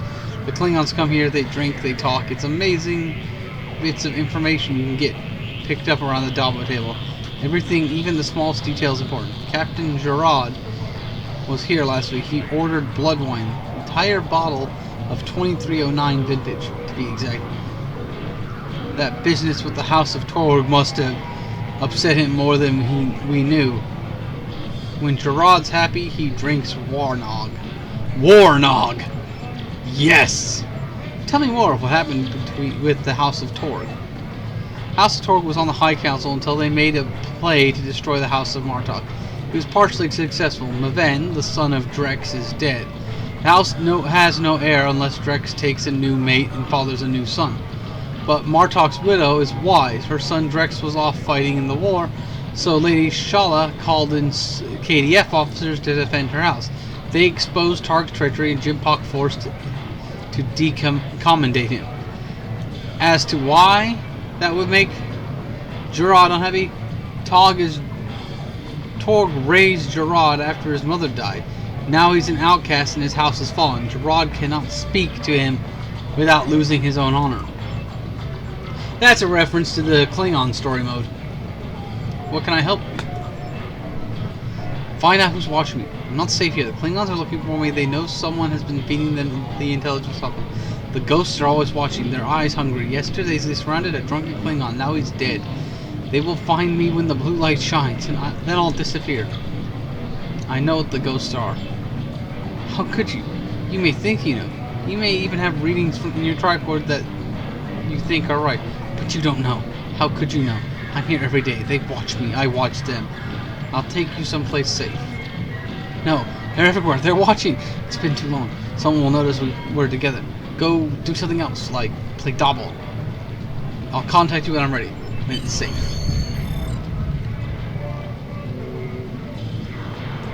Spin the wheel and win.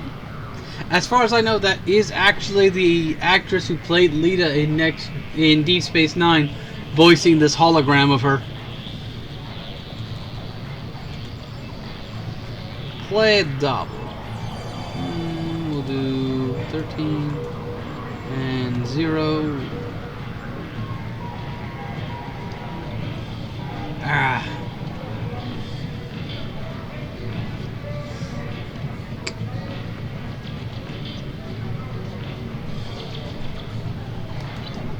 Yes, it is nice. Spin the wheel and win. And we'll do 1. Do a bet of 100. Place bet.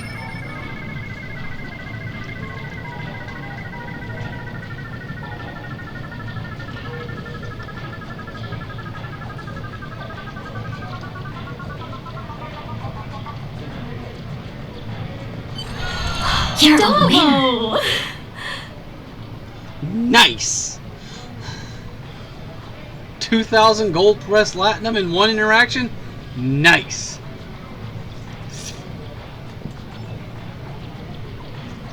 I couldn't wait for you to get lucky. We'd have been here all night. Continue. Tamara wants me to give you a message. She wants to know if you're interested in finding out what's really going on here in Drosna Station. Don't worry, the table isn't rigged anymore. You need to check out the lower levels. I access code for you. You pass security. If you want to talk to her again, I suggest you collect your winnings and catch her before she's gone. Thank you.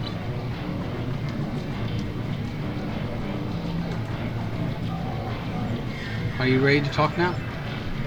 You don't need to worry about me. I'm going to leave this place to the ghosts. They seem to belong here more than we do.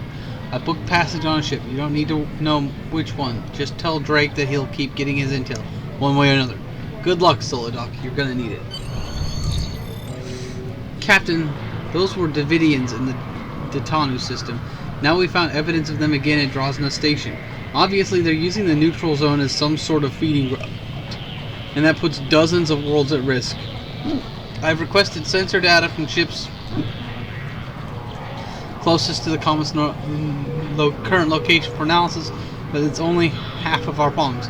If the properties of the comet are somehow easing the Davidians' entry into this area of space, how do we stop them? Recommendations? Closest research facility is Deep Space K7. I recommend we consult with the scientists there. Okay. Oh, and over here? Fun little thing. Gold press latinum conversion device. It lets you basically buy latinum for tokens. Looking to unload something? Might be interested. Prototype console. Let's try prototype console. Hey buddy, looking to sell a prototype console or a prototype Andorian weapon to an honest collector? Doesn't look like you have any I need.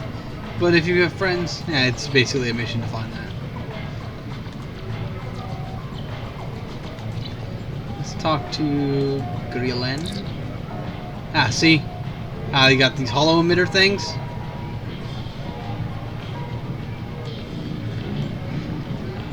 Because what you can get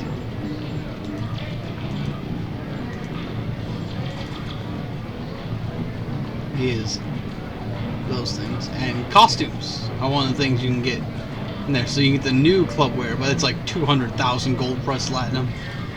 Trophies. Subspace party amplifier.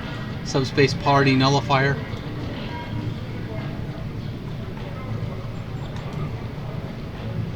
But yeah, you can get like hollow emitter versions of ships, which allow you to kind of distract the enemy.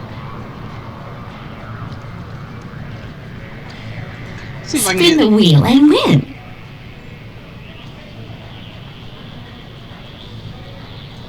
Tell me about Dabo with Lita. Dabo with Lita is a fully licensed product of Quark Enterprises. All rights reserved. Spin the wheel and win. So yes, Quark licensed Lita when he made his own corporation after Deep Space Nine. Sure thing. I'm Lita, the First Lady of the Ferengi Alliance, but I used to live on Deep Space Nine and run these tables. After the Dominion War ended, I left DS9 with Rom to live on Ferenginar. He's Grand Magus, you know, and I'm so proud of him.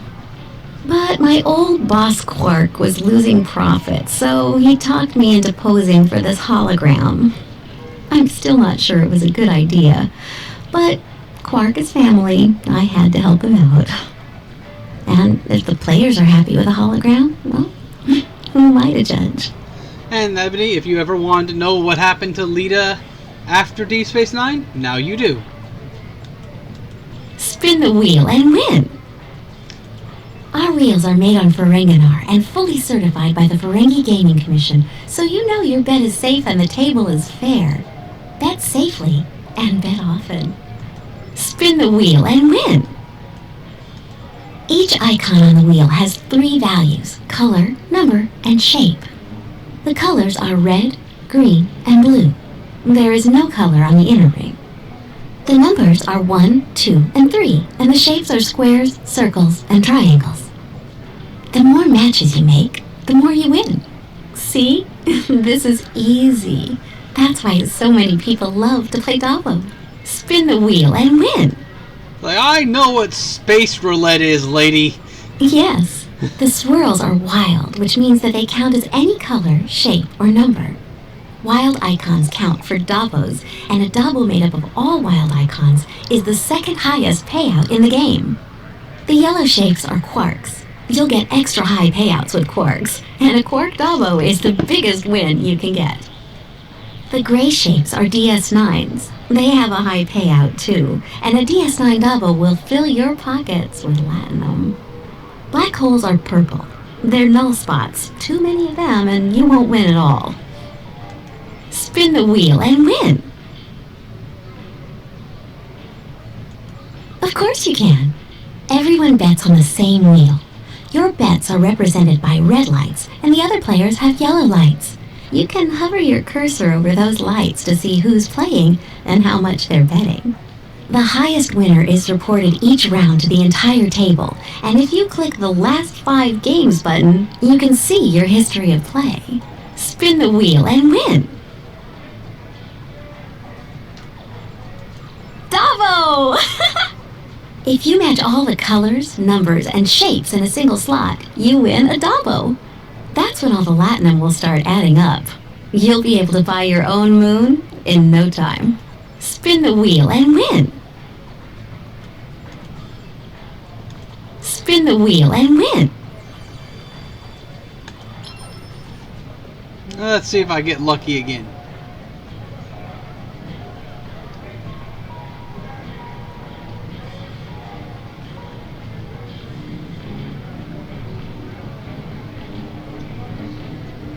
Nice!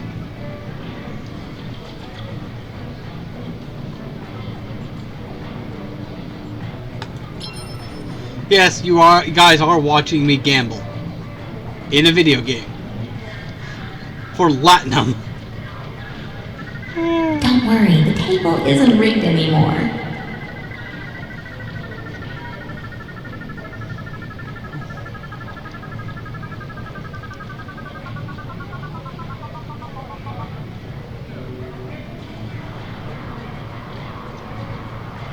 Nice.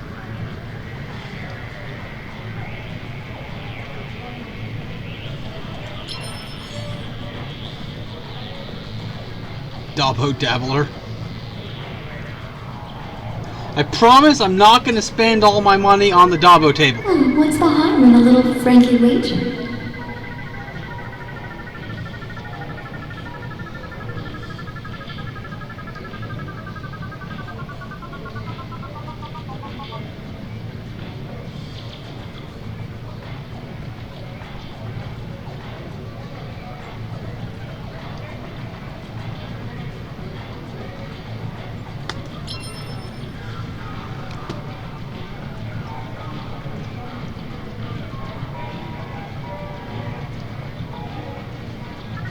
Ready to get lucky?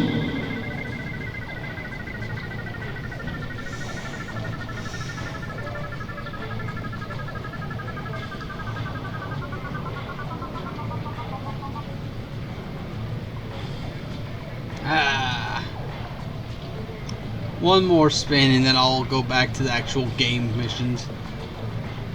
But this is pretty much the quickest way to get Latinum in the game, and Latinum's a precious resource to get.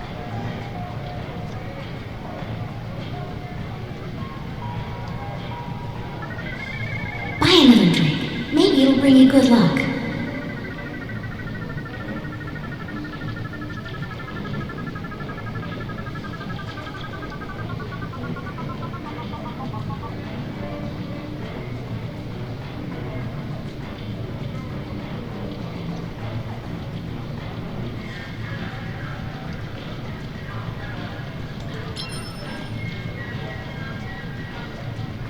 And like I said, Gold Press Latinum can later be used to buy new ships within the game that you can't normally acquire. It's also used for certain things. Doing this wrong.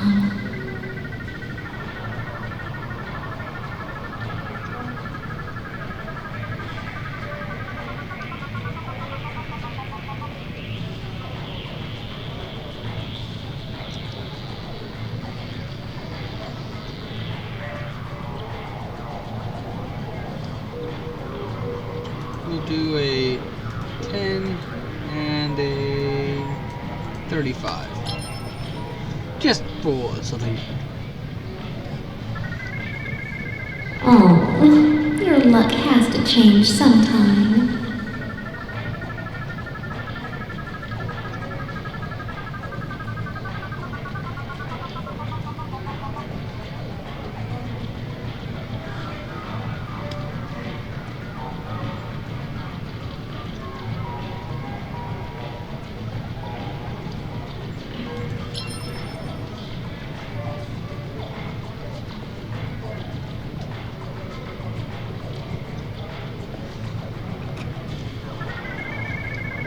Oh, your luck has to change sometime. She sounds so condescending.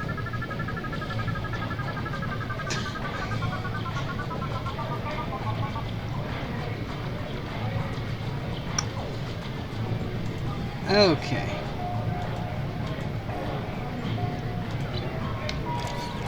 Like, damn, Tribbles, stop breeding!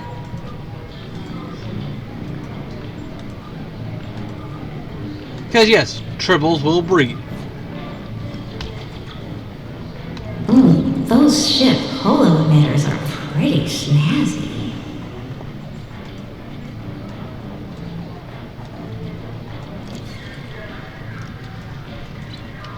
But only as long as you have some sort of food product in your inventory.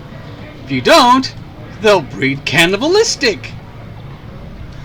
Tribbles. As horrifying a thought as that is.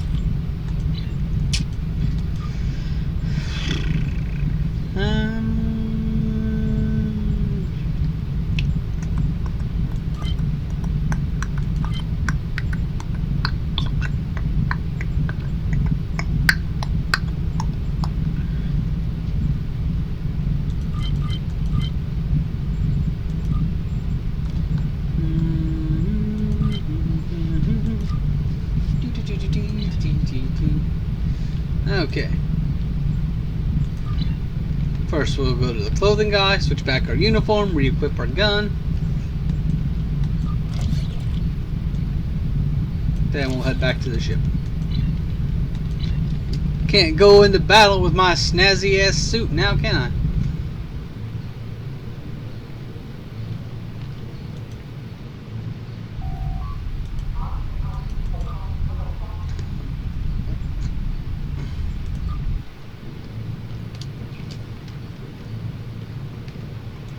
Oh, this is another resource type you have in the game called Lobby crystals, which also let you buy ships and fancy bridge officers.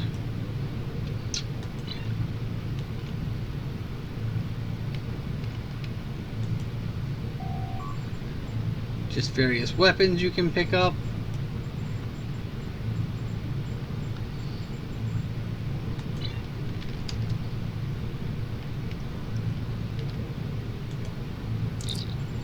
Level 5 weapons you can pick up.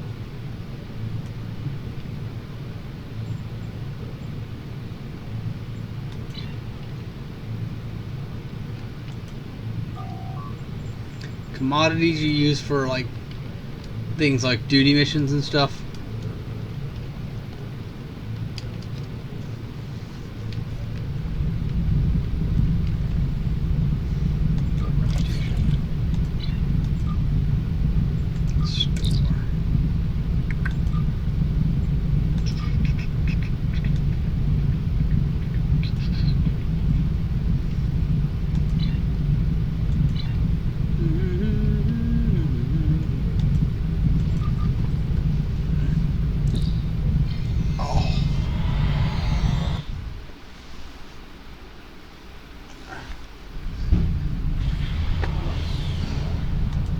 Go to sector space.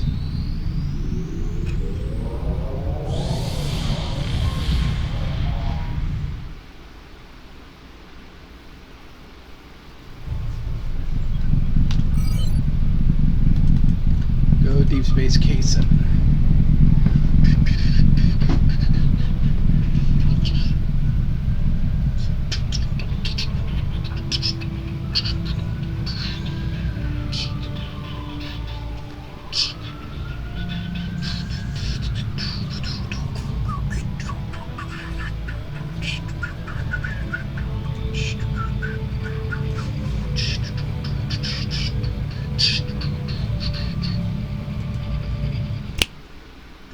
So, how are we enjoying Star Trek Online so far, my fine feathered friends?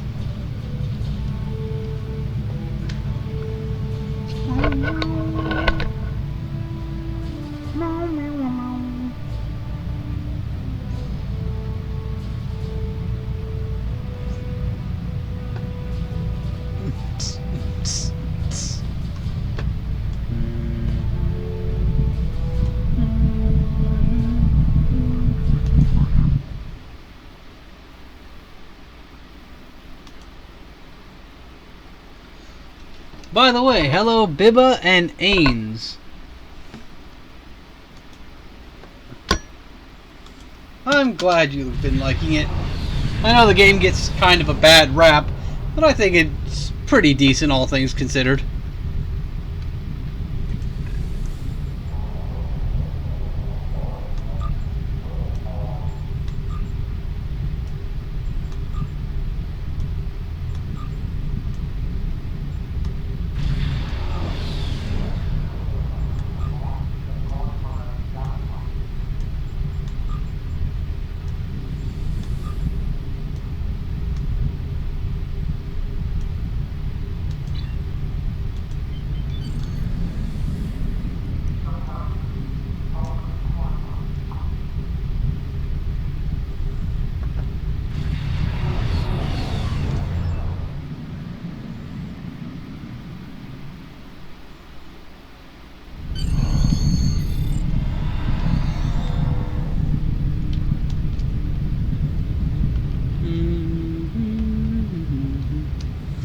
I'm gonna go to the shipyard and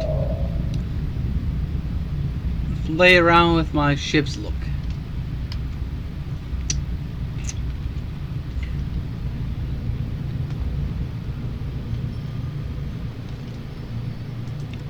Customize starship. Let's see.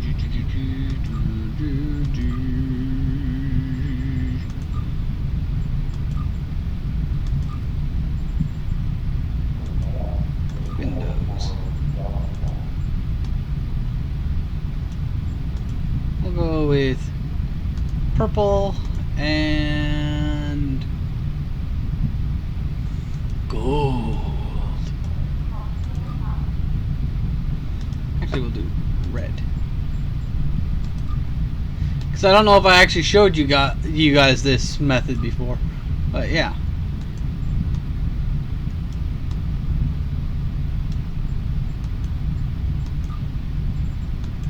Or that one. Rapier style hull. Saber style hull. Hussein hull. Rapier nacelles. Or Hussein nacelles. There's also this style, but I don't have the Zen to buy it yet.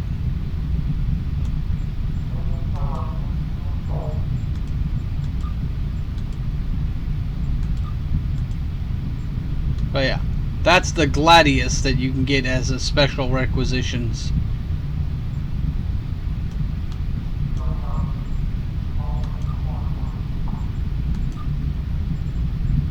Do the Ushane, the Raptor, and Saber.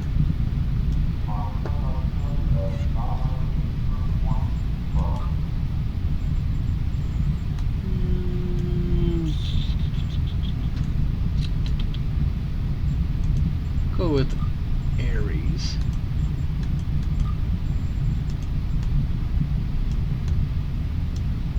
And purchase. And there we go. I've just changed the look of my ship.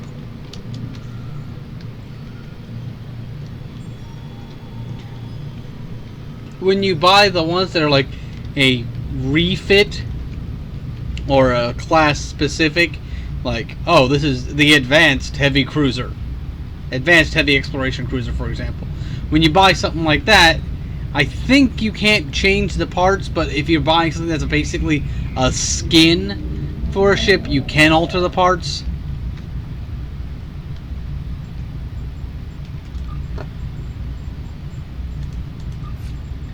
Yeah, if you go to tier 1, that's tier 2, is like you got that, that,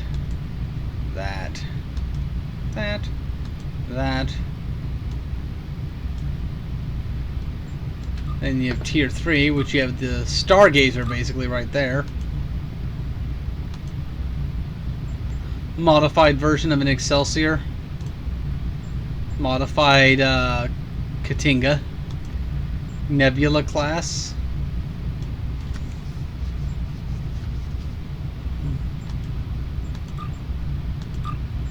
Say Gorn vessel. Type of Raptor. Thunderchild class, which kind of looks like it might be a modification of a Akira class. Valdor or Vendel Destroyer. Corvang Venture, which I think is supposed to be an updated Galaxy class, basically. You have the Scourge Destroyer, Nausicaan ship.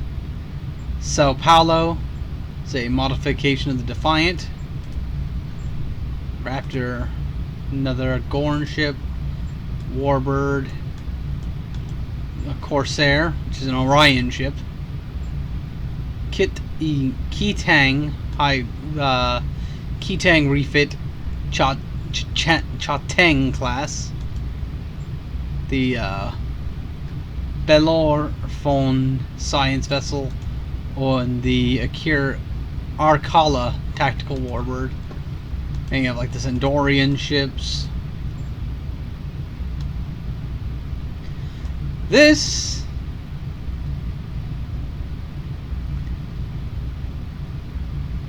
let me find it.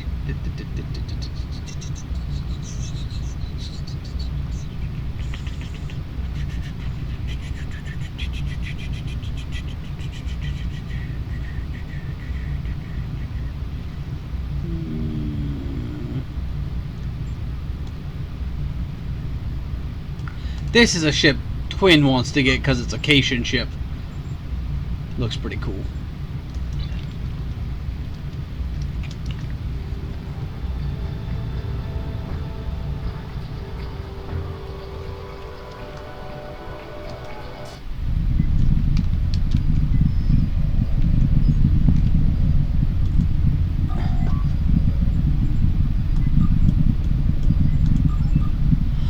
Well, that explains why the Drake was interested in the prototype. It's a complete failure at detecting polarization cloaks. But if I added a phase modulator and reversed the polarity, these modifications should be no problem, Solidoc. And when I'm done, this beam will pack quite a punch against phase-shifted Davidians. I'll forward the weapon to Drake as soon as I'm done. Be careful, Davidians won't stop. I'm afraid we will have to be ready for a fight. Captain, we've done what we can for Zamara. We have the information we need about the Davidians, and Lieutenant Kalapo is working on a weapon we can use to fight them.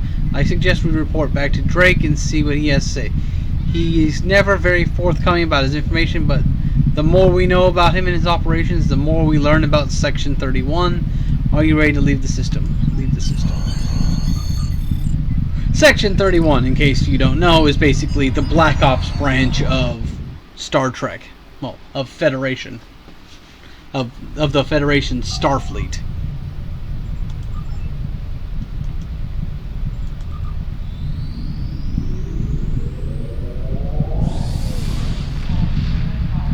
Again, I don't know why the warp contrails change color from time to time. They just kind of do.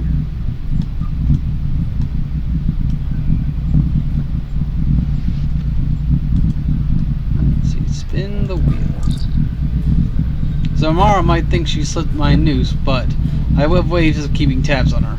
It takes special care to know all the people whom I have in interest. But you already know that, don't you, Solidoc? The ghosts that Zamara mentioned concern me, however. We've already countered Davidians once. It's likely they are on Durosna Station as well. I won't let them use the Federation citizens as food. Lieutenant Kalapo has completed work on the synchronic distortion prototype rifle. It should help you when you're ready to enter the lower levels of the Drosna Station. Of course, you can also come back and get these things later on if you want. I think they scale them up based on your level. Congratulations, Lieutenant Commander.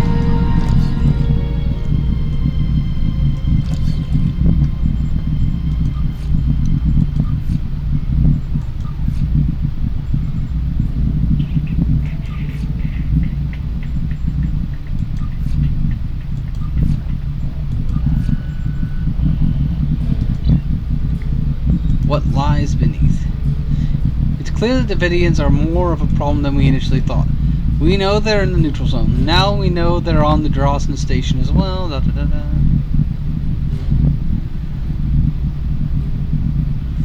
Those lower levels aren't used as part of the club there. They haven't been maintained for years. The Ferengi are, of course, quite reticent to put any effort into maintenance that isn't absolutely necessary. That means we really don't know a lot of what's going down there. Zamara's code should get you access. Take a lift down and check it out. Previous Starfleet encounters with Davidians have indicated that they will create nests around temporal portals they use, so keep an eye out for anomalies. If we find a portal, we'll know where and when the Davidians are feeding. Oh, and I expect it to be messy down there. Don't forget to take an emergency beacon.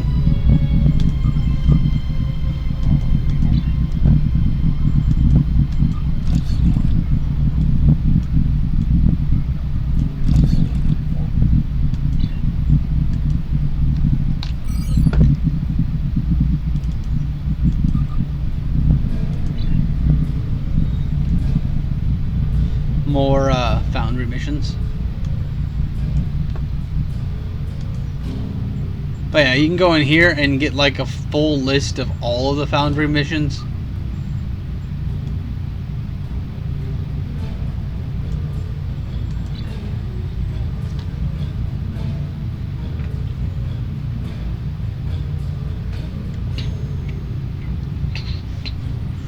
I have skill points to spend. How much?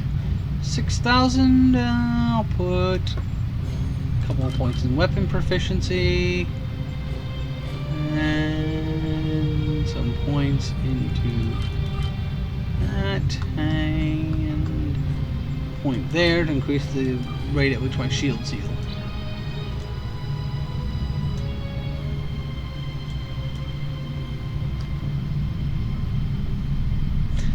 But yeah, if and when I ever have the money to do so, I'm going to try to buy all of the ships ever in this game. I mean, I won't be able to use them all in one character unless I buy a whole bunch of ship slots, but I just want to have all of them just so I have the choices, you know?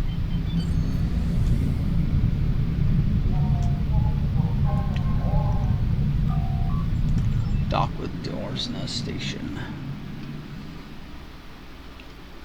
Depending on how long this mission takes, it may be the last mission of the game, or it might be, or there might be a mission after it. Well, last mission for the day, I should say.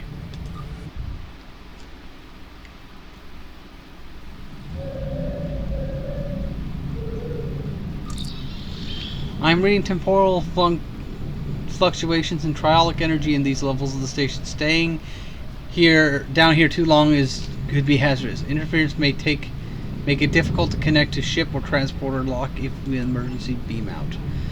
This level primarily contains power junctions and EPS conduits in the rooms above us. We need to reach the maintenance lift and take it down to the computer core.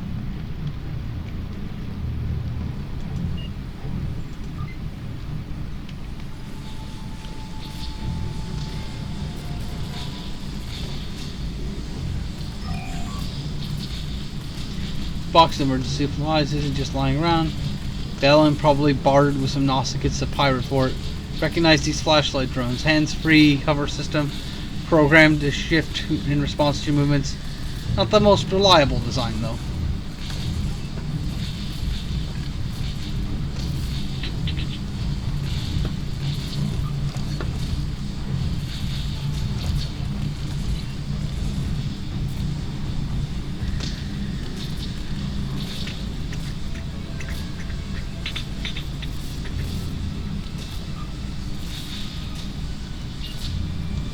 I don't have enough abilities to need a second tray just yet.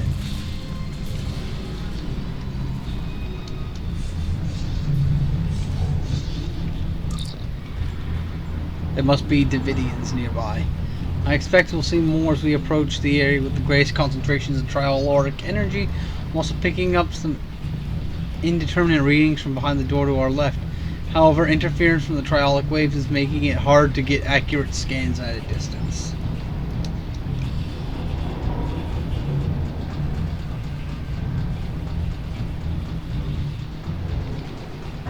Examine door. Sir, this looks like this door's stuck. We'll have to find another way around. One of the maintenance doors and passages should work. Enemy targets on sensors.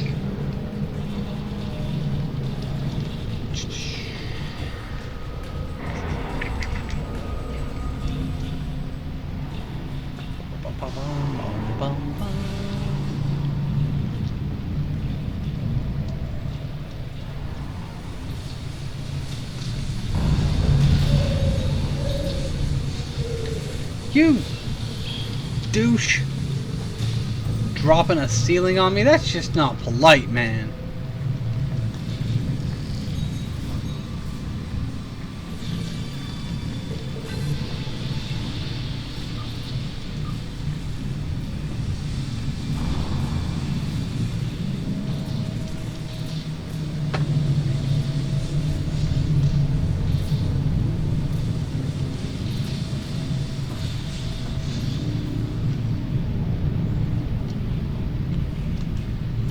Because, you know, there had to be giant space spiders.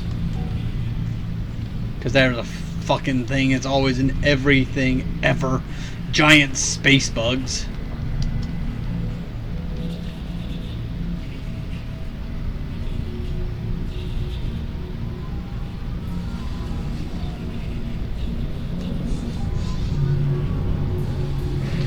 Enemy target on sensors. Flanking damage detected.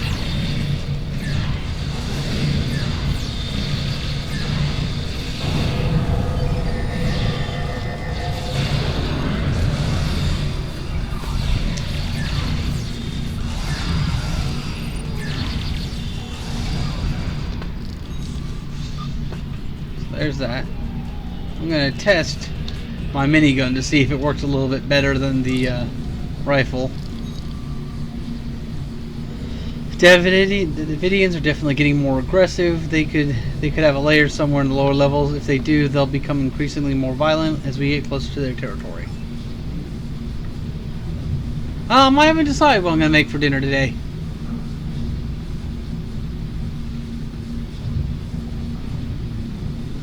The synchronic proton rifle should have a significant effect against Davidians. Proton B mode should be especially effective while the Davidians are phase shifted.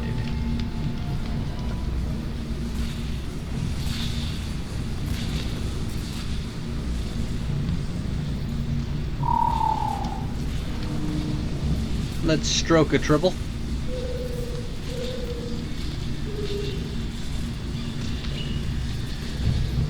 Oh, the chili turned out good, like always. Someone's put the lift on emergency lockdown. We'll have to override the lockdown code to access it.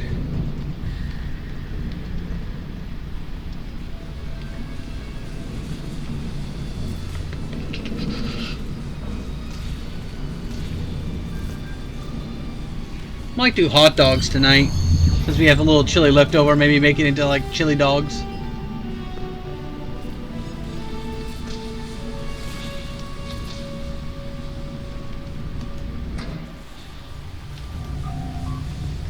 This isn't the core level either. It appears the lift is stuck. Well, somewhere in the maintenance level for environmental controls and waste recycling. We need to track down the damaged junction, this floor, repair it, and bypass them before we can take the lift to the computer core.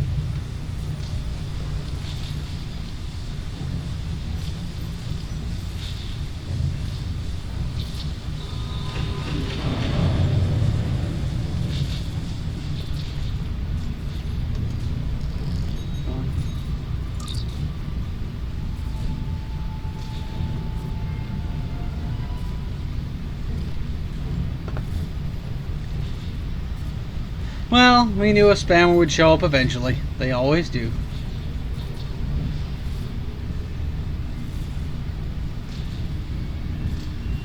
Let's see what it looks like. Someone locked the door with an emergency encryption key. It looks like the key itself is a kilo quad long.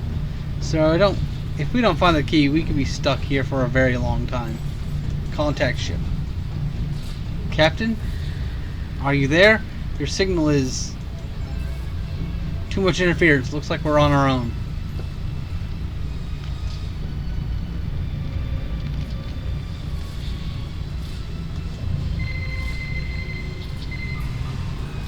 There's only one kind of spam I like. It comes out of a can. Yes, I like spam from a can. Enemy target on sensors.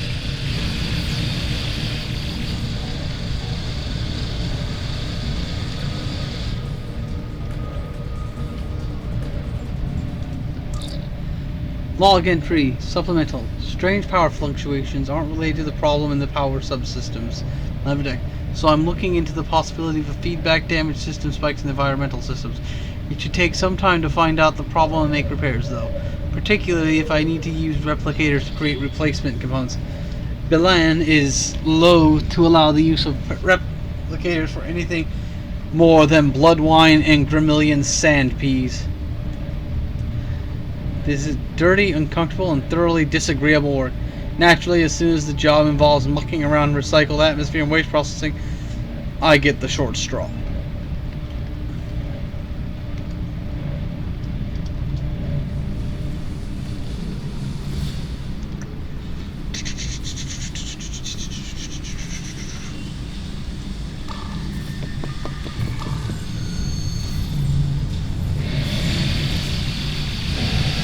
Enemy targets on sensors.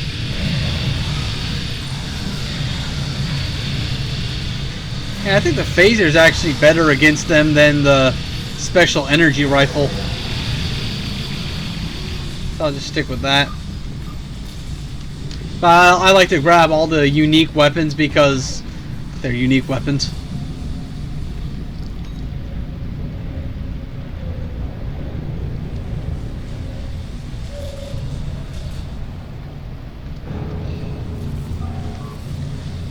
Hello? Is someone out there? Please help me. That voice is coming from a communications console on the wall, Captain.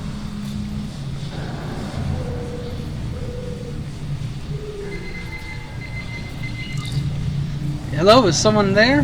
Who's this? Please. You have to help me. I came down here to check on the atmosphere regulators and someone shot me. Who shot you? I'm not sure. I didn't get a good look. He was so fast. Please, if you find a way to open this door and get me out. I'm activating a manual override. Try to reach the power release lever. Oh, prophets! No, he's back. He's... No! And... dead.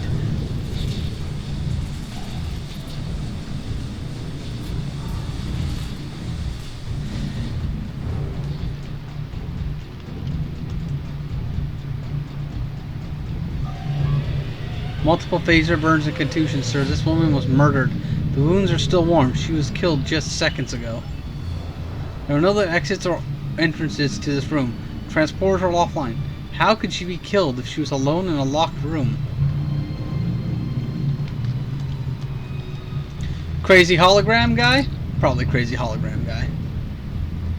Log entry, supplemental. I've upgraded a few components in this level, including a remote override or bleed valves in the environmental controls. Hollow emitters to expedite further repairs. Security overrides in case of emergency. I'm starting to suspect that the low-level radiation I've detected in these decks has affected the station's inhabitants, and that some are showing signs of transient acute schizophrenia and paranoia. I have to maintain contact silence for now, so they don't interfere while I'm trying to repair the systems. Once I've corrected the problems causing the radiation leaks, I'll deal with the symptoms. Log entry, supplemental. My work will take far longer than originally anticipated. Fortunately, I've engaged the safety interlock on the maintenance lift. No one will come down here without me knowing about it. I found several program errors and have purged the affected subroutines. This work is much easier now. Soon everything will be under control.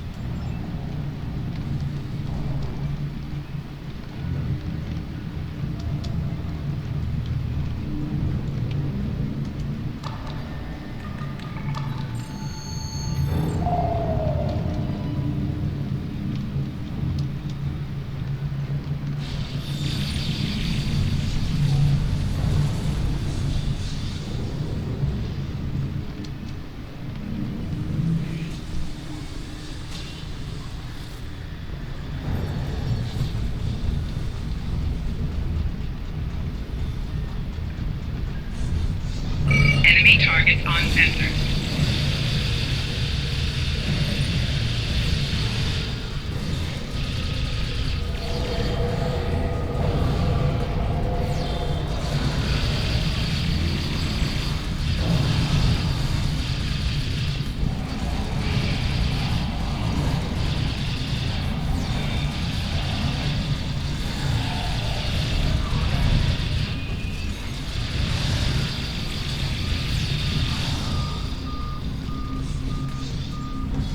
Bypass relay.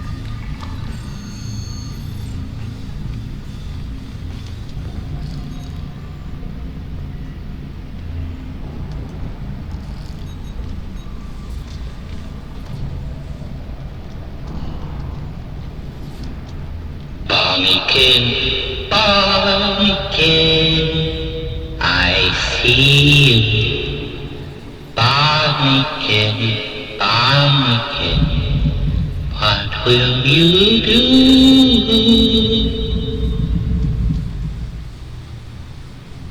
But that's not creepy at all.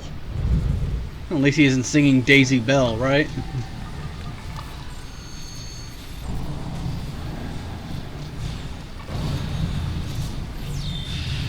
Enemy targets targets on sensor.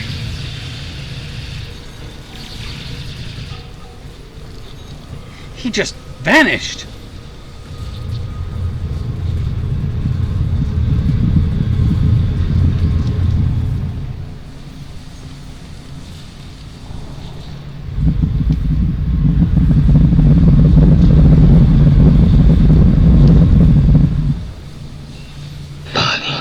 Bonnie-kid, dress all in red.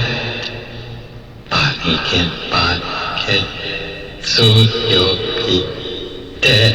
They sent you, didn't they?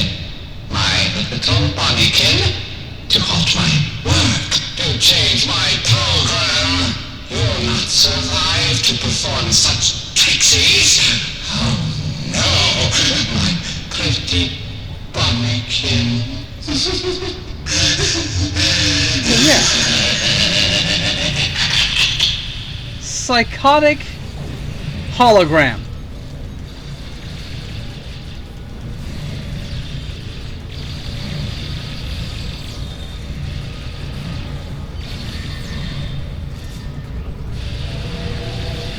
Yeah, I know, right? It does sound like the same vocal distortion. But as I said, at least he wasn't singing Daisy Bell. That would have been way too easy.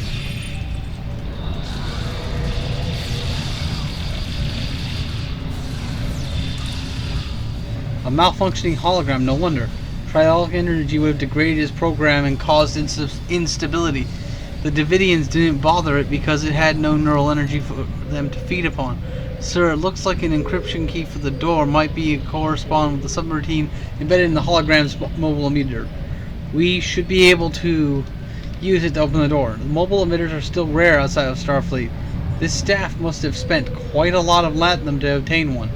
If you ask me, Balin might be selling more than drinks in Dabo. But it would be best if someone keeps an eye on him. I have feelings that Franklin Drake is doing just that.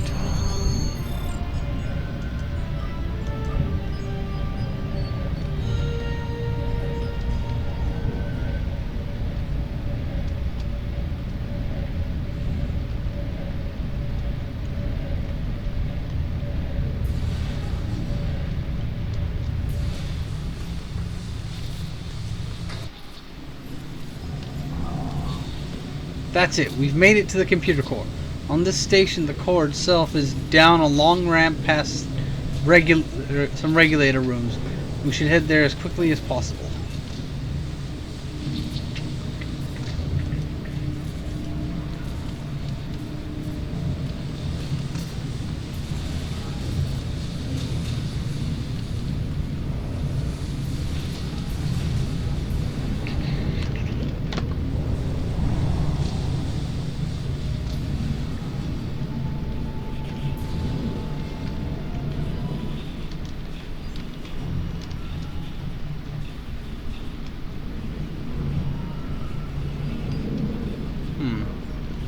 Must need to click on something up there.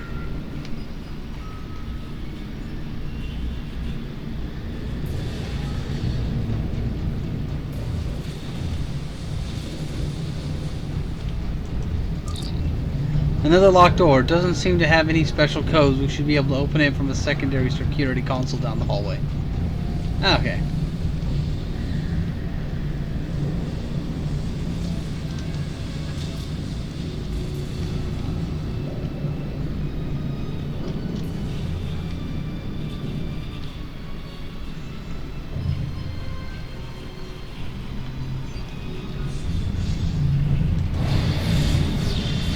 Enemy target on sensor.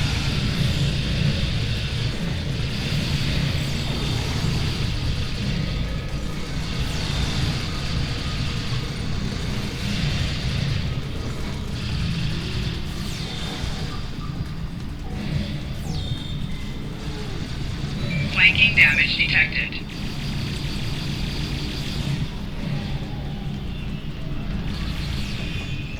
Now they can deal with that guy while I do the core access here.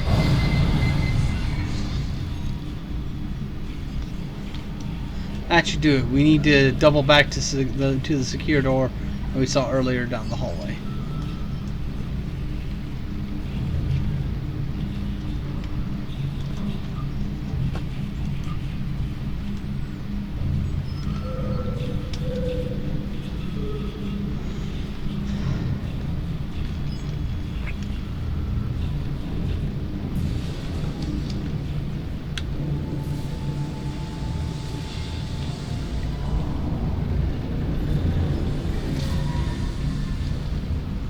Through this doorway, down the ramp. 2 exits.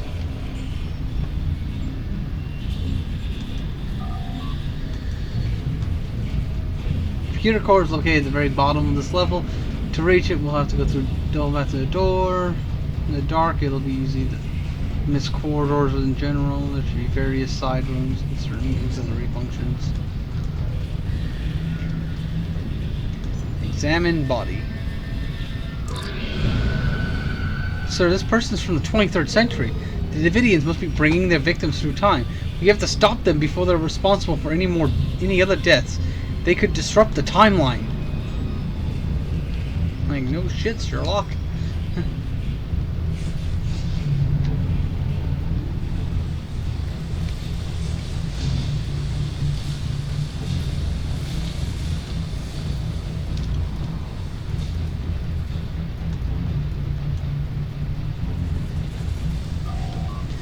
If I recall the details of this sort of station correctly, sir, the computer core usually has intrusion countermeasures and defenses to prevent enemies from stealing or sabotaging critical elements. Perhaps your tactical training, you could reactivate those defenses to assist in fighting the Davidian incursion. Okay.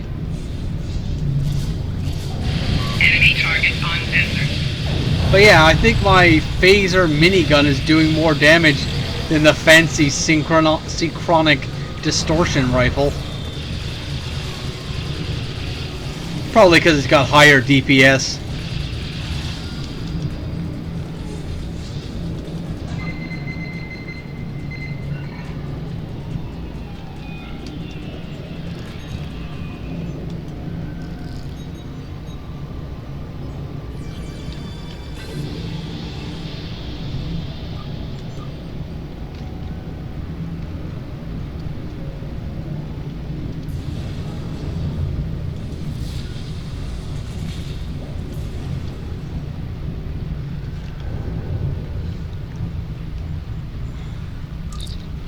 It appears to be a regulator room for one of the core's computer's power systems.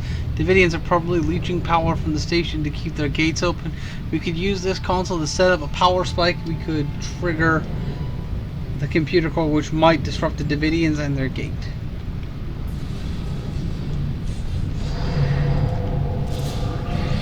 Enemy target on sensor.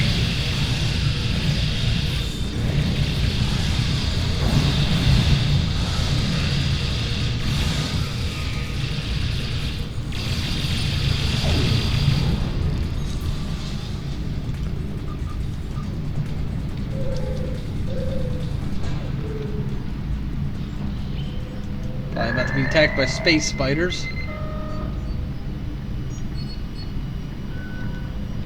Huh, no space spiders. I am shocked. They'll probably show up later. Because there's always spiders.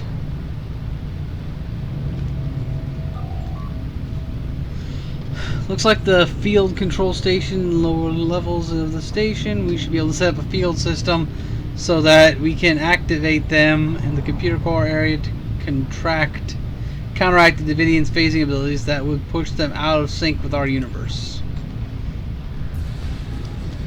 I think the Davidians are from an episode of Next Gen or Deep Space Nine. I'm not sure which.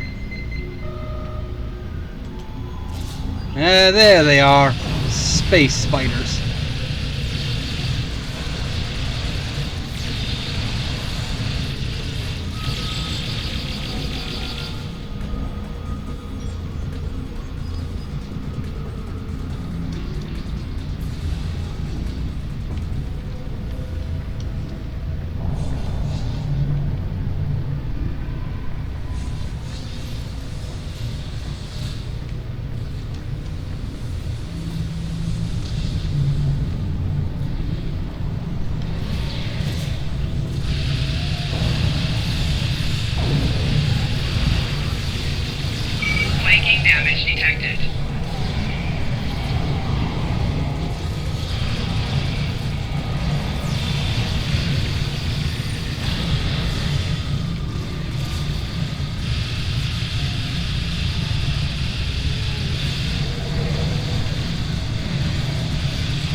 Sir, the Davidians' time portal heads back to the 23rd century. There's no telling how much trouble the Davidians may be causing in the past, whether the technology to detect them just doesn't exist. We can get readings on the portal. We should be able to take them back to the Deep Space K7, and their computing facilities are far more extensive than what we have on the Sun. They might be able to find a way to shut down the portal.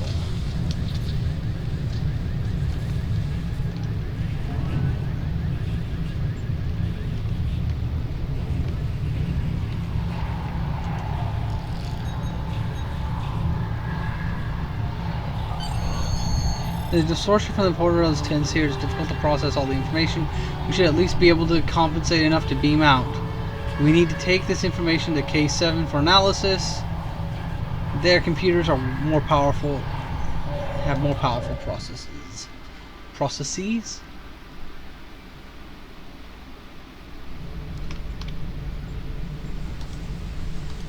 Beam to ship. Might be able to get another mission or two in. Maybe I can finish this particular storyline. We'll see.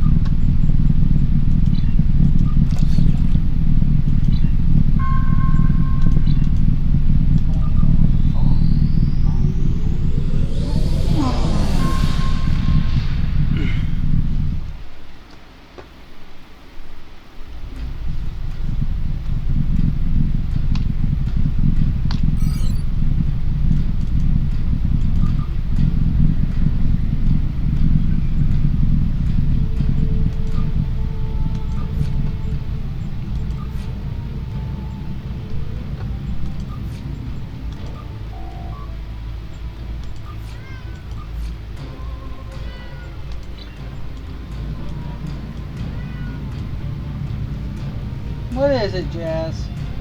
Why are you whining?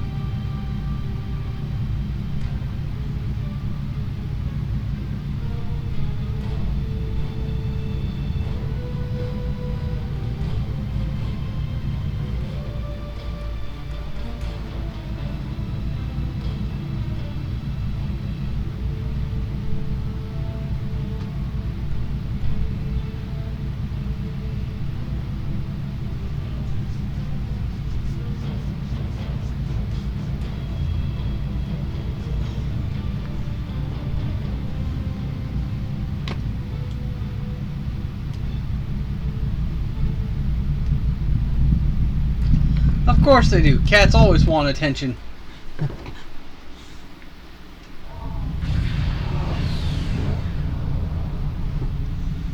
They are cats after all. Yes, Socks, I'm acknowledging your existence, you silly girl.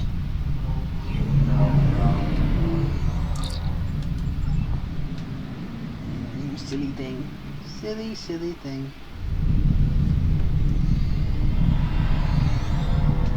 No.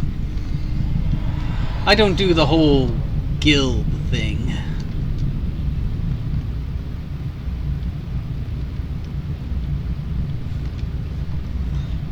Analyzed it.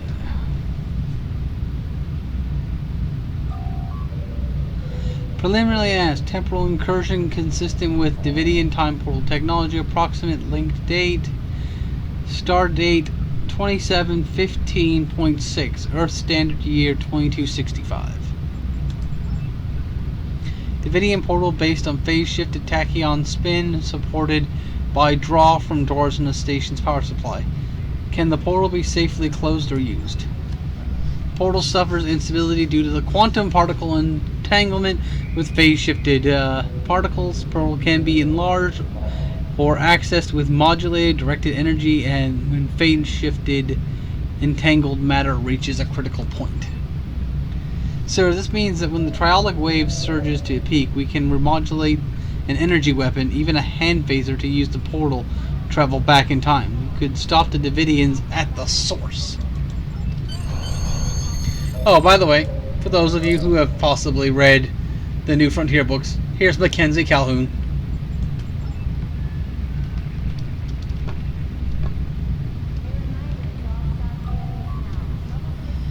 Now that we know that Davidians have a portal to the past and approximately where they are focusing their attention, I see no other choice but to send you and your crew back there and stop them before they kill again. To be honest, Solodek, time travel is a tool. At times, a very useful one. I know Starfleet has hundreds of regulations about temporal incursions, but my job is to preserve the Federation, not make Admiral Quinn and the rest of the suits at Starfleet Command happy. If we break a few rules along the way, so be it. I need to make some preparations before you can proceed. I will contact you when the time is right. Drake out. Congratulations, Lieutenant Commander. Everything is old as new. Obviously, the Davidians have found a way to harness the surge of triolic energy. The existence of the Davidian portal means they're traveling freely between the station and in the present and past. Since the 23rd century technology cannot detect Davidian phase shift, that time period is rife with potential victims. The only choice now is to stop the incursion at the source. You have to take the portal back to the past, find out what the Davidians are how the Davidians are creating this new surge of triolic energy, stop them, find a way to back without altering the timeline. Don't worry about temporal investigations. I'll pull a few strings. They'll never know you were gone, but keep your team small, just in case.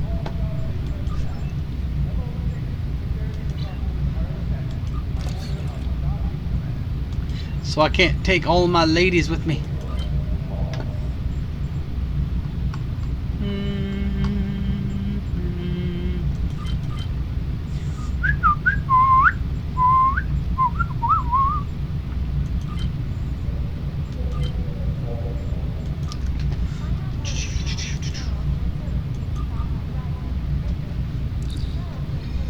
Give the kitty a few scritches on the ears and then they walk away.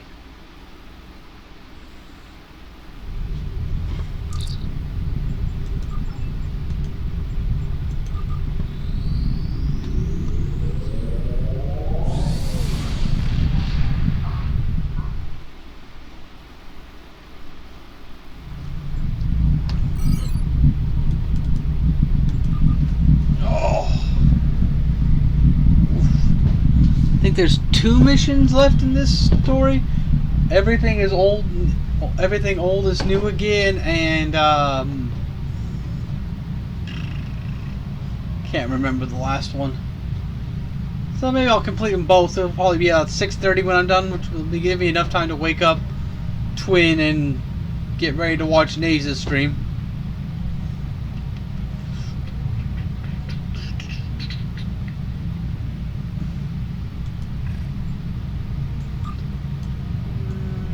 Anything new I can add to my tray from here?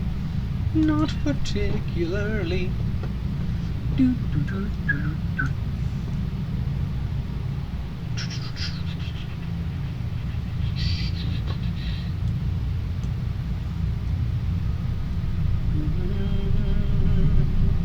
So yeah, I'll finish up the Spectre's timeline mission chain, and then we'll call it a day, and that'll be like 6.5 hours of Star Trek Online all together.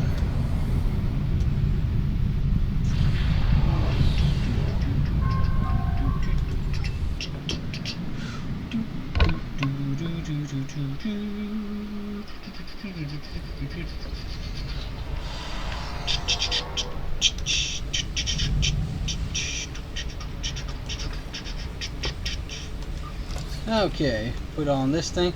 You can actually use this thing in later missions as like a defensive measure because it has some bonus defensive stuff. We'll switch out Coles for Zarva.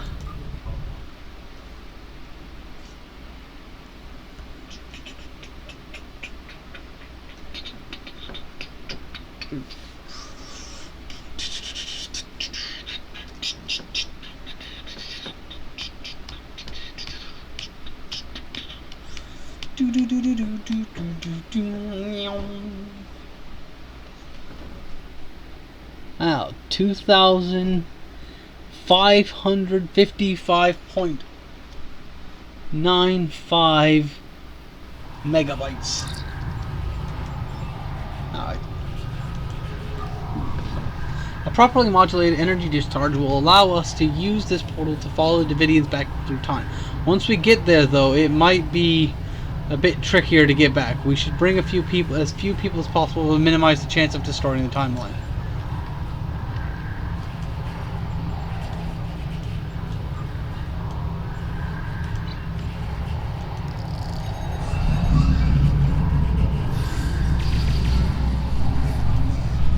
Yeah, the last mission in the chain is called Night of the Comet.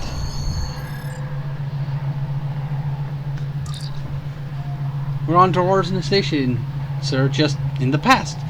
We need to be very careful here, Captain.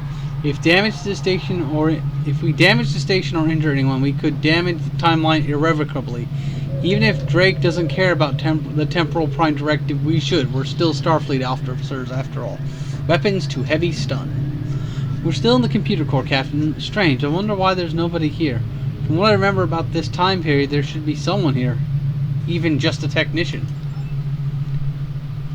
If we can find the right parts, we could cobble together a subspace field emitter and perhaps get an idea of what the Davidians are doing here.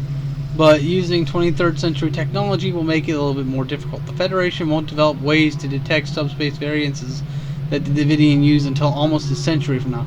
I'll make a list of equipment that we can use to fine-tune Doors in the Sense Array. We could probably find a regular component somewhere near the computer core. An induction coil and on power management level.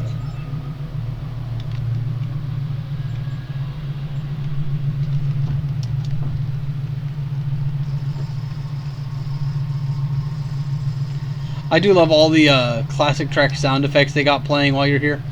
It's pretty spiffy.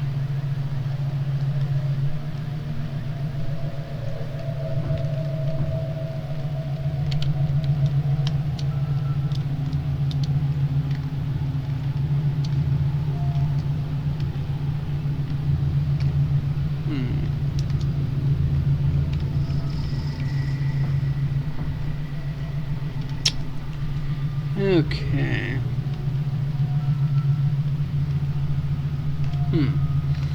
Gotta remember I haven't done the storyline for the Starfleet version in a while, so there might be some changes.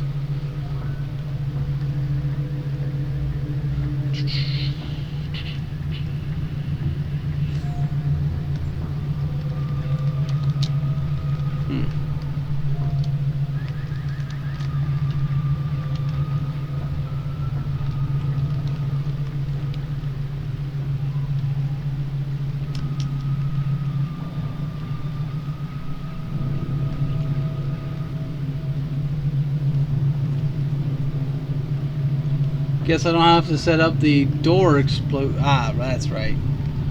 Gotta examine the door. No wonder there's nobody here. The station's on medical alert. Non-essential personnel are confined to quarters. The computer core is locked down. Unfortunately, the lockdown works both ways. No one can get in, we can't get out either. Lucky for us, these old systems had some well-documented problem. Shouldn't be too difficult to override.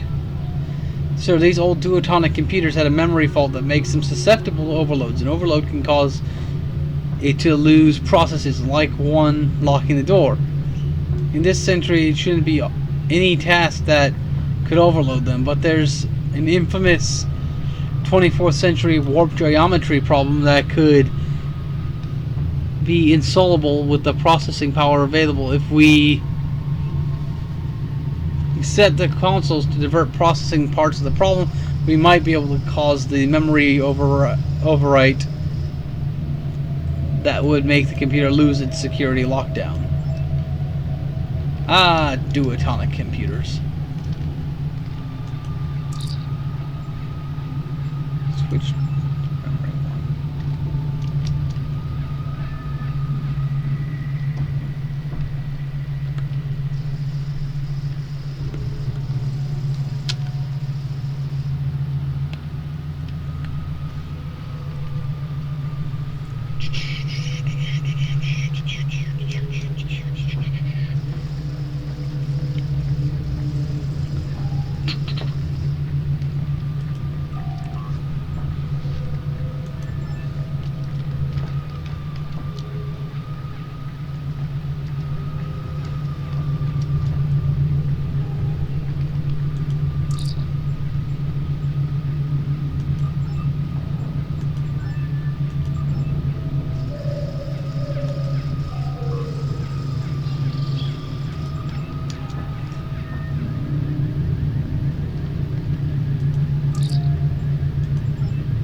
Gotta remember the solution here.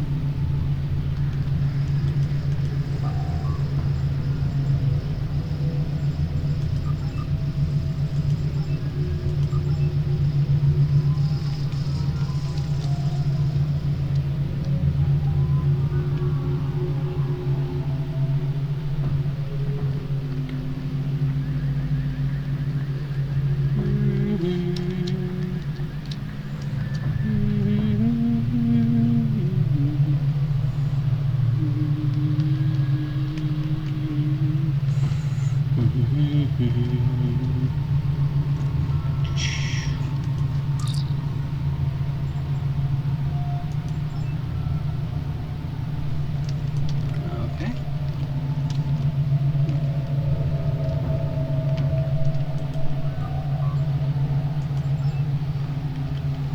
Really? Did I just undo the whole thing? Ugh. Cute.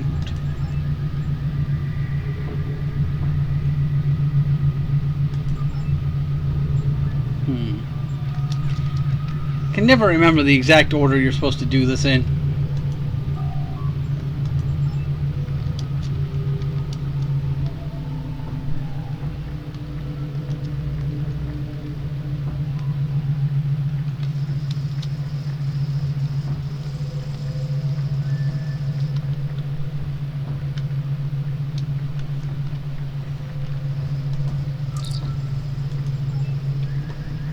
Ah, there we are. That's the third console I forgot about. I see.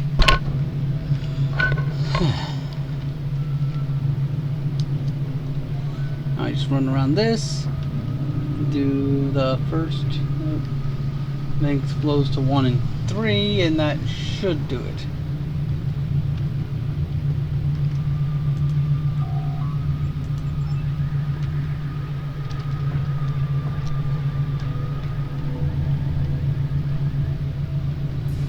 And there we are. Door is open.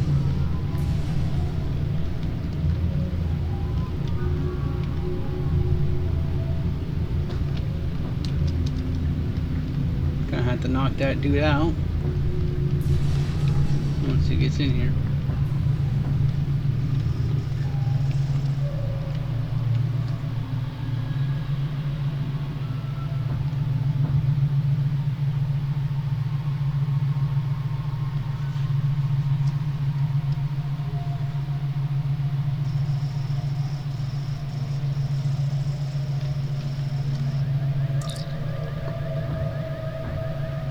What are you doing down here? The station's on medical alert. Nobody's supposed to be in the computer core.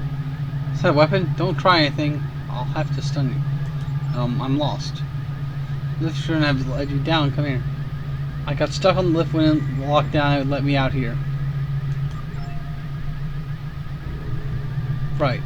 Just get back up to the main station areas.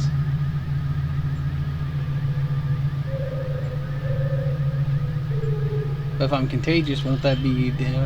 Guess you're right. Look, just go up to the maintenance lift, get to the emergency medical center as soon as possible, and get checked out. There's a doctor up there who has set up a triage center for the affected patients.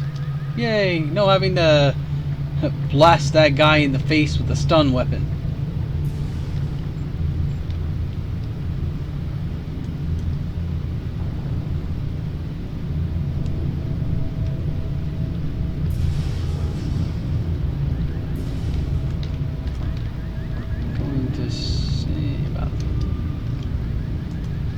Check console for useful materials. Found a duotronic transducer relay. I'm reading the patrol team deadhead. Since the station's on medical alert, they're probably following standard patrol patterns. We might be able to sneak past them, even lock them in one of the side rooms.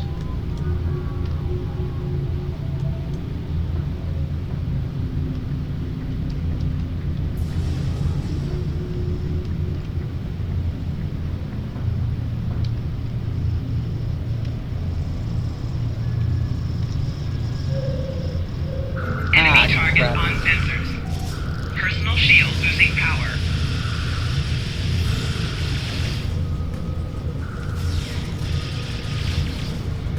Should have waited for a second for them to go in there, and I could have just locked them in there, and no one would have had to be stunned.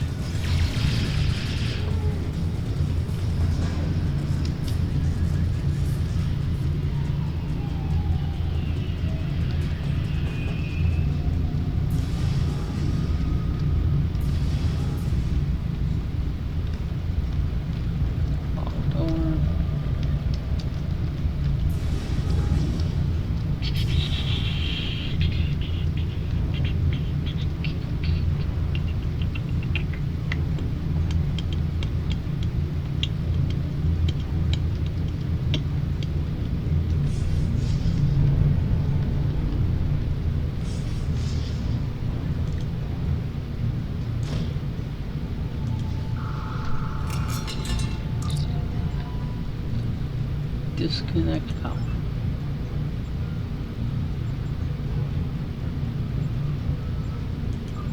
Discharge plate. Rip unlock safety cage. Take fire.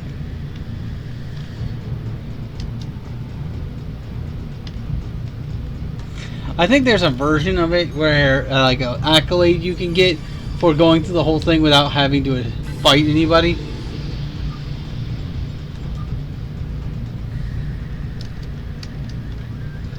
I'm not sure if I've ever managed to pull that off.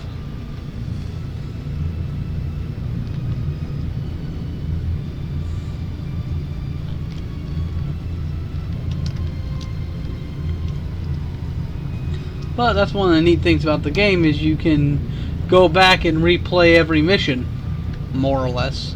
I mean, there's a few you can't replay here and there, but for the most part, you can replay every mission.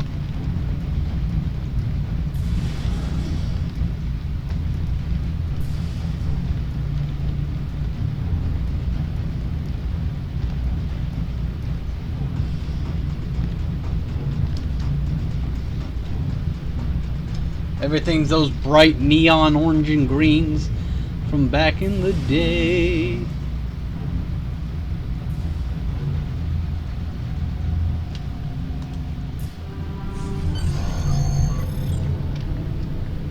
Sir, this isn't the power distribution level, sir. Security's overridden the team lift. They must have detected our arrival. Station security will probably be here in any minute now. We're going to get out of this without a fight. We better look for an alternative quickly. We'll have to find a console that can use these things. Yeah, it's just I'm not using that particular interface right now. But yeah, there are ship v ship battles in the game. Enemy targets on sensors. Another group of Starfleet officers ahead. If we're cautious, we may be able to avoid them while they aren't looking.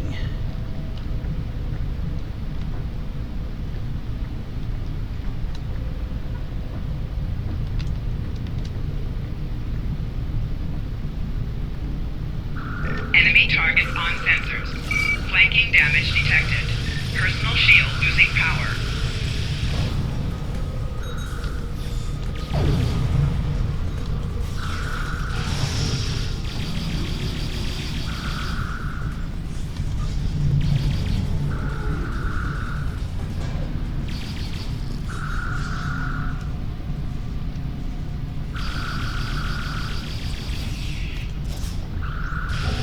Enemy targets on sensors.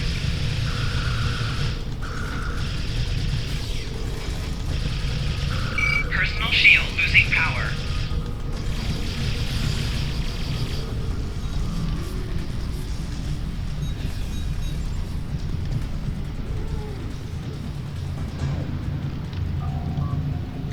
Hold it right there.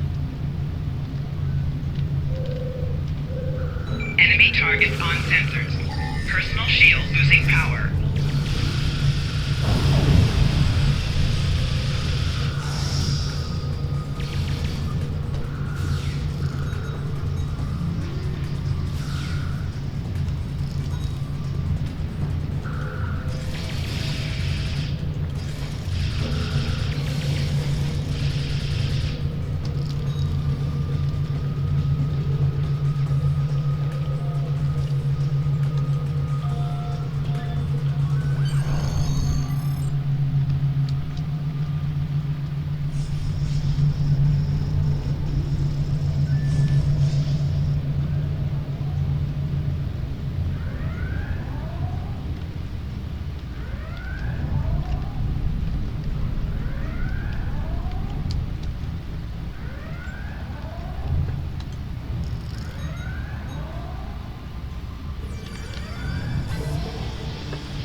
We should find the induction coil on this level as part of the power systems. We simply need to rig the subspace inducer to the sensor array and we'll be able to pinpoint the Davidian's incursion.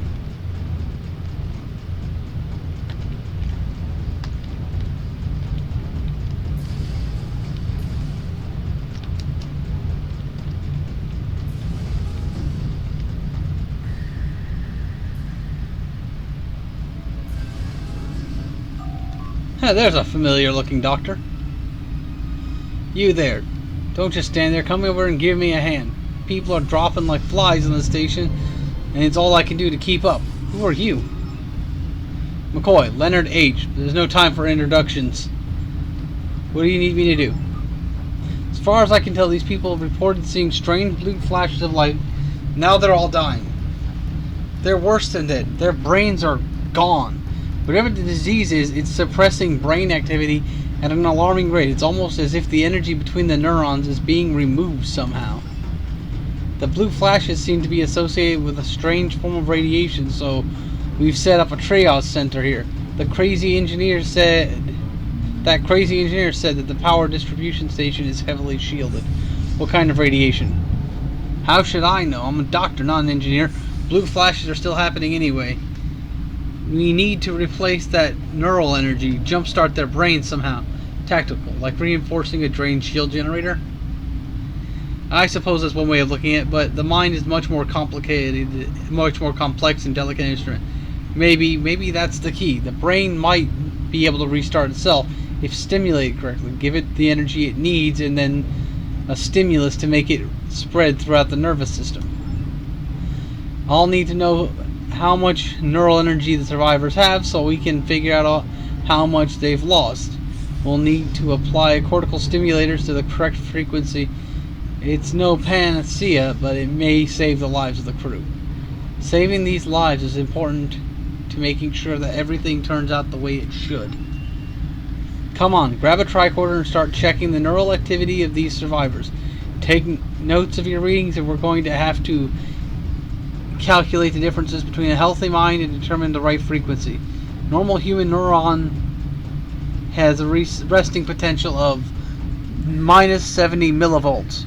Once you have some readings, we'll calibrate the cortical stimulator and try to revive some people.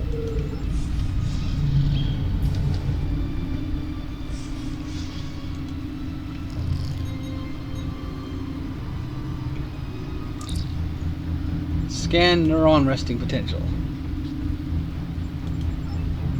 Scan sodium pump.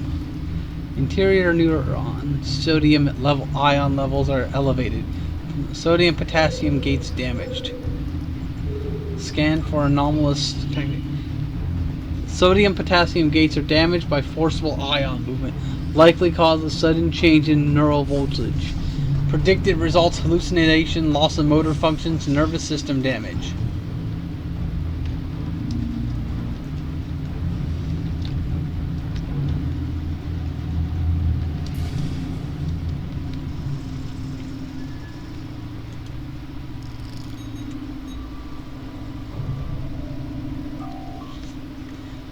Scan neural resting potential. Exterior sodium levels elevated. Neurons limited to plus 15 millivolt actions potential. Human normal is plus 30 millivolts. Scan. Sodium potassium ions are depleted. Some ions seem incapable of neurons seem incapable. Forcible sudden change. Fatigue, blurred vision, dulled senses, and loss of autonomic functions. Let's go talk to Mr. Bones. Actually, I think there's one more person we have to scan, but I can't remember.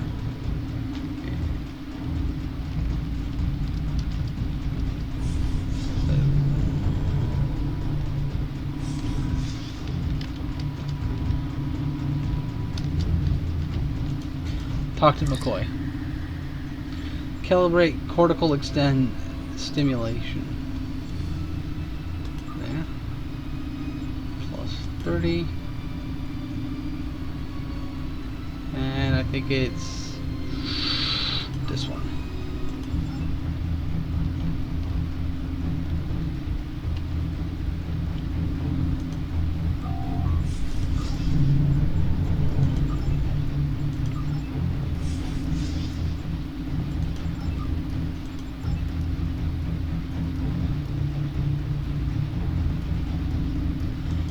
Can never remember the third one.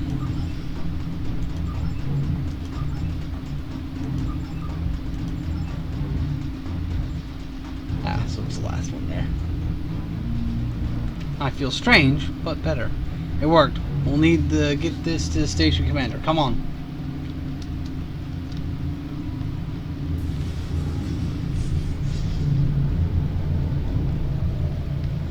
Might be a good chance for us to find that induction coil.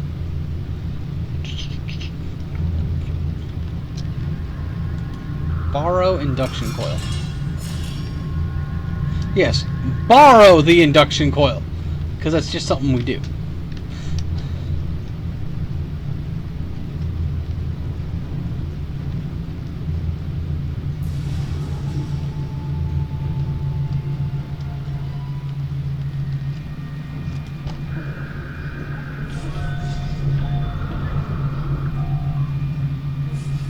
Working, sir. The emitter is adjusted. Active scanners the station.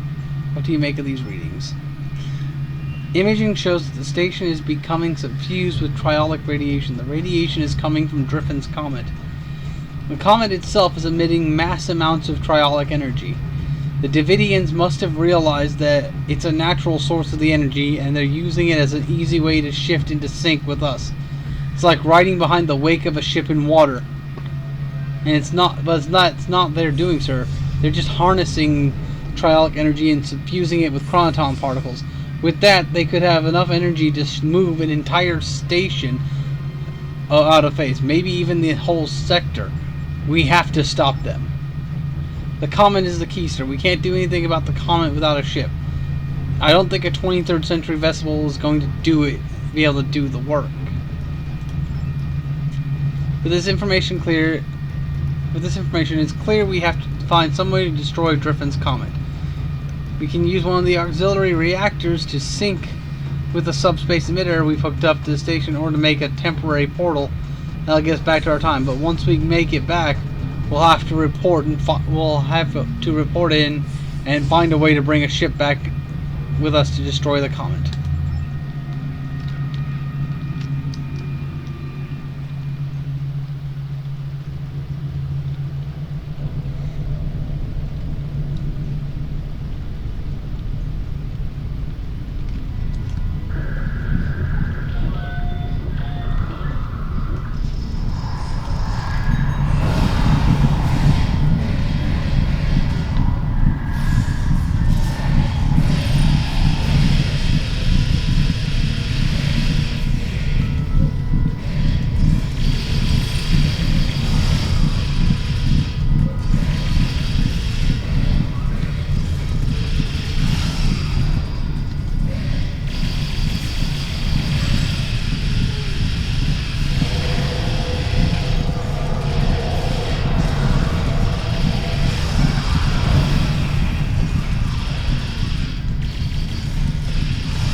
We have another one. We've absorbed so much triolic radiation at this point that traveling through the gate could cause radiation poisoning. Normally we would just use hydrolyon to flush it out, but our medical supplies aren't protected against phase shifting. Our hydrolyon supply is probably already irradiated. It isn't the sort of problem that comes up frequently, but we'll need large doses of hyrolonium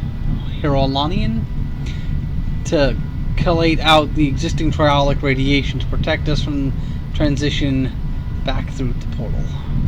There's one person who might be able to get it for us.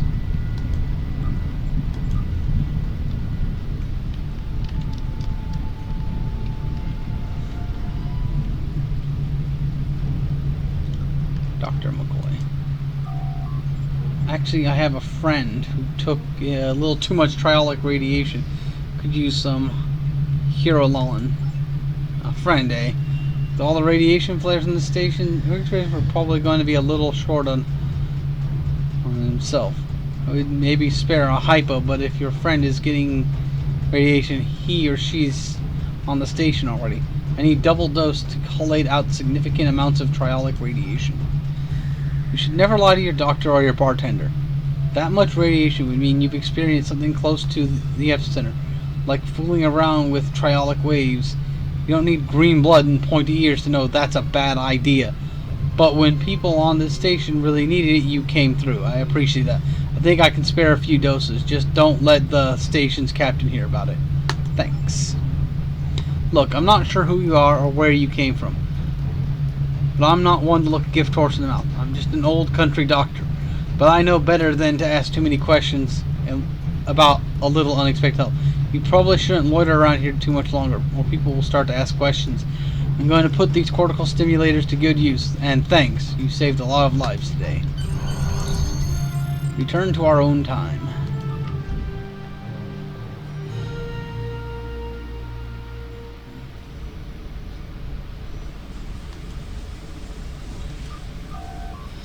So, Griffin's Comet is the source of the triolic radiation. That explains a lot. However, we cannot simply destroy it in our time. The Davidians have the means to go back to the 23rd century, harness its energy. However, that'll be their only other chance. Before that, there's no doors in the station. So there's no place that would be close enough to the comet's trajectory to be of use to them. So the only logical solution is to alter the past. Destroy the comet there, save the Federation. As it happens, I have access to a way to transport your ship back to the 23rd century. It's risky, but I think the odds are in your favor, and if they aren't, there's always time for another try. I'll make the arrangements. Stay in touch. Congratulations, Lieutenant Commander. Night of the Comet. We've determined that the Dravidians are using triolic energy of the Griffin's Comet to ease their entry into our phase variants. That is the cause of all the incidents in the neutral zone. But it's worse. It's possible that given the amount of triolic energy and temporal energy in that comet, the Vidians may be able to destabilize this entire area of space surrounding the comet. Enough that they could pull it through and everything into their phase. In essence, they were trying to steal an entire sector. The resulting effects on the surrounding space would make the destruction of Romulus look like a popping of a party favor. The only thing we can do to stop it is destroy the comet before the Davidians can use it. It's not enough to do it in the present, because the Davidians could still have access to the 23rd century when the comet moves past doors in the station. We have to destroy it there. You'll need your ship this time, so you can't use the Davidian portal in the station. But I can help you get into the past. You'll just need to follow my instructions precisely.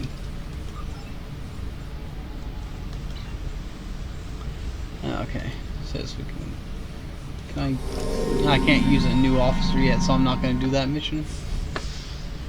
Okay, skills.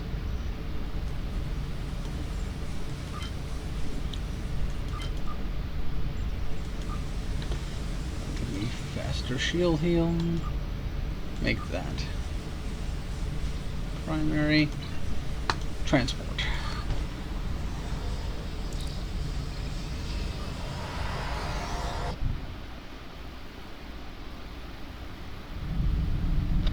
Okay. Are we in sector space? Yes, we are. Go to...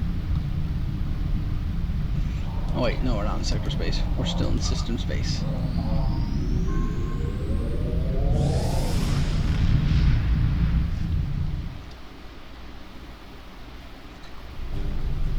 Okay.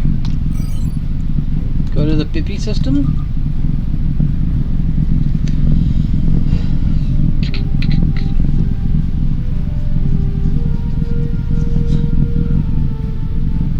Yeah, I tend to do this Night of the Comet mission a few times, just so I can get the different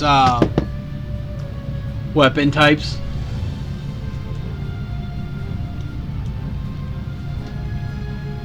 Though I probably won't record me going through to get the Klingon or the other Federation weapon, depending on which I choose. Just, I'll say that's what I did, and I'll show you the weapons. If they're not the best weapons in the game, but they're essentially what's considered an infinite level weapon, which essentially means the weapon will level up with your character.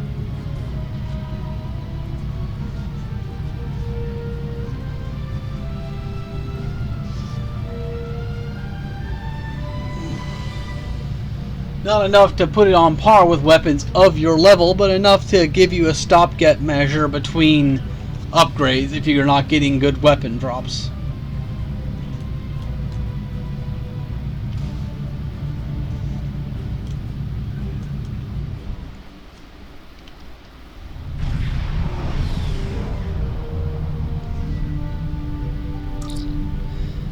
Incoming help. Do you want me to put it through the main viewer on screen? You should feel privileged, Solodoc. Very few people ever get to see this system. My organization has gone through a lot of trouble to keep it off the navigational charts. This star is ideal for what Starship pilots call a slingshot. Section 31 uses it from time to time to deal with problems that take more creative approach to solve. Your best chance of getting back to the point in time where you need to be is to use the star's gravity to accelerate you to such a high speed that you'll be able to access the time continuum. I've taken the liberty of having the light speed breakaway calculations added to your ship's database. You'll need to hit a series of points as you move around the star. After you make your approach, you should be able to see a navigational menu. You can aim for it, and you'll have to correct trajectory to plot a slingshot. It's a tricky maneuver, Solodoc, and if you don't hit each point in the correct order and time, it won't work. I hope your helm officer is up to the task. One more thing before you start. I've also added a holo emitter to your vessel. It will appear to be a Klingon D7 with the appropriate access codes for the time period. You'll still have access to 25th century firepower and to deal with the comet, but don't alter the timeline any more than you have to. Destroy the comet, stop the Davidians. Other than that, try to stay out of trouble. I wish you luck and have a feeling you wouldn't think I was being... I'd wish you luck, but I have the feeling you wouldn't think I was being sincere. We're ready to engage the holo emitter and start our run around the star, Captain. Move that Star Trek fans are familiar from the original series, from Star Trek 4.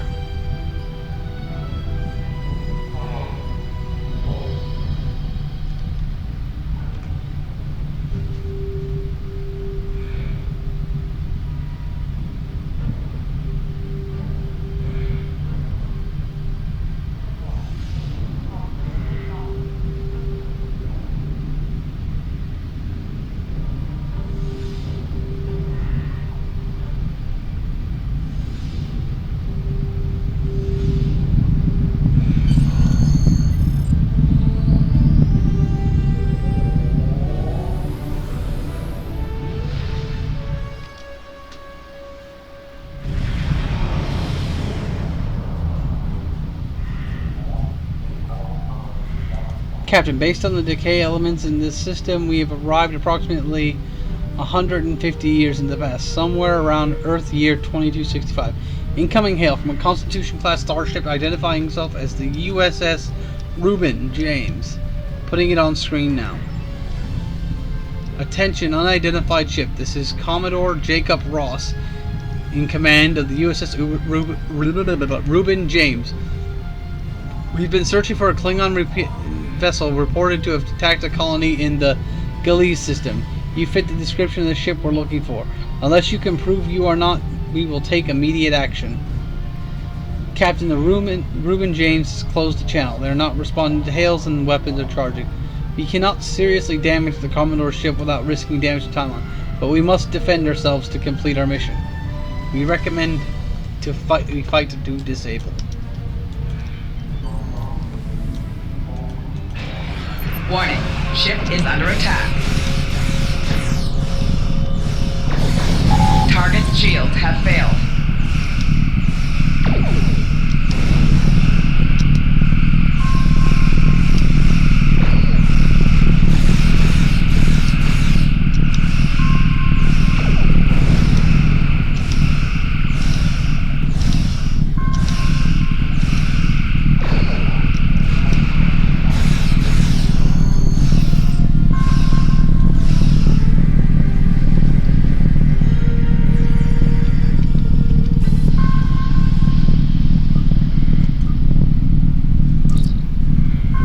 To any ships in range, we need help. We don't know what these things are, but they are attacking the station. They're killing people. Please, you have to help us. Captain, the comet's approaching the station. Its triolic energy is making it easier for the Devizians to manifest. People on the station don't have any way to fight them. We have to help, or they'll all die.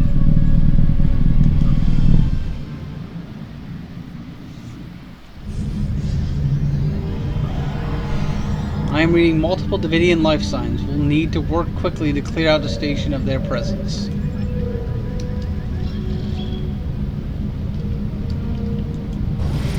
Enemy targets on sensors.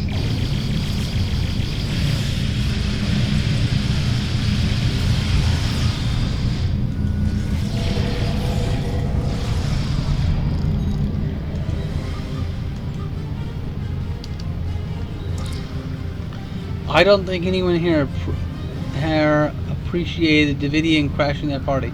Detecting weapon fire, broken glass, and signs of a struggle.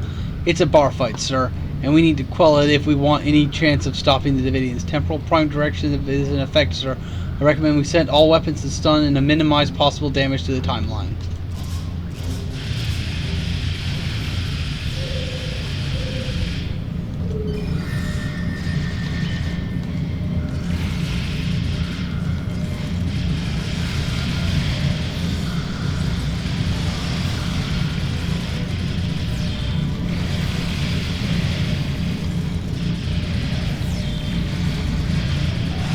Flanking damage detected.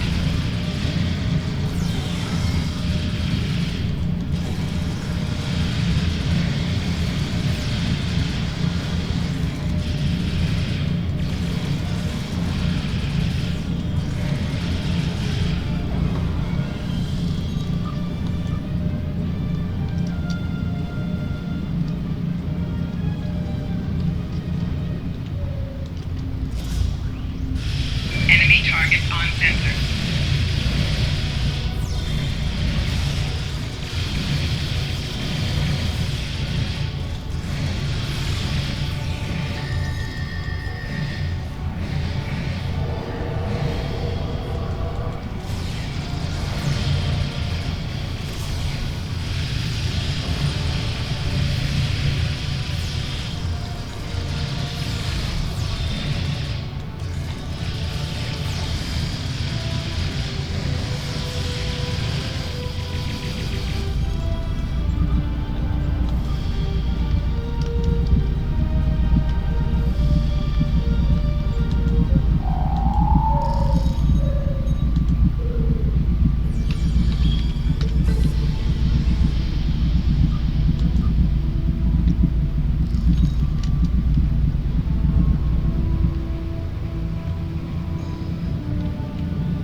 Better armor than I currently have, so we'll switch to it.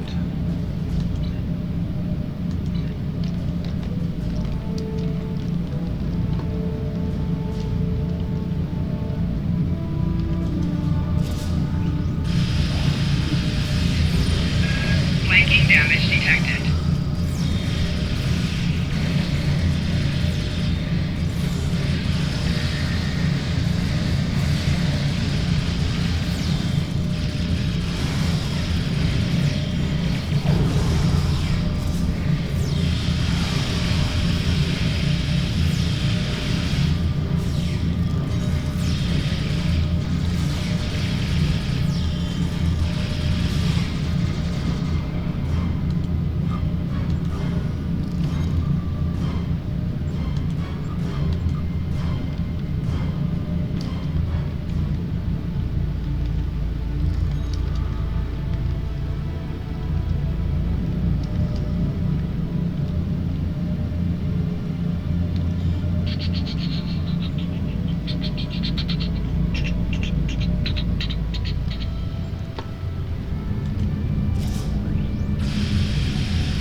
Do not attempt to stop us. We hunger. We must feed. Leave immediately or I will amplify the time distortion and destroy the station.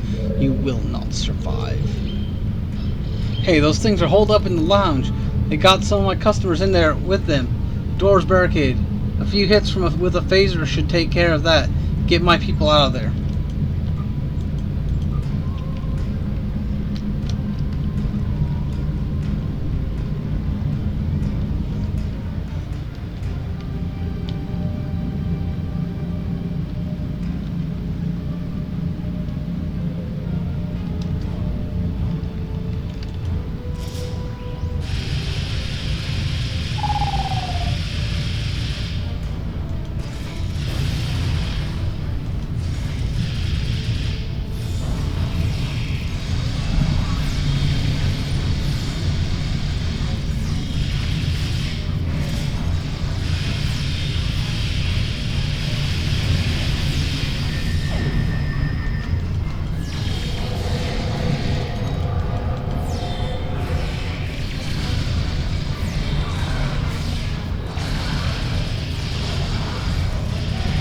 Flanking damage detected.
Thanks for the help, friend. What were those things? Damn spirits snuck up on me. I noticed a spike of triolic energy and was working to adjust the station shield to compensate. I went to fetch a hyperspanner and I was attacked. If you help me, I can finish my repairs before the triolic energy reaches lethal levels. By the way, you can call me Scotty.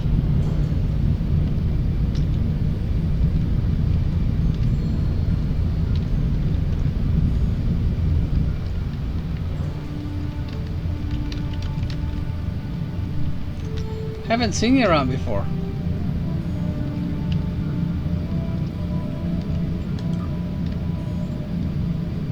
Haven't seen you around here before. What ship are you assigned to? Scott. That's funny looking uniform you got there, friend.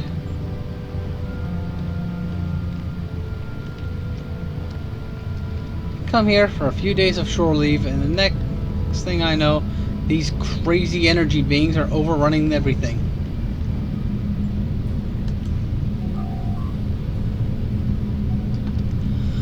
Just as I suspected, the triolic energy is increasing. We'll be cooked like haggis if we don't do something about it. There's a wee store on the station, and the lass who runs it, Cassidy, said they might be getting in a supply of new quantum flux regulators.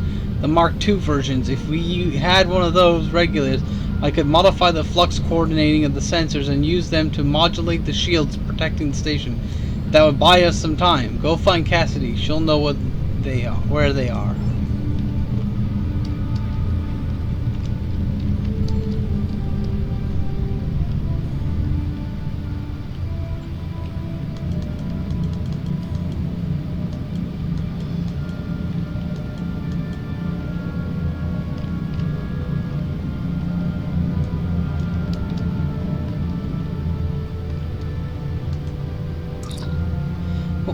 What are those? What were those things? They were floating and one looked at me and I feel so weak.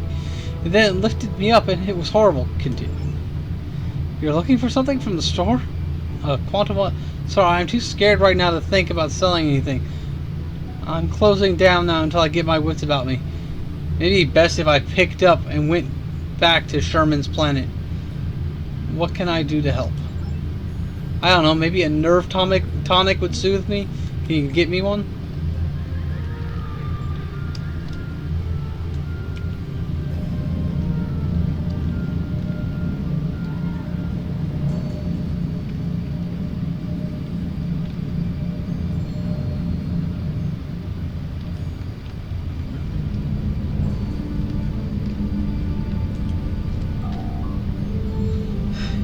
Do you know about nerve tonics?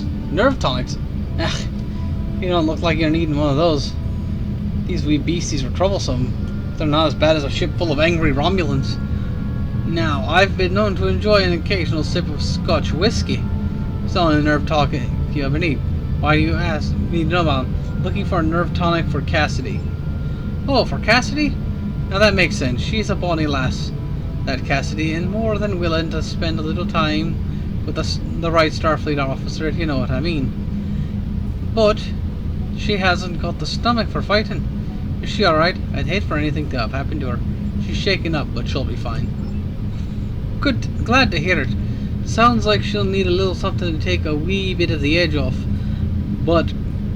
And that happens to be one of my specialties, along with transwarp transporter technology and warp field mechanics. Cassidy has been meeting me every evening in the bar at the spot for a cheer. Never seen her order a nerve tonic. Perhaps if I told you what she likes, you may be able to figure it out the right mix. Bartender will help you. What does Cassidy like to drink?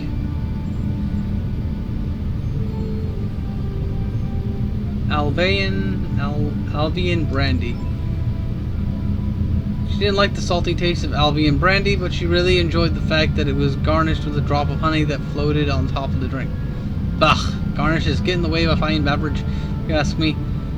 Can you imagine putting a wee piece of pineapple in a glass of 20-year-old single malt? It's preposterous. Blood wine. The only time I saw Cassidy order blood wine was when she was feeling under the weather, poor lass. She liked that it was served warm, but she hated those blasted heavy metal mugs the Klingons used. And the potencies, it was a bit much for her to handle. A girl like Cassidy needs something with a little less kick. Denevian mead.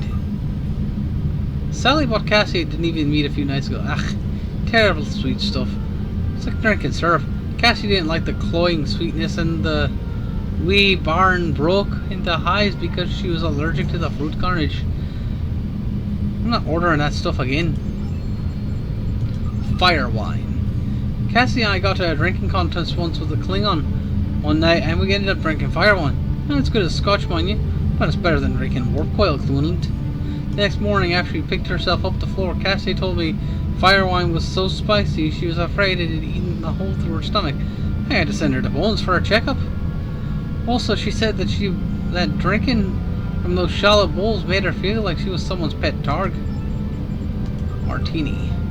Martinis aren't my cup of tea, as it were, but Cassidy seemed to like them. She appreciates the martini should be served cold as possible, but since she nurses her drinks, the cold tends to dissipate. She doesn't get the full effect. She's quite fond of those fancy stemmed glasses, though. Sumerian sunset. Cassidy really likes her some Sumerian sunsets, mostly because of the sour taste. She hates that the drink is so weak, and's been trying to convince the bartender to add a garnish to make it happy feeling last longer. But because then it wouldn't be a Sumerian sunset. Me, I drink it. I say a drink's a drink. If the lady wants a garnish, give her one.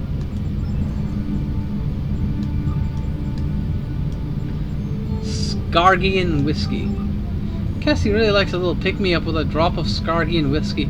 She doesn't like the wee shot glasses or the silly paper umbrellas. However, I heard putting a wee paper umbrella in a glass of whiskey, it's sacrilege. If I ever go to Sagara, I'm gonna give him a piece of me mind.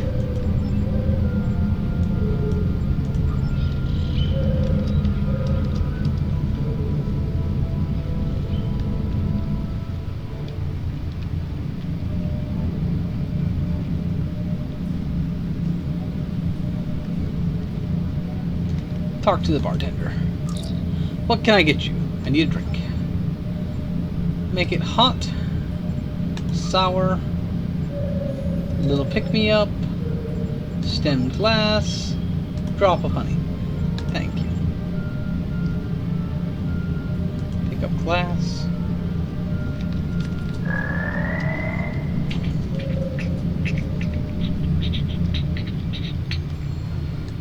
Talk to Cassidy. Try this. I love warm drinks. They're so relaxing. I'm glad you find the temperature pleasant. Lovely sour note to drink. I feel so refreshed. I'm glad. I thought it would be just right for you. There's enough oomph in this drink to make me really stick to you like that. It looks like you need a little pick-me-up. I love the style of this glass. It accentuates the flavor of the ingredients. Aesthetics are important. The right glass makes the right drink even better. Honey. Oh, that bit of sweetness is just perfect. It adds the most delightful note at each sip. I'm glad that even the last drop of this drink is making you happy. That was marvelous. I'm feeling much better now, thank you. What tools you need? A quantum flux regulator Mark II? I have one of those right here. Please take it as a thank you.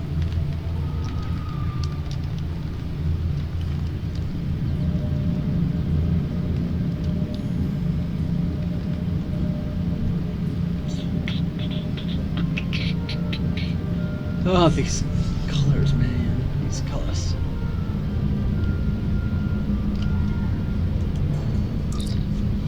The right tool for the right job. I'll start making the adjustments. But I don't know if I've got enough time. Can you change the laws of physics? The triolic energy levels keep rising. The sensors show that the blasted comet stippling modulating the shields is not going to be enough. Something needs to be done about that comet if we're going to live to see the morning.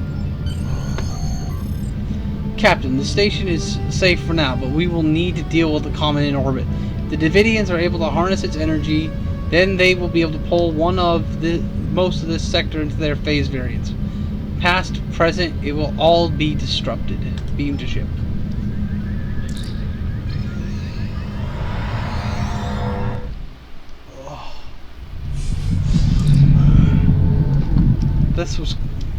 This is as close as the comet's trajectory will take it to Drazna Station. We need to destroy the comet while we can. A group of Klingon vessels has entered the system. The lead ship is telling. Put this on screen now. Ah, a ship from the House of Duras. I am Captain Buffett, son of Warat, leader of my house. My brother died due to Duras territory. I will avenge his death with the destruction of 100 Duras ships. Prepare to die. Sir, we can't afford to change the course of events any more than they have already been altered. We know Captain Vivat survives this day. We need to attempt to disable his forces. He's calling for reinforcements. We'll need to destroy the comet and return to our time before we're overwhelmed.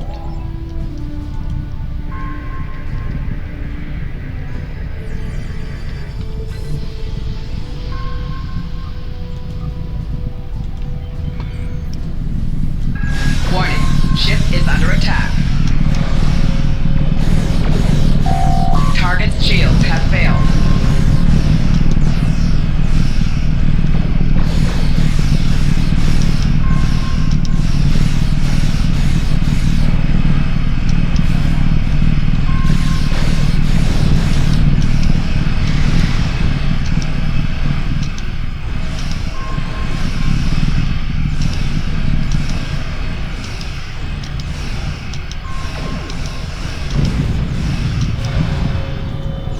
Target's shields have failed.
shields failing.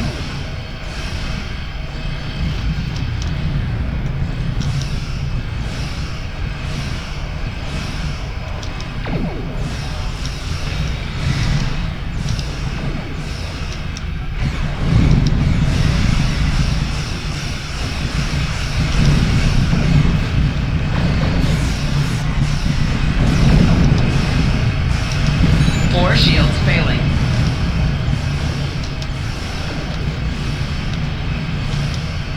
Left shields failing.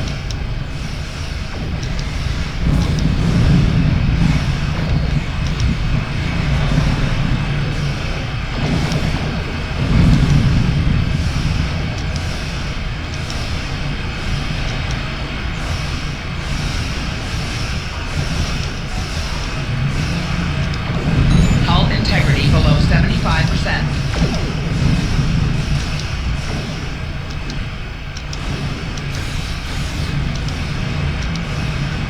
Target's shields have failed.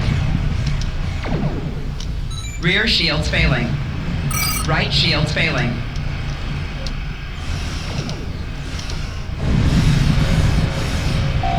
Hull integrity below 50%.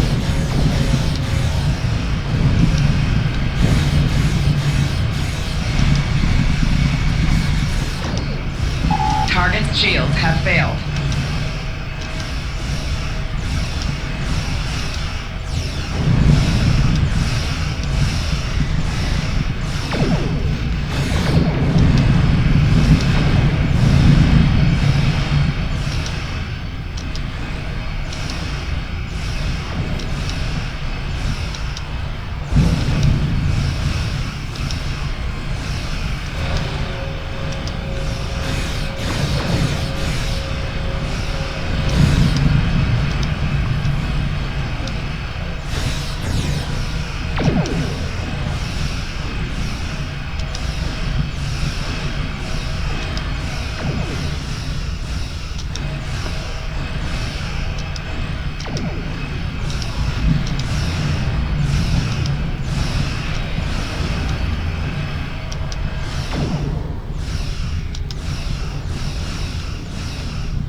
Target's shields have failed.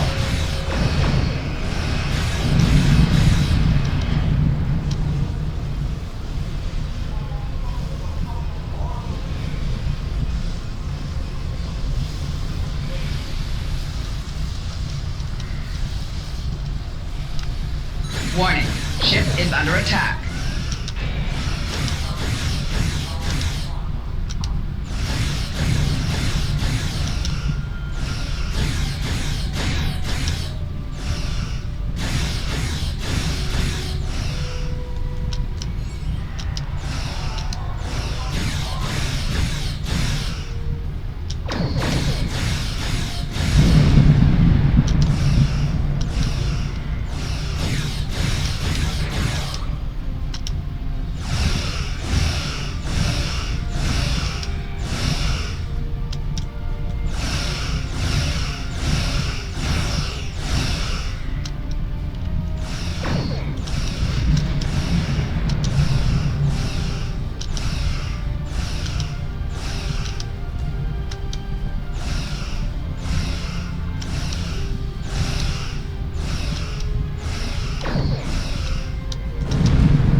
Target's shields have failed.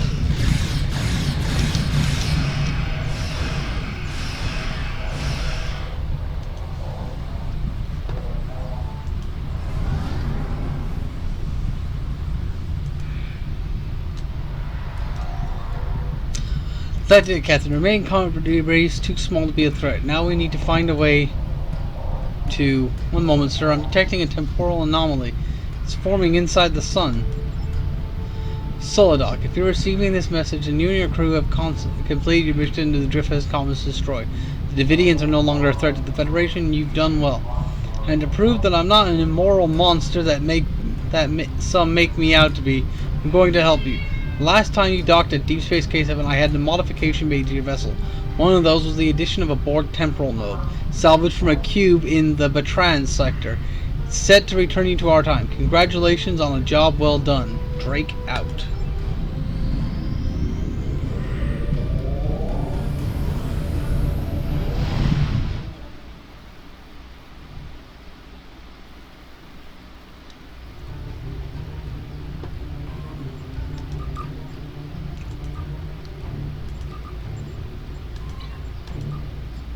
Okay.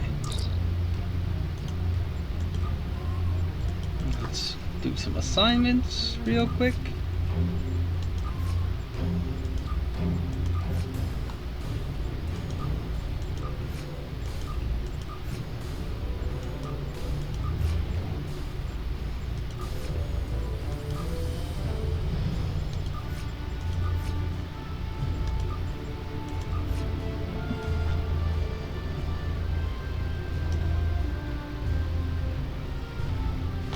Too expensive to do right now. Good operations officer.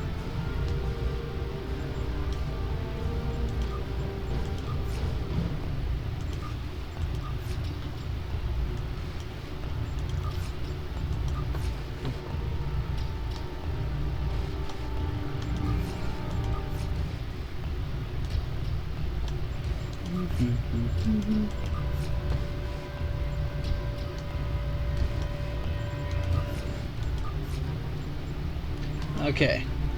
Well, I will accept the reward for this mission. Hail Starfleet. Excellent work. I knew I could count on you. The disappearance of the Driffin's condom in the 23rd century is a scientific curiosity.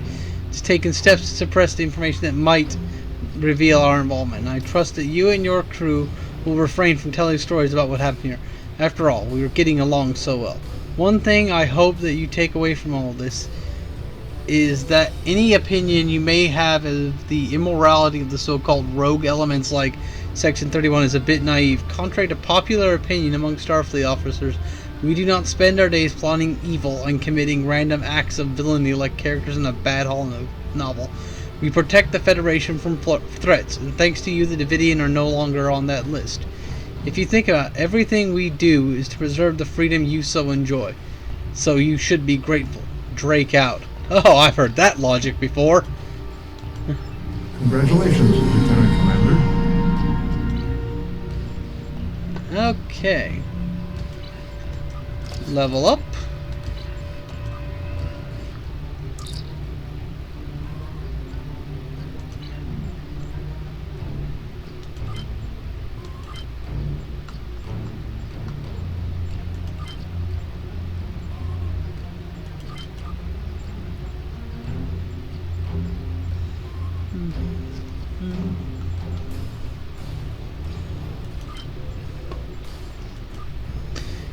Cause that old "it's for the greater good" argument. Cause nothing bad happens in the name of the greater good. Well, that is all for Star Trek Sundays. I will see you all later.